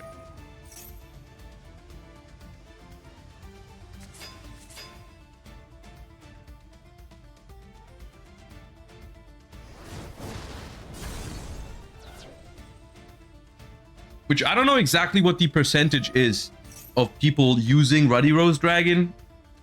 I've seen a lot of people with it. I've seen a lot of people without it. It might just be like a 50-50 kind of situation. But yeah.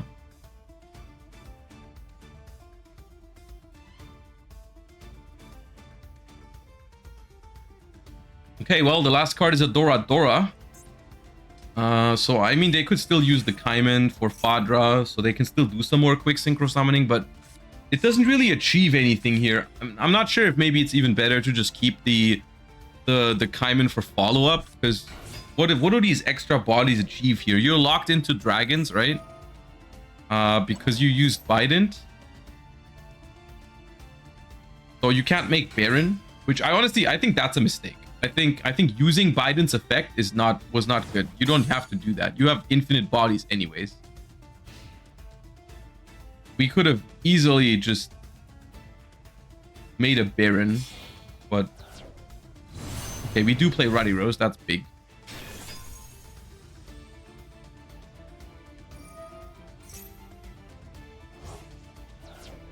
But it would have still been nice to have a Baron, right? But I guess we just won't have that. So the Diabell Star is basically not doing anything here, because they don't have a target for it, most likely, unless they play some very surprising Sinful Spoils cards. The Diabell Star does nothing. So the card they draw needs to be crazy good, but I don't even know what that could be. It would basically... the only card I can think of is Ponyx. Because if you draw Island, you don't have a fire monster. Oak would also be good. Oak, Bonfire, I guess, maybe. Oak or Bonfire could work. Yeah. That's the three I can think of. Onyx, Oak, or Bonfire are the ones that I'm thinking could work.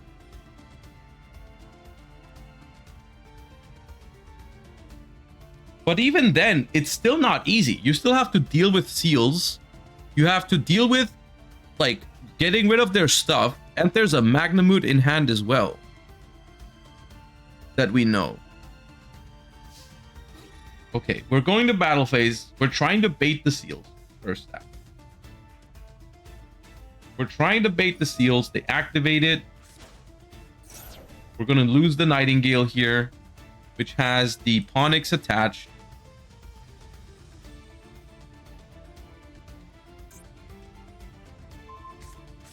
Roddy negates Island. Oh, it does. When your opponent activates a card or effect that would destroy a card, you can tribute this card, negate the activation. Oh, okay. Secret effect.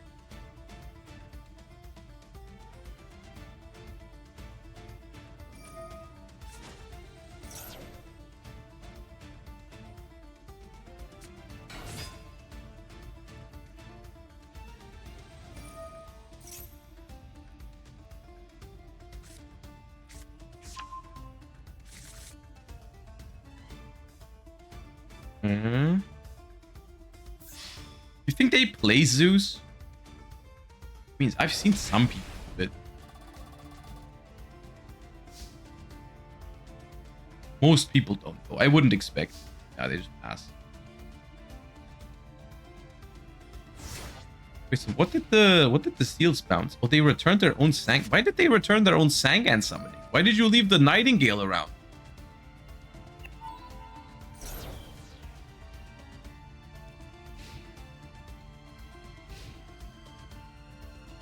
They're just gonna get another turn for no real reason, I guess.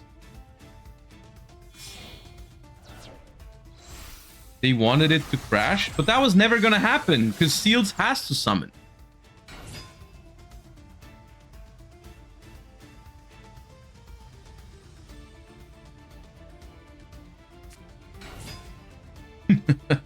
Why is there a DD Crow? Why are you normal summoning DD Crow? You can just normal summon anything else.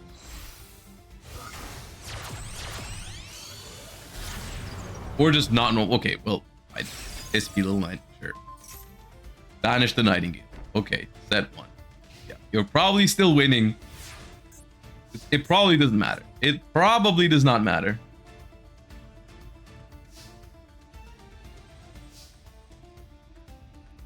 So Dia Bellstar and 2 random draws. The Dia Bellstar has no target.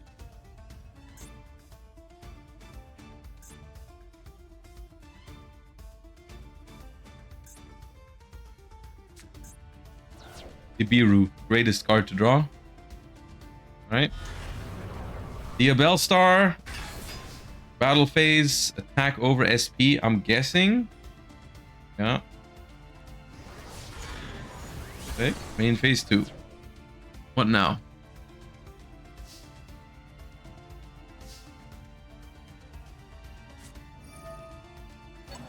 Yep.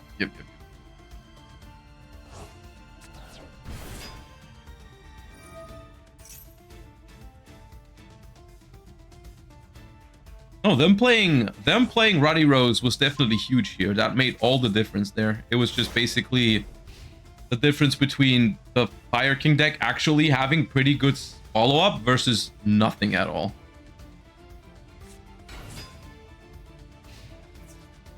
Battle phase. Can't activate cards.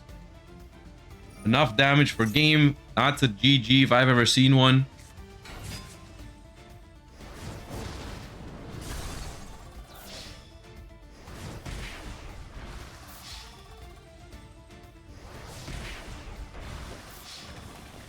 I mean, yeah, you shouldn't beat yourself up too much about it.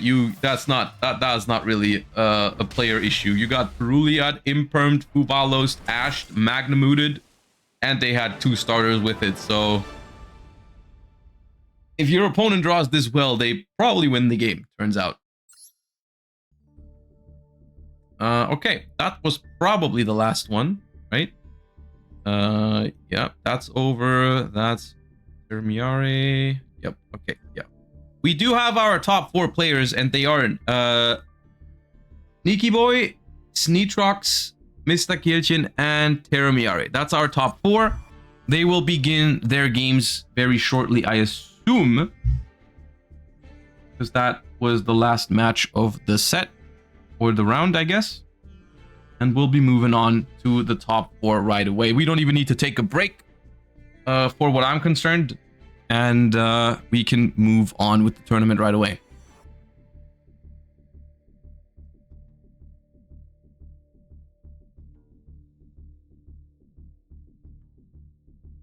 Tenpai needs another hit. I do agree. I do think Tenpai in a best of 1 world needs another hit for sure.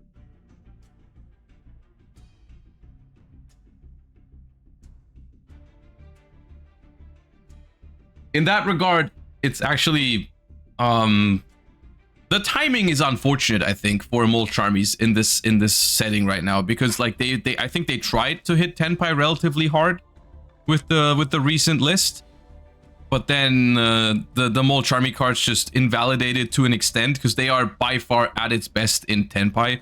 I haven't even seen other decks use Molcharmy Perulia, for instance.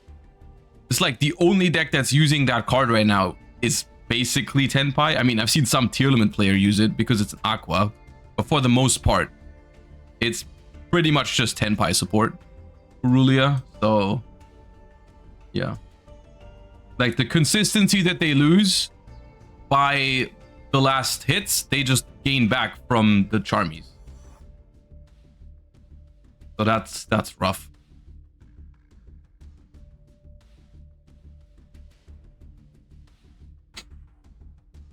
I think they need to do the Kaiman to 1 eventually. Is what's gonna need to happen.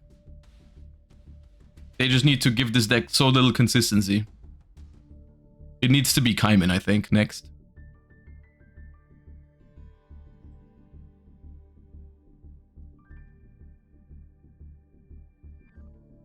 All right. Our players are sitting down for the top 4. Now, I'm asking you guys, which match would you rather like to see? At table 1, we're going to have, it looks like, T2 Nikki Boy versus Termiare.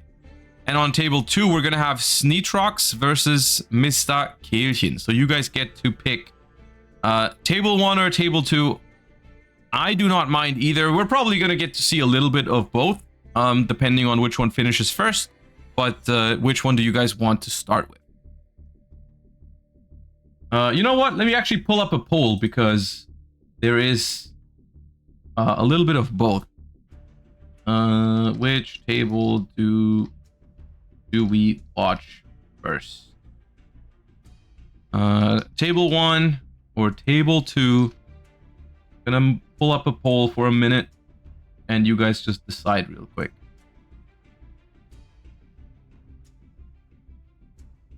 The poll is in chat right now. Make sure to cast your vote if you have any preference. If you don't care, you don't have to vote either. I don't know much about their decks. I think we haven't seen... Have we spectated Terramiari earlier? We might have. Don't remember. It's very close. Please don't make it be a 50-50, guys. If it's a 50-50, I'll just flip a coin. Or roll the dice, or whatever I have laying around. Now you guys are making it a 50-50 on purpose. I should not have said that. I should not have said that.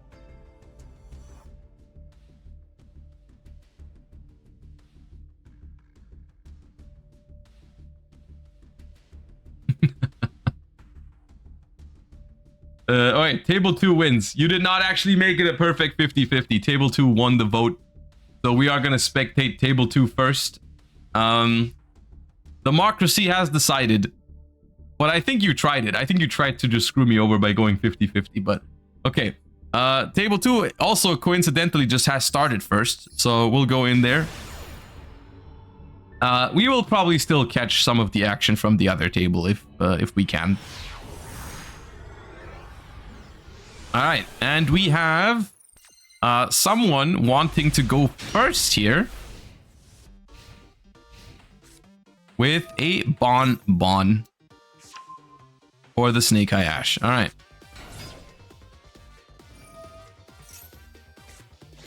We do not let that happen.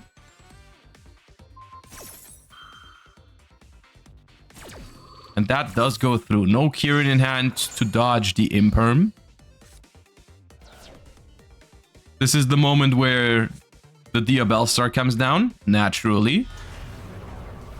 Because why wouldn't you? It's always smarter to have it.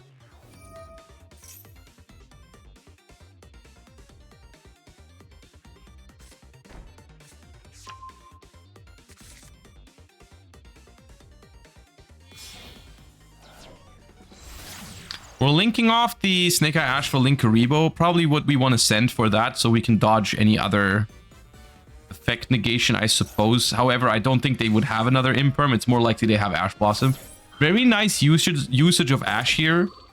They were patient. They didn't just Ash the Bonfire. They waited for the original, which is paying off hugely here. I mean, you don't know. You can always get punished by ashing Bonfire if they have another normal summon. But they got that covered with the Imperm, so I like not ashing the Bonfire and just Imperming the normal summon and ashing the Extender. That feels safer to me. Also because in that instance, you're using the Imperm first and then the Ash, which makes you less vulnerable to Talents. If you use Ash first and they still have a play, you can just get Talents, look at hand, take away the Imperm, and then just play. So well executed there with the Imperm and the Ash, I think. And we're gonna go into this turn with 4 cards. Opponent has 1 set. Guaranteed follow-up with the original Sinful Spoils, which is another reason why this card is so powerful.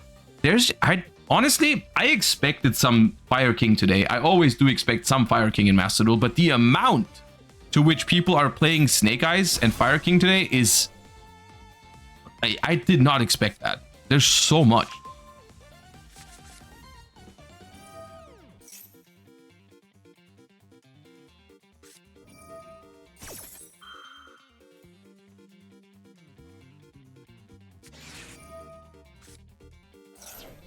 I was afraid that's what it's going to be. And it does resolve. All right. 2 draws off of it already.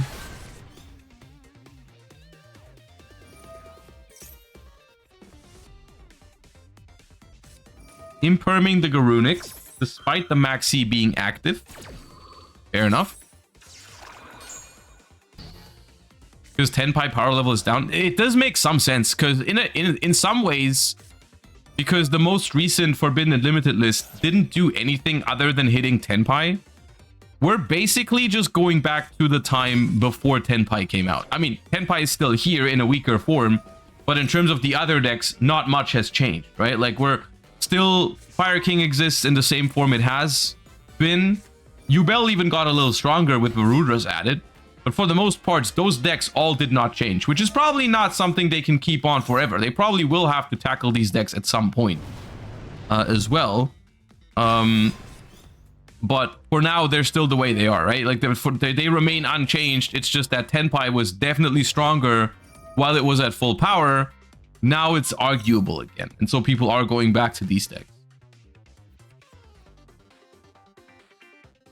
The mold charmies are a difference, though. They are.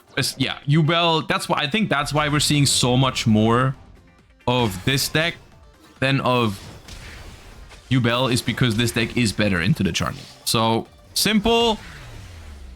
Do not care about your maxi. Drawn 6 cards, no Kirin or anything else to stop this, and we are seeing a quick victory by Sneetrox. Game 1 goes to them.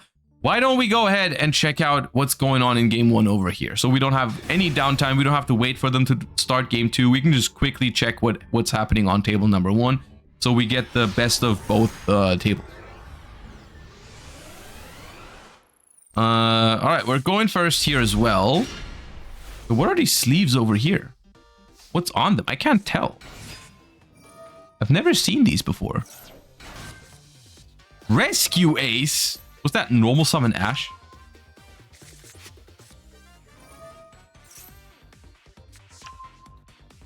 Normal summon the wrong Ash is a very Rescue Ace move.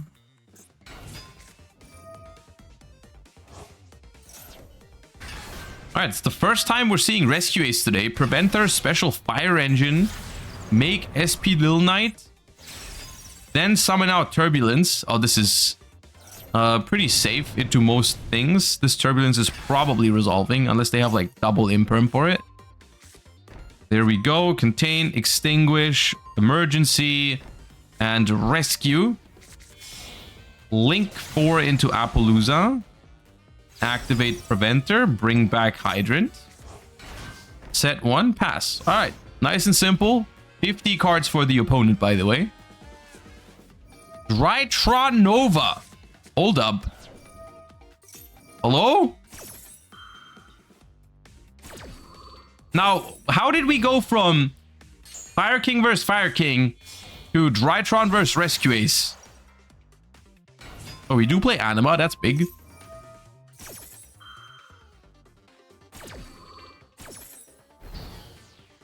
Appo down to 800. Normal summon Diviner. Appo again. Appo done.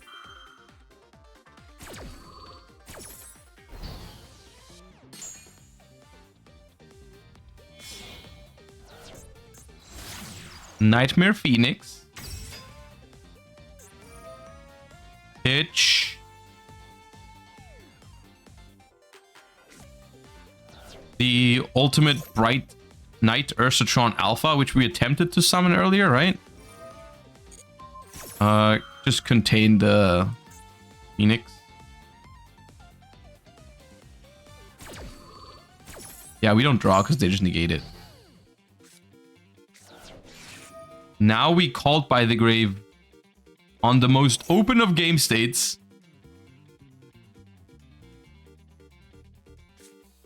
And we chain cross. Okay, yeah, we're just giving up. Okay. I see.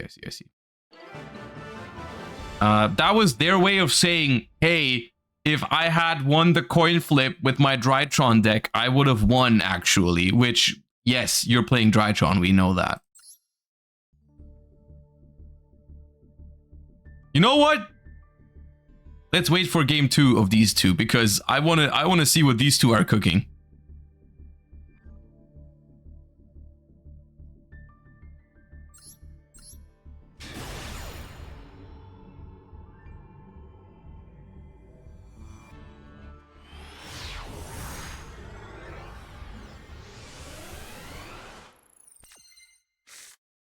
All right. Same sleeves, same deck count. I think I know what's about to happen. Alpha Tribute New 2. All right. Activate new 2 in the graveyard. All right, we're gonna play a game of Guess the Floodgate. What floodgate are they gonna end on? Herald of... Oh, they can't make Herald of Perfection anymore. Or Ultimateness. So, put forward your guesses.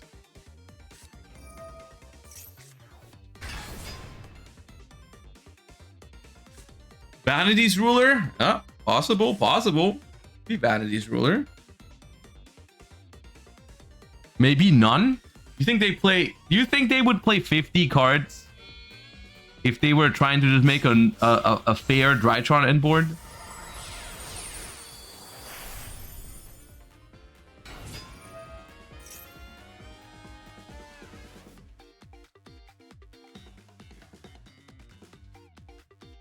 Because I do think you can do that. I do think you could play a more fair version of Drytron, like a more mid-rangey one, because the Drytron deck actually can put up like pretty solid end boards without adding bricks to it. But at that point, I feel like you don't... That's not something the Drytron community vibes with, you know? Like, yeah. At that point, you were probably not going to be Drytron player to begin with.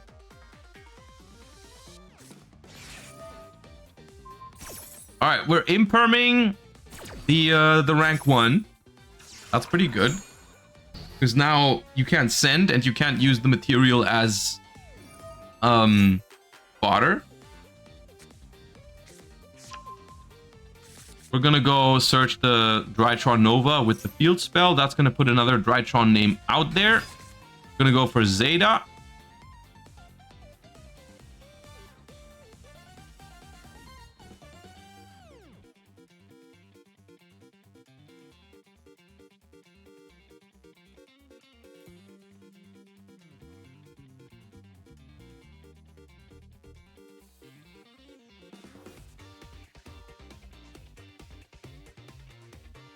And now we stare.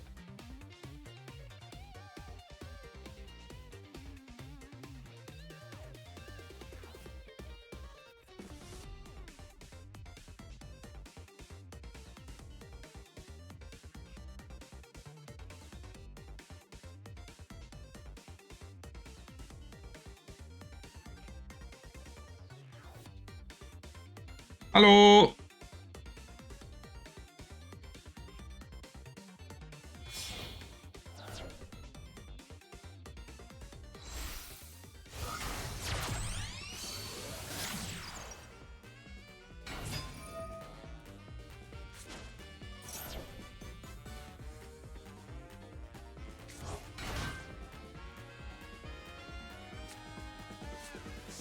All right, we get to search Medionis and trigger Benten. Diviner. So if we normal summon Diviner, that means we're not doing Vanity's Ruler, right? I think that's what it means.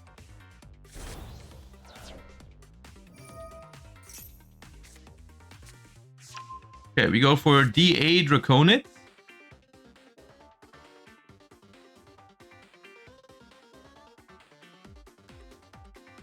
That's a tough one to summon if you can't use the materials off the Exceed, though.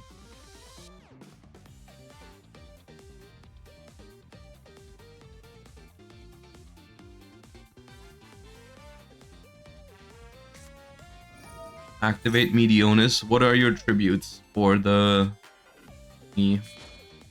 Those 2 and 1 from hand. Okay. Now here's the thing. And this is what I mean by Drytron can actually make a pretty good end. This end board is just 2 monster negates and 2 spell negates.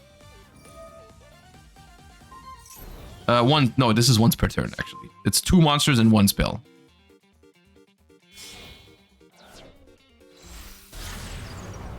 And an SP.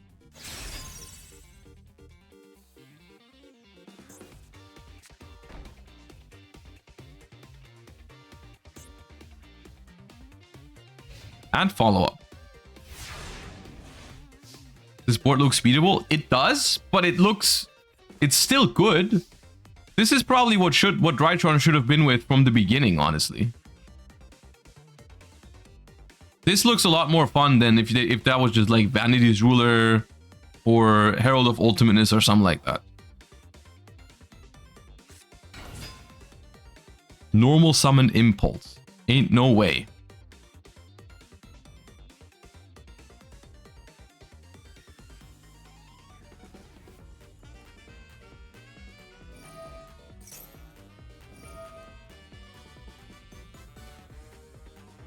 I feel like just making Typhon was pretty good there, wasn't it?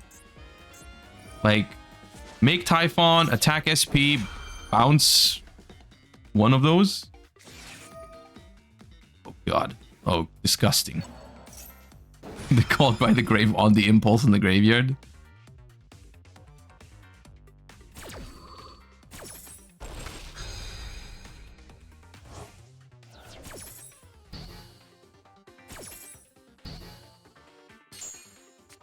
Yeah.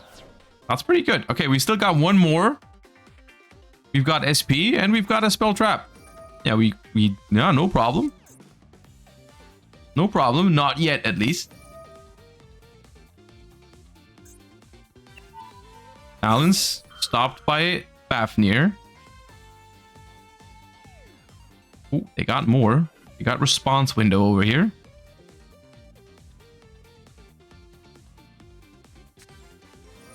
Called by the Grave into a scoop. All right. See, Drytron play. You didn't even need a floodgate. You didn't even need it. Trust me. Don't play it. Your deck's more fun that way, and you can still win.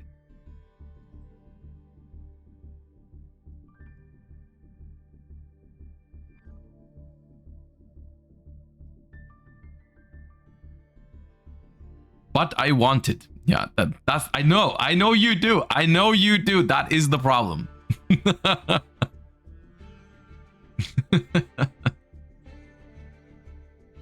I know you do.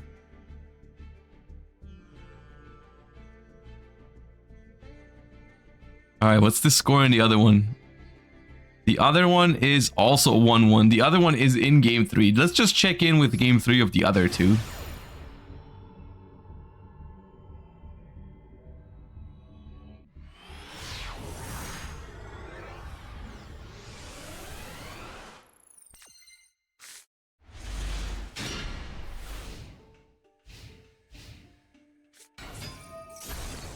Is this still a Fire King mirror? It might just be.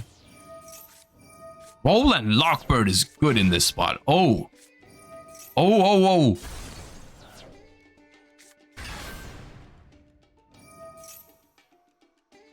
Roll on Volcanics add Ponix is...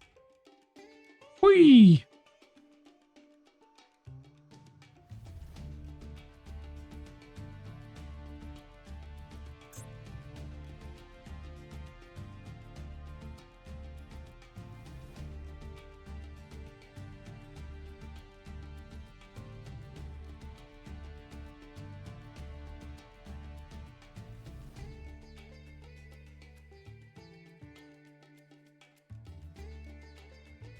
Now, what are their options even here?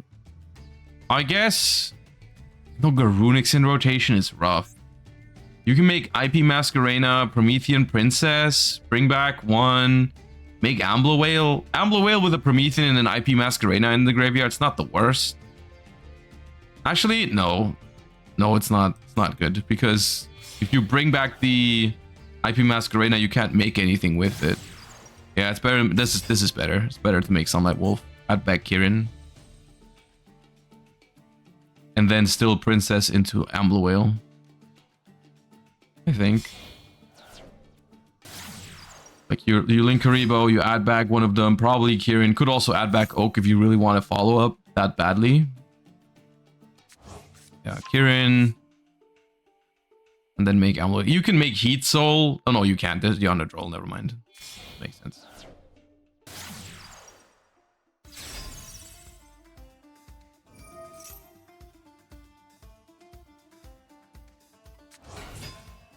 Princess for Oak? Yeah, you can Princess for Oak, which gives you an extra body, but you can't turn it. You can... Wait, can you turn it into much? Oak tag out into Flamberge now. Gives you... Oh, wait, you get Ambler Whale plus IP, actually. Yeah, you get Ambler Whale plus IP if you want to, because you can go into Flamberge with these two, link, make Ambler Whale, bring back 2 level 1s, and those 2 level 1s could make an IP or SP if you wanted to. It's actually not too bad.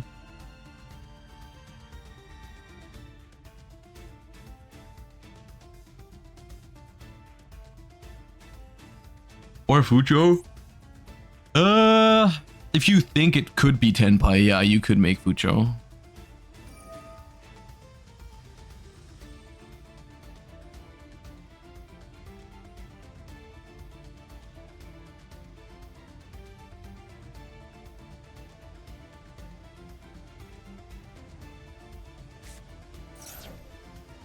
Oh. Oh. Wait. Ooh, I like this. I think I like this. You're just gonna make IP here, I think. Have IP plus 2 fire monsters. So that you can go IP into SP at any point and still have a fire monster on the board for Promethean. Or you're gonna leave the Flamberge on the board to summon out the Volcanic. That's fine. That's also pretty good.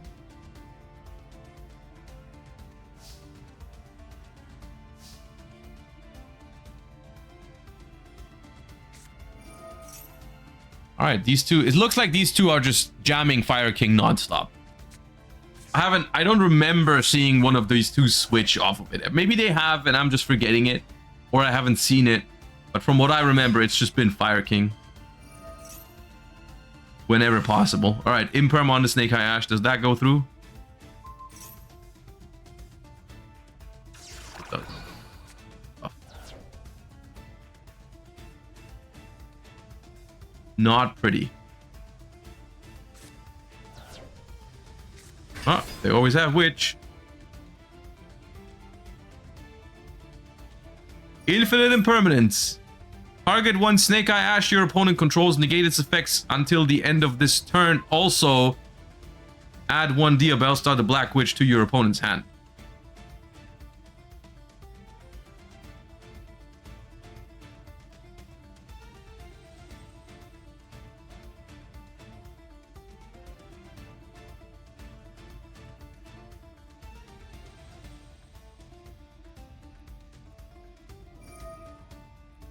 And now we're going in. Now we're going in, but now it's so scary, isn't it? Now it's a disaster. See, that kind of thing doesn't happen when you have IP Masquerena and 2 monsters, is what I'm thinking. I'm thinking in a simplified game state like that, IP into SP solves all your problems. Even that, even the talents is something that IP into SP was not that weak to. This is a disaster now. I think because what happens? They go normal summon Snake Eye Ash, and then I guess they have to go battle phase. Yeah, no, it's fine. It's actually fine. They have to go. They go battle phase. You let them do it. They crash the Snake Eye Ash into the IP Masquerena. Main phase 2, they special Diabellstar to try and set original, and you just princess it. And then they can't send, I guess they have to like talents to take just to be able to send for original, but they have no other cards.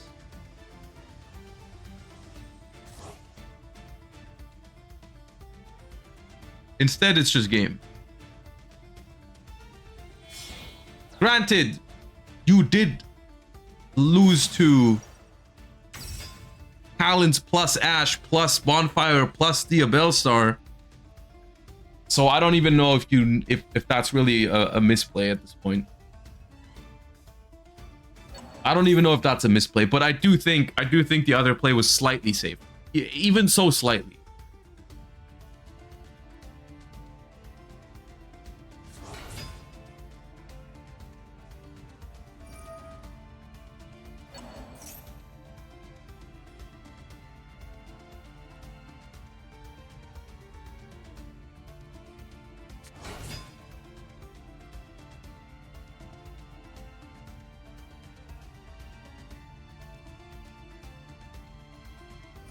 Do we know the cards in hand? We know one of them is Kirin.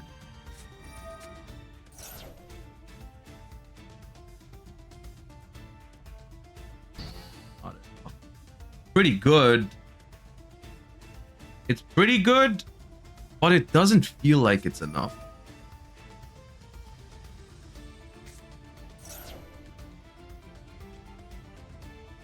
Because the original face down, you still get all the Fire King stuff, and I don't know if you can protect yourself from the Atlantis line here. Can you? You have a Kirin in hand, which is annoying to get rid of.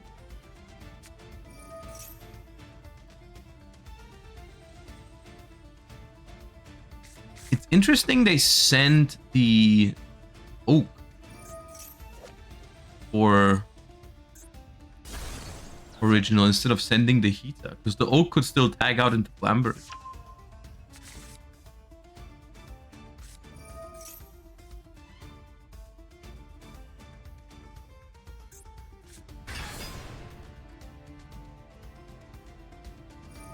Alright, so at the moment, this Volcanics does not float because it already has. So this is in the graveyard. Only the Kirin in hand that can throw any kind of thing in the way of their Atlantis line. But it is tricky to maneuver around, right? You try to, like, I guess you could just, you don't have to go for game this turn, I suppose. You can just bring back Arvata here and try to win from that spot, which you probably will. So maybe it's not worth trying to figure out a complicated way to go for game here through the Kirin. If you can just do this, go to battle phase, and be fine.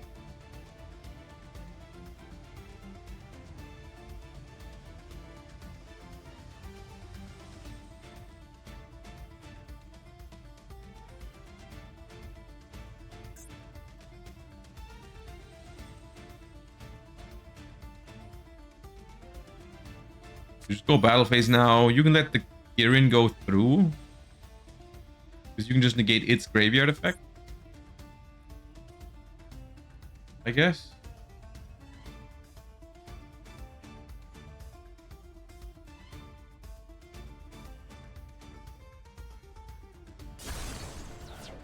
Why not pop Princess before it activated? They don't have a pop. There's no Garunics in their graveyard. They're just trying to throw the Kirin into the way of the attacks. They don't actually have a way to trigger it themselves. Which is why the Droll Lockbird was so huge, because it cut him off of the island access and the Garunix access. So here, we're gonna attack the Kirin. It's gonna activate. We're gonna stop it with Arvata. We're gonna pop one of our two fires. I don't know which one. Probably the Garunix. And they're gonna get Ponix back to hand, which is guaranteed follow-up. So it is something to be worried about. It is something to be worried about, actually. You could just pass on this and negate the Ponix in the graveyard, so that they need to top deck a play. And if they do, you still have Promethean in the graveyard. Or you just let him have the Ponix and negate it on summon, so that they've wasted their normal summon. But we're negating Ponix in the graveyard. We're destroying the Promethean, so it's in the graveyard ourselves. We can bring back our Garunix now if we want to, but it does give them some outs in, like, Maxi. If they drew Maxi, they can cycle it here. They don't have it. Garunix activates for Kirin. At this point, it's probably good to pop the Promethean, so that they can't draw, like, Dia Bellstar, which cuts their outs by, like, 4 cards. They don't do that.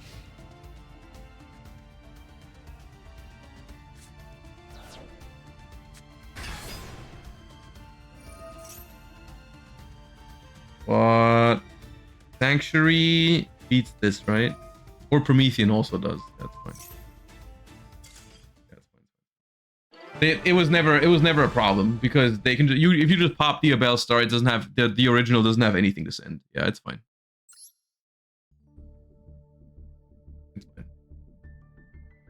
Yeah, I think it was actually correct to not pop the Promethean, to not put it into the graveyard for them, because the only punish for it, punish quote unquote, is what I said. But it wasn't actually a punish because if it's the Abel Star, they win, right? So that was game 3, I think. From what I saw, it was, yeah, that was game 3. So we have our finalists. Our finals are up next. We've got, it looks like we've got Nicky Boy up versus Mr. Kehlchen for our grand finals. Let me just put that in the title real quick. Grand finals. All right. Congratulations to our top 4 duelists and good luck for our finalists for the finals coming up. Hope you guys are enjoying the game so far. We've got one more match to be played. Feel free to leave some feedback as always on how you like these tournament streams, how you've been enjoying the games, the commentary, all that kind of good stuff. I'm always interested in hearing it. Hope you guys are having a good time. Appreciate all the support. Appreciate all you watching. We've got one more match before we call it a day and before we find our winner. Do you normally watch the full top 8 matches or just the games you happen to see? I mean, I try to check out multiple matches, but like we can't watch all of them after each other because otherwise it would take forever. Because it would be upwards of 24 games just for top 8 if we watched one after another. And at some point the tournament has to continue. Gamba, I can put up a prediction for who's gonna win. Sure, if you want to. Hold up. Who wins the finals?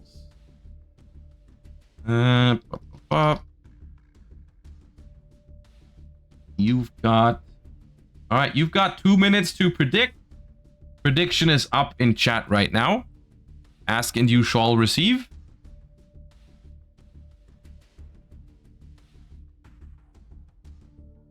And let me check when they start. They start in 2 minutes, right? So perfect duration for the Gamba as well.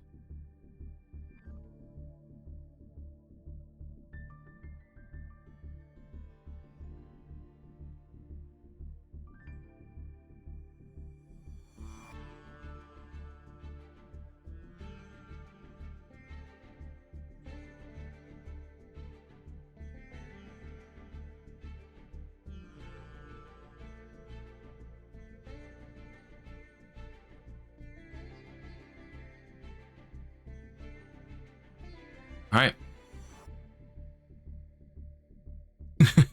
Paid chatter. Appreciate the kind word, Mergy. Glad you had a good time in your first Challenger Cup. And not a bad performance at all for the first one. I will trust the Rescue Ace player. It's been a long time since I've heard that. I'm not gonna lie. I'll trust the Rescue Ace player is something. Those are words I had forgotten. So long. It's been so long.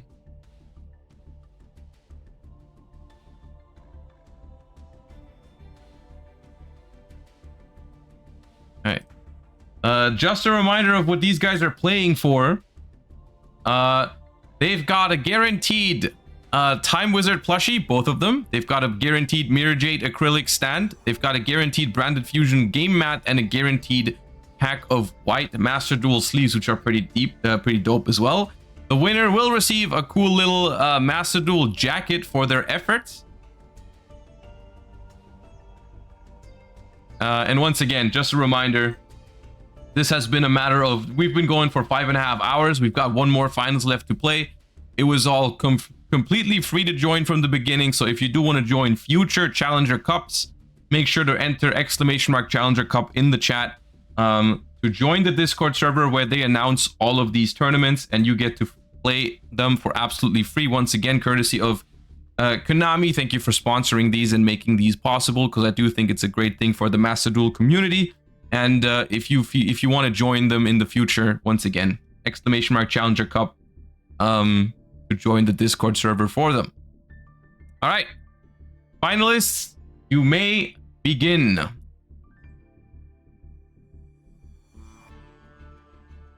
Since when did Challenger Cup start? It's been a thing for like 2 years at this point. It's been a long time, honestly. It's been great. It's been super well received, I think. Does anyone still remember when they started? It's definitely been like 1.5 or 2 years.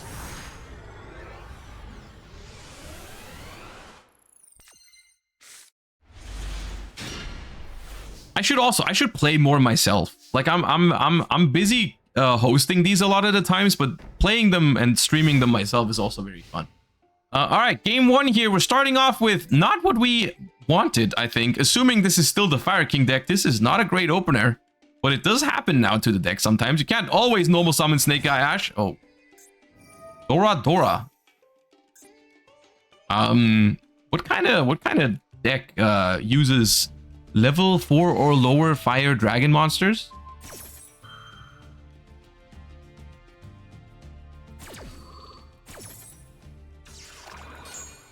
And this card's kind of cute. I don't know why you would negate that. There's no way this turns into a lot of damage or anything like that. It's a little cute fire dragon with 400 attack. Surely you don't need to infinite impermanence that. Okay, we decided to do it anyways. Battle phase, main phase 2. I mean, yeah, what else was gonna happen? I told you. It's just a little cute dragon. So there was no danger ever. Okay. Draw off a turn. Let's see if we can find a play now.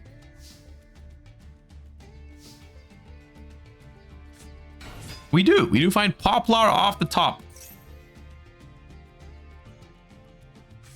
It gets dropleted by sending the Dora. Okay.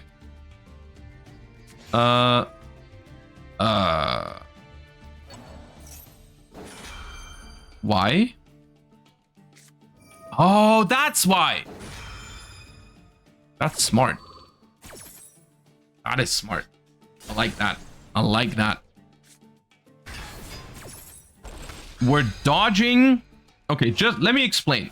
Droplet, send a monster. So we couldn't respond with Kirin to the droplet directly, but we could chain the Called by the Grave and then chain the Kirin to the Called by the Grave, because we were able to chain a spell to the droplet, which was pretty nice. Okay, so we do get our original Sinful Spoils, and if this is the only interruption from the Tenpai player side, this might just be the end of game 1. They do have that, but that is not stopping the original, actually. This could still, and I do think they'll go for it. I do think, I mean, you don't even commit much into this one specifically. If this was Max C, it'd be a different story, but you can play into this with Fire King cards. Not a big deal. Of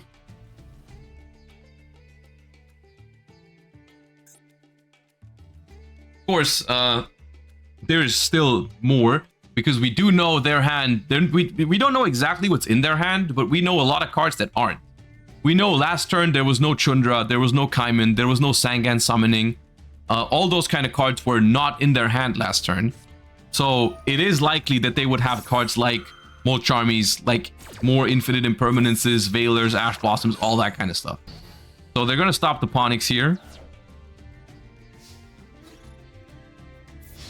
And that is going to result in just an attack with these two.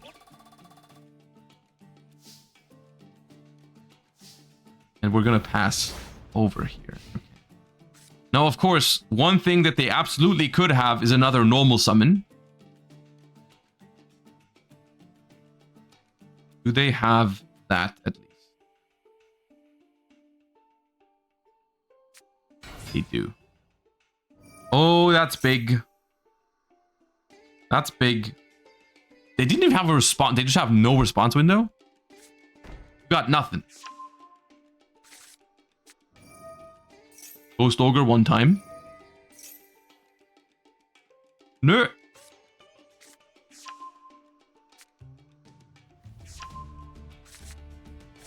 Goodbye Genroku. Been real. Special Chundra. Just nothing. Nothing.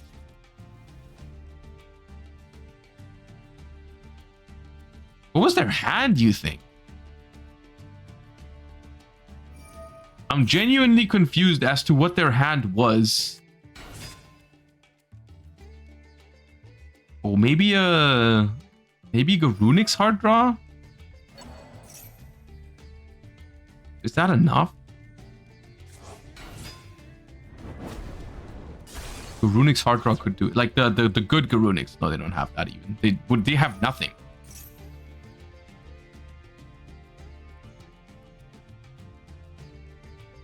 Because the reason why I'm so confused and why I'm trying to guess what they might have is like when they didn't play turn 1, I figured like, oh, they just have a lot of non-engine, right? But then it clearly isn't like non-engine. It's not Effect Veiler, not Ash Blossom, not like it could be Nibiru. My guess is Nibiru plus the Garunic's, the bad Garunic's, the brick Garunic is my guess. I think Nibiru plus big Garunic's is what they have.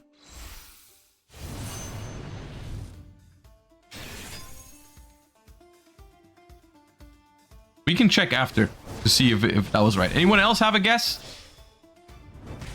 Throw your guesses in chat right now. We can check. I think we can check. I hope we can check.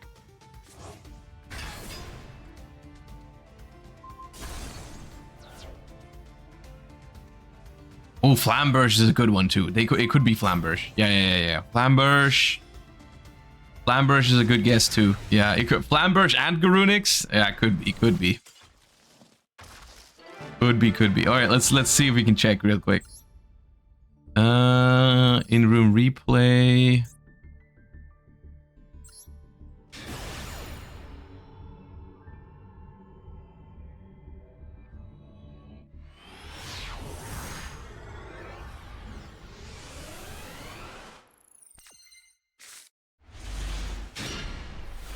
It was Oak and Garunic's. So I was I had half of it. I had half of it, but someone also said Oak. Someone said Oak. Okay. Alright, well, it's not over yet. It's not over yet. Tenpai takes game 1, but there's still more games to be played. Nicky Boy 1 game away from winning the cup. And Mr. Kelchi needs to win the next 2 to turn things around and get that first place. All right, let these 2 prepare for game number 2, and we will jump in like a minute or something.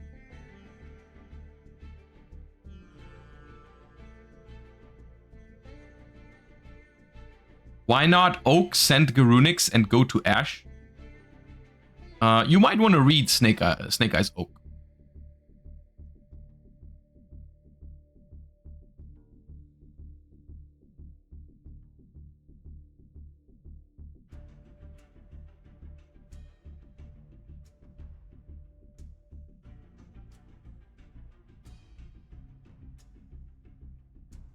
Make Tenpai go first with 6 Charmies in the deck. See, that's the thing though. Yes, you could, but what if they switch the decks? Because they're not forced to play Tenpai again. This is where the mind games start. This is where your opponent could play Tenpai again, but they could also switch because they might think that you think they play Tenpai again, so on and so forth, right?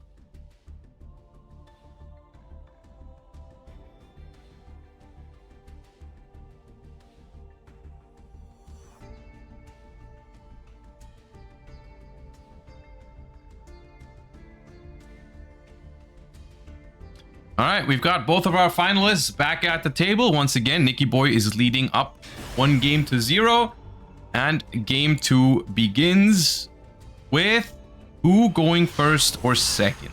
My question.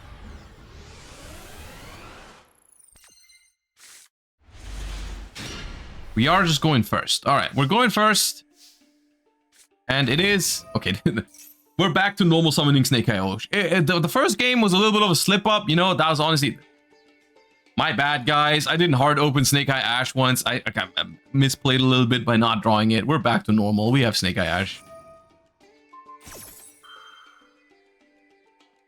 All right, Imperm on Snake Eye Ash. Does that work? It does work.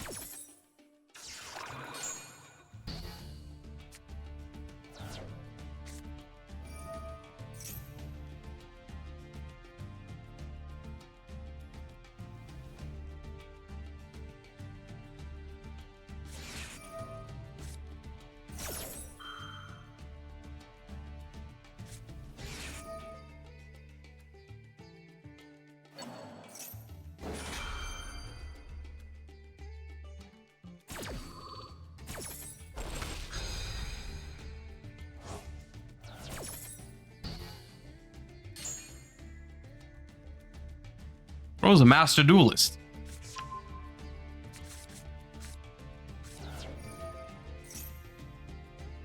They have what is called...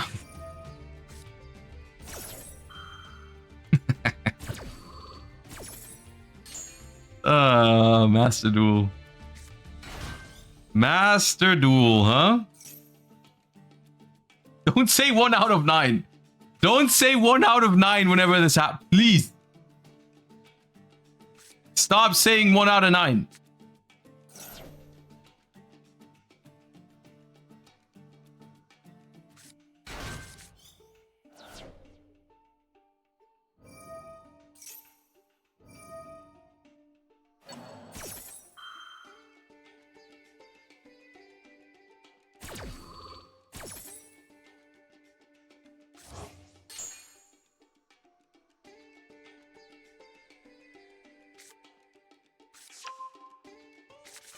All right, we do get the Skyburn in exchange for 1 draw into this maxi, so they're going to be on 5 cards currently. We make Fucho. All right, interesting. Committing to a Skyburn search just to make Fucho is interesting to me. Okay. Well, Fucho effect.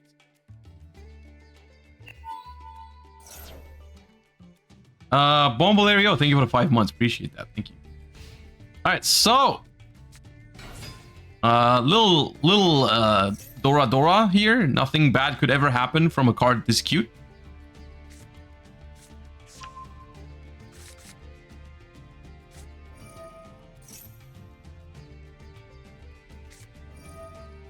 Oh, not bad. Actually, it's pretty good here. Which is why we chained Kaiman to it. Oh! Are we gonna summon Genroku from hand? Do not give them a single draw? Oh, okay. Sneaky. Sneaky. I like it. Actual technology being used. Dora Dora on Dora Dora violence.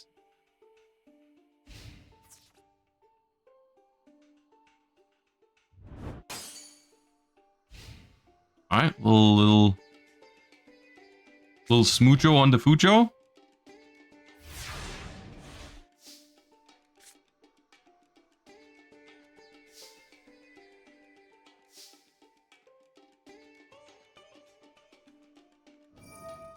Original for follow-up.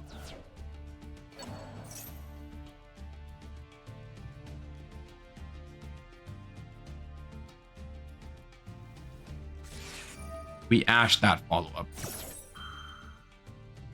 Pretty good. I'm not sure why we searched the Skyburn last turn. Unless we already have island access. Okay, Oak is obviously a good normal summon here. Or the Ponix. But still, it would be much better if we already had access to island behind this. Instead of a Skyburn. Because now if this Oak gets negated, which it looks like it will, the Skyburn currently does nothing.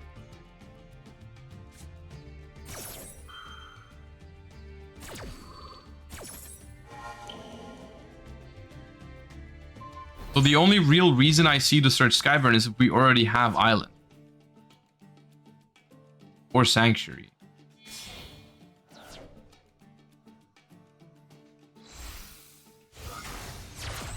Armor now? Yeah, we do still have a play.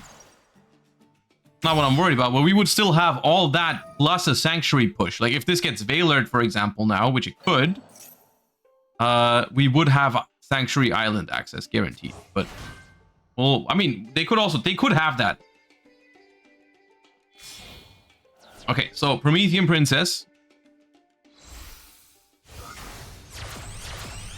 Essentially, right now, with the cards we know, as long as there's no more disruption from the hand, they're fine. Okay, this is good, because even if there is a Veiler, I mean, they would have Veilered the Promethean. There's no Veiler, I don't think. They didn't have Sanctuary. Interesting. All right, Sanctuary for Island.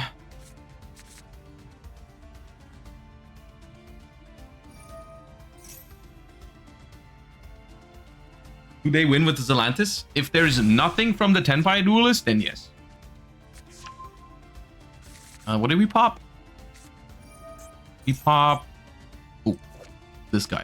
Alright. We popped High Avatar Garunix in hand. So we do know the last card in hand is Skyburn. So we do know all the cards from the Fire King side. We don't know all the cards from the Tenpai player side. But it's looking like a Nibiru or Bus situation.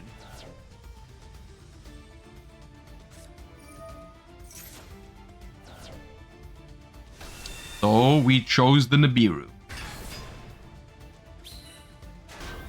And from what I'm seeing, I think Tenpai has this if they have a Tenpai card, which is very likely because it wasn't other non-engine, I don't think.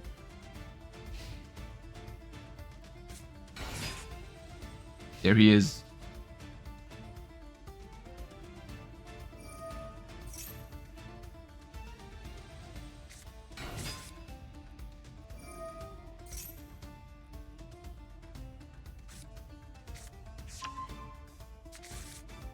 Big token. The big token. We probably have... I'm pretty sure we have game. No matter what.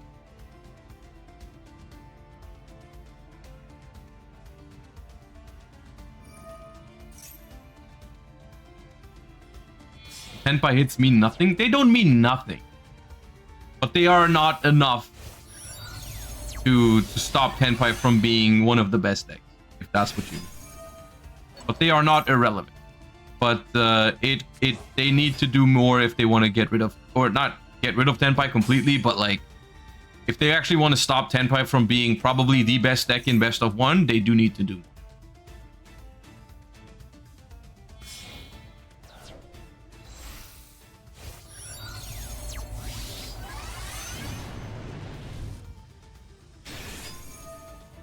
Yeah, turn that token to attack.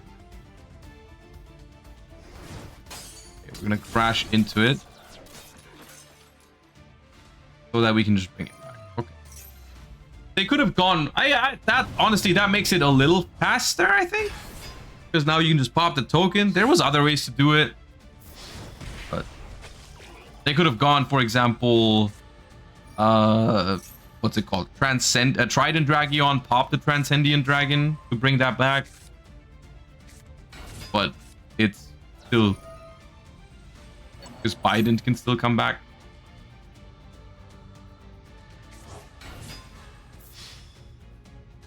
I think Biden can still come back.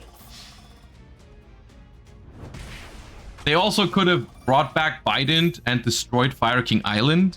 Actually, no, you can't activate it under Transcendent Dragon. That's funny. Alright, and that's gonna be it. Nothing really to do here against these two Tenpai hands. Well executed by Nicky Boy as well. The Nibiru saving us last second in this one, and gives them a well-deserved Challenger Cup win.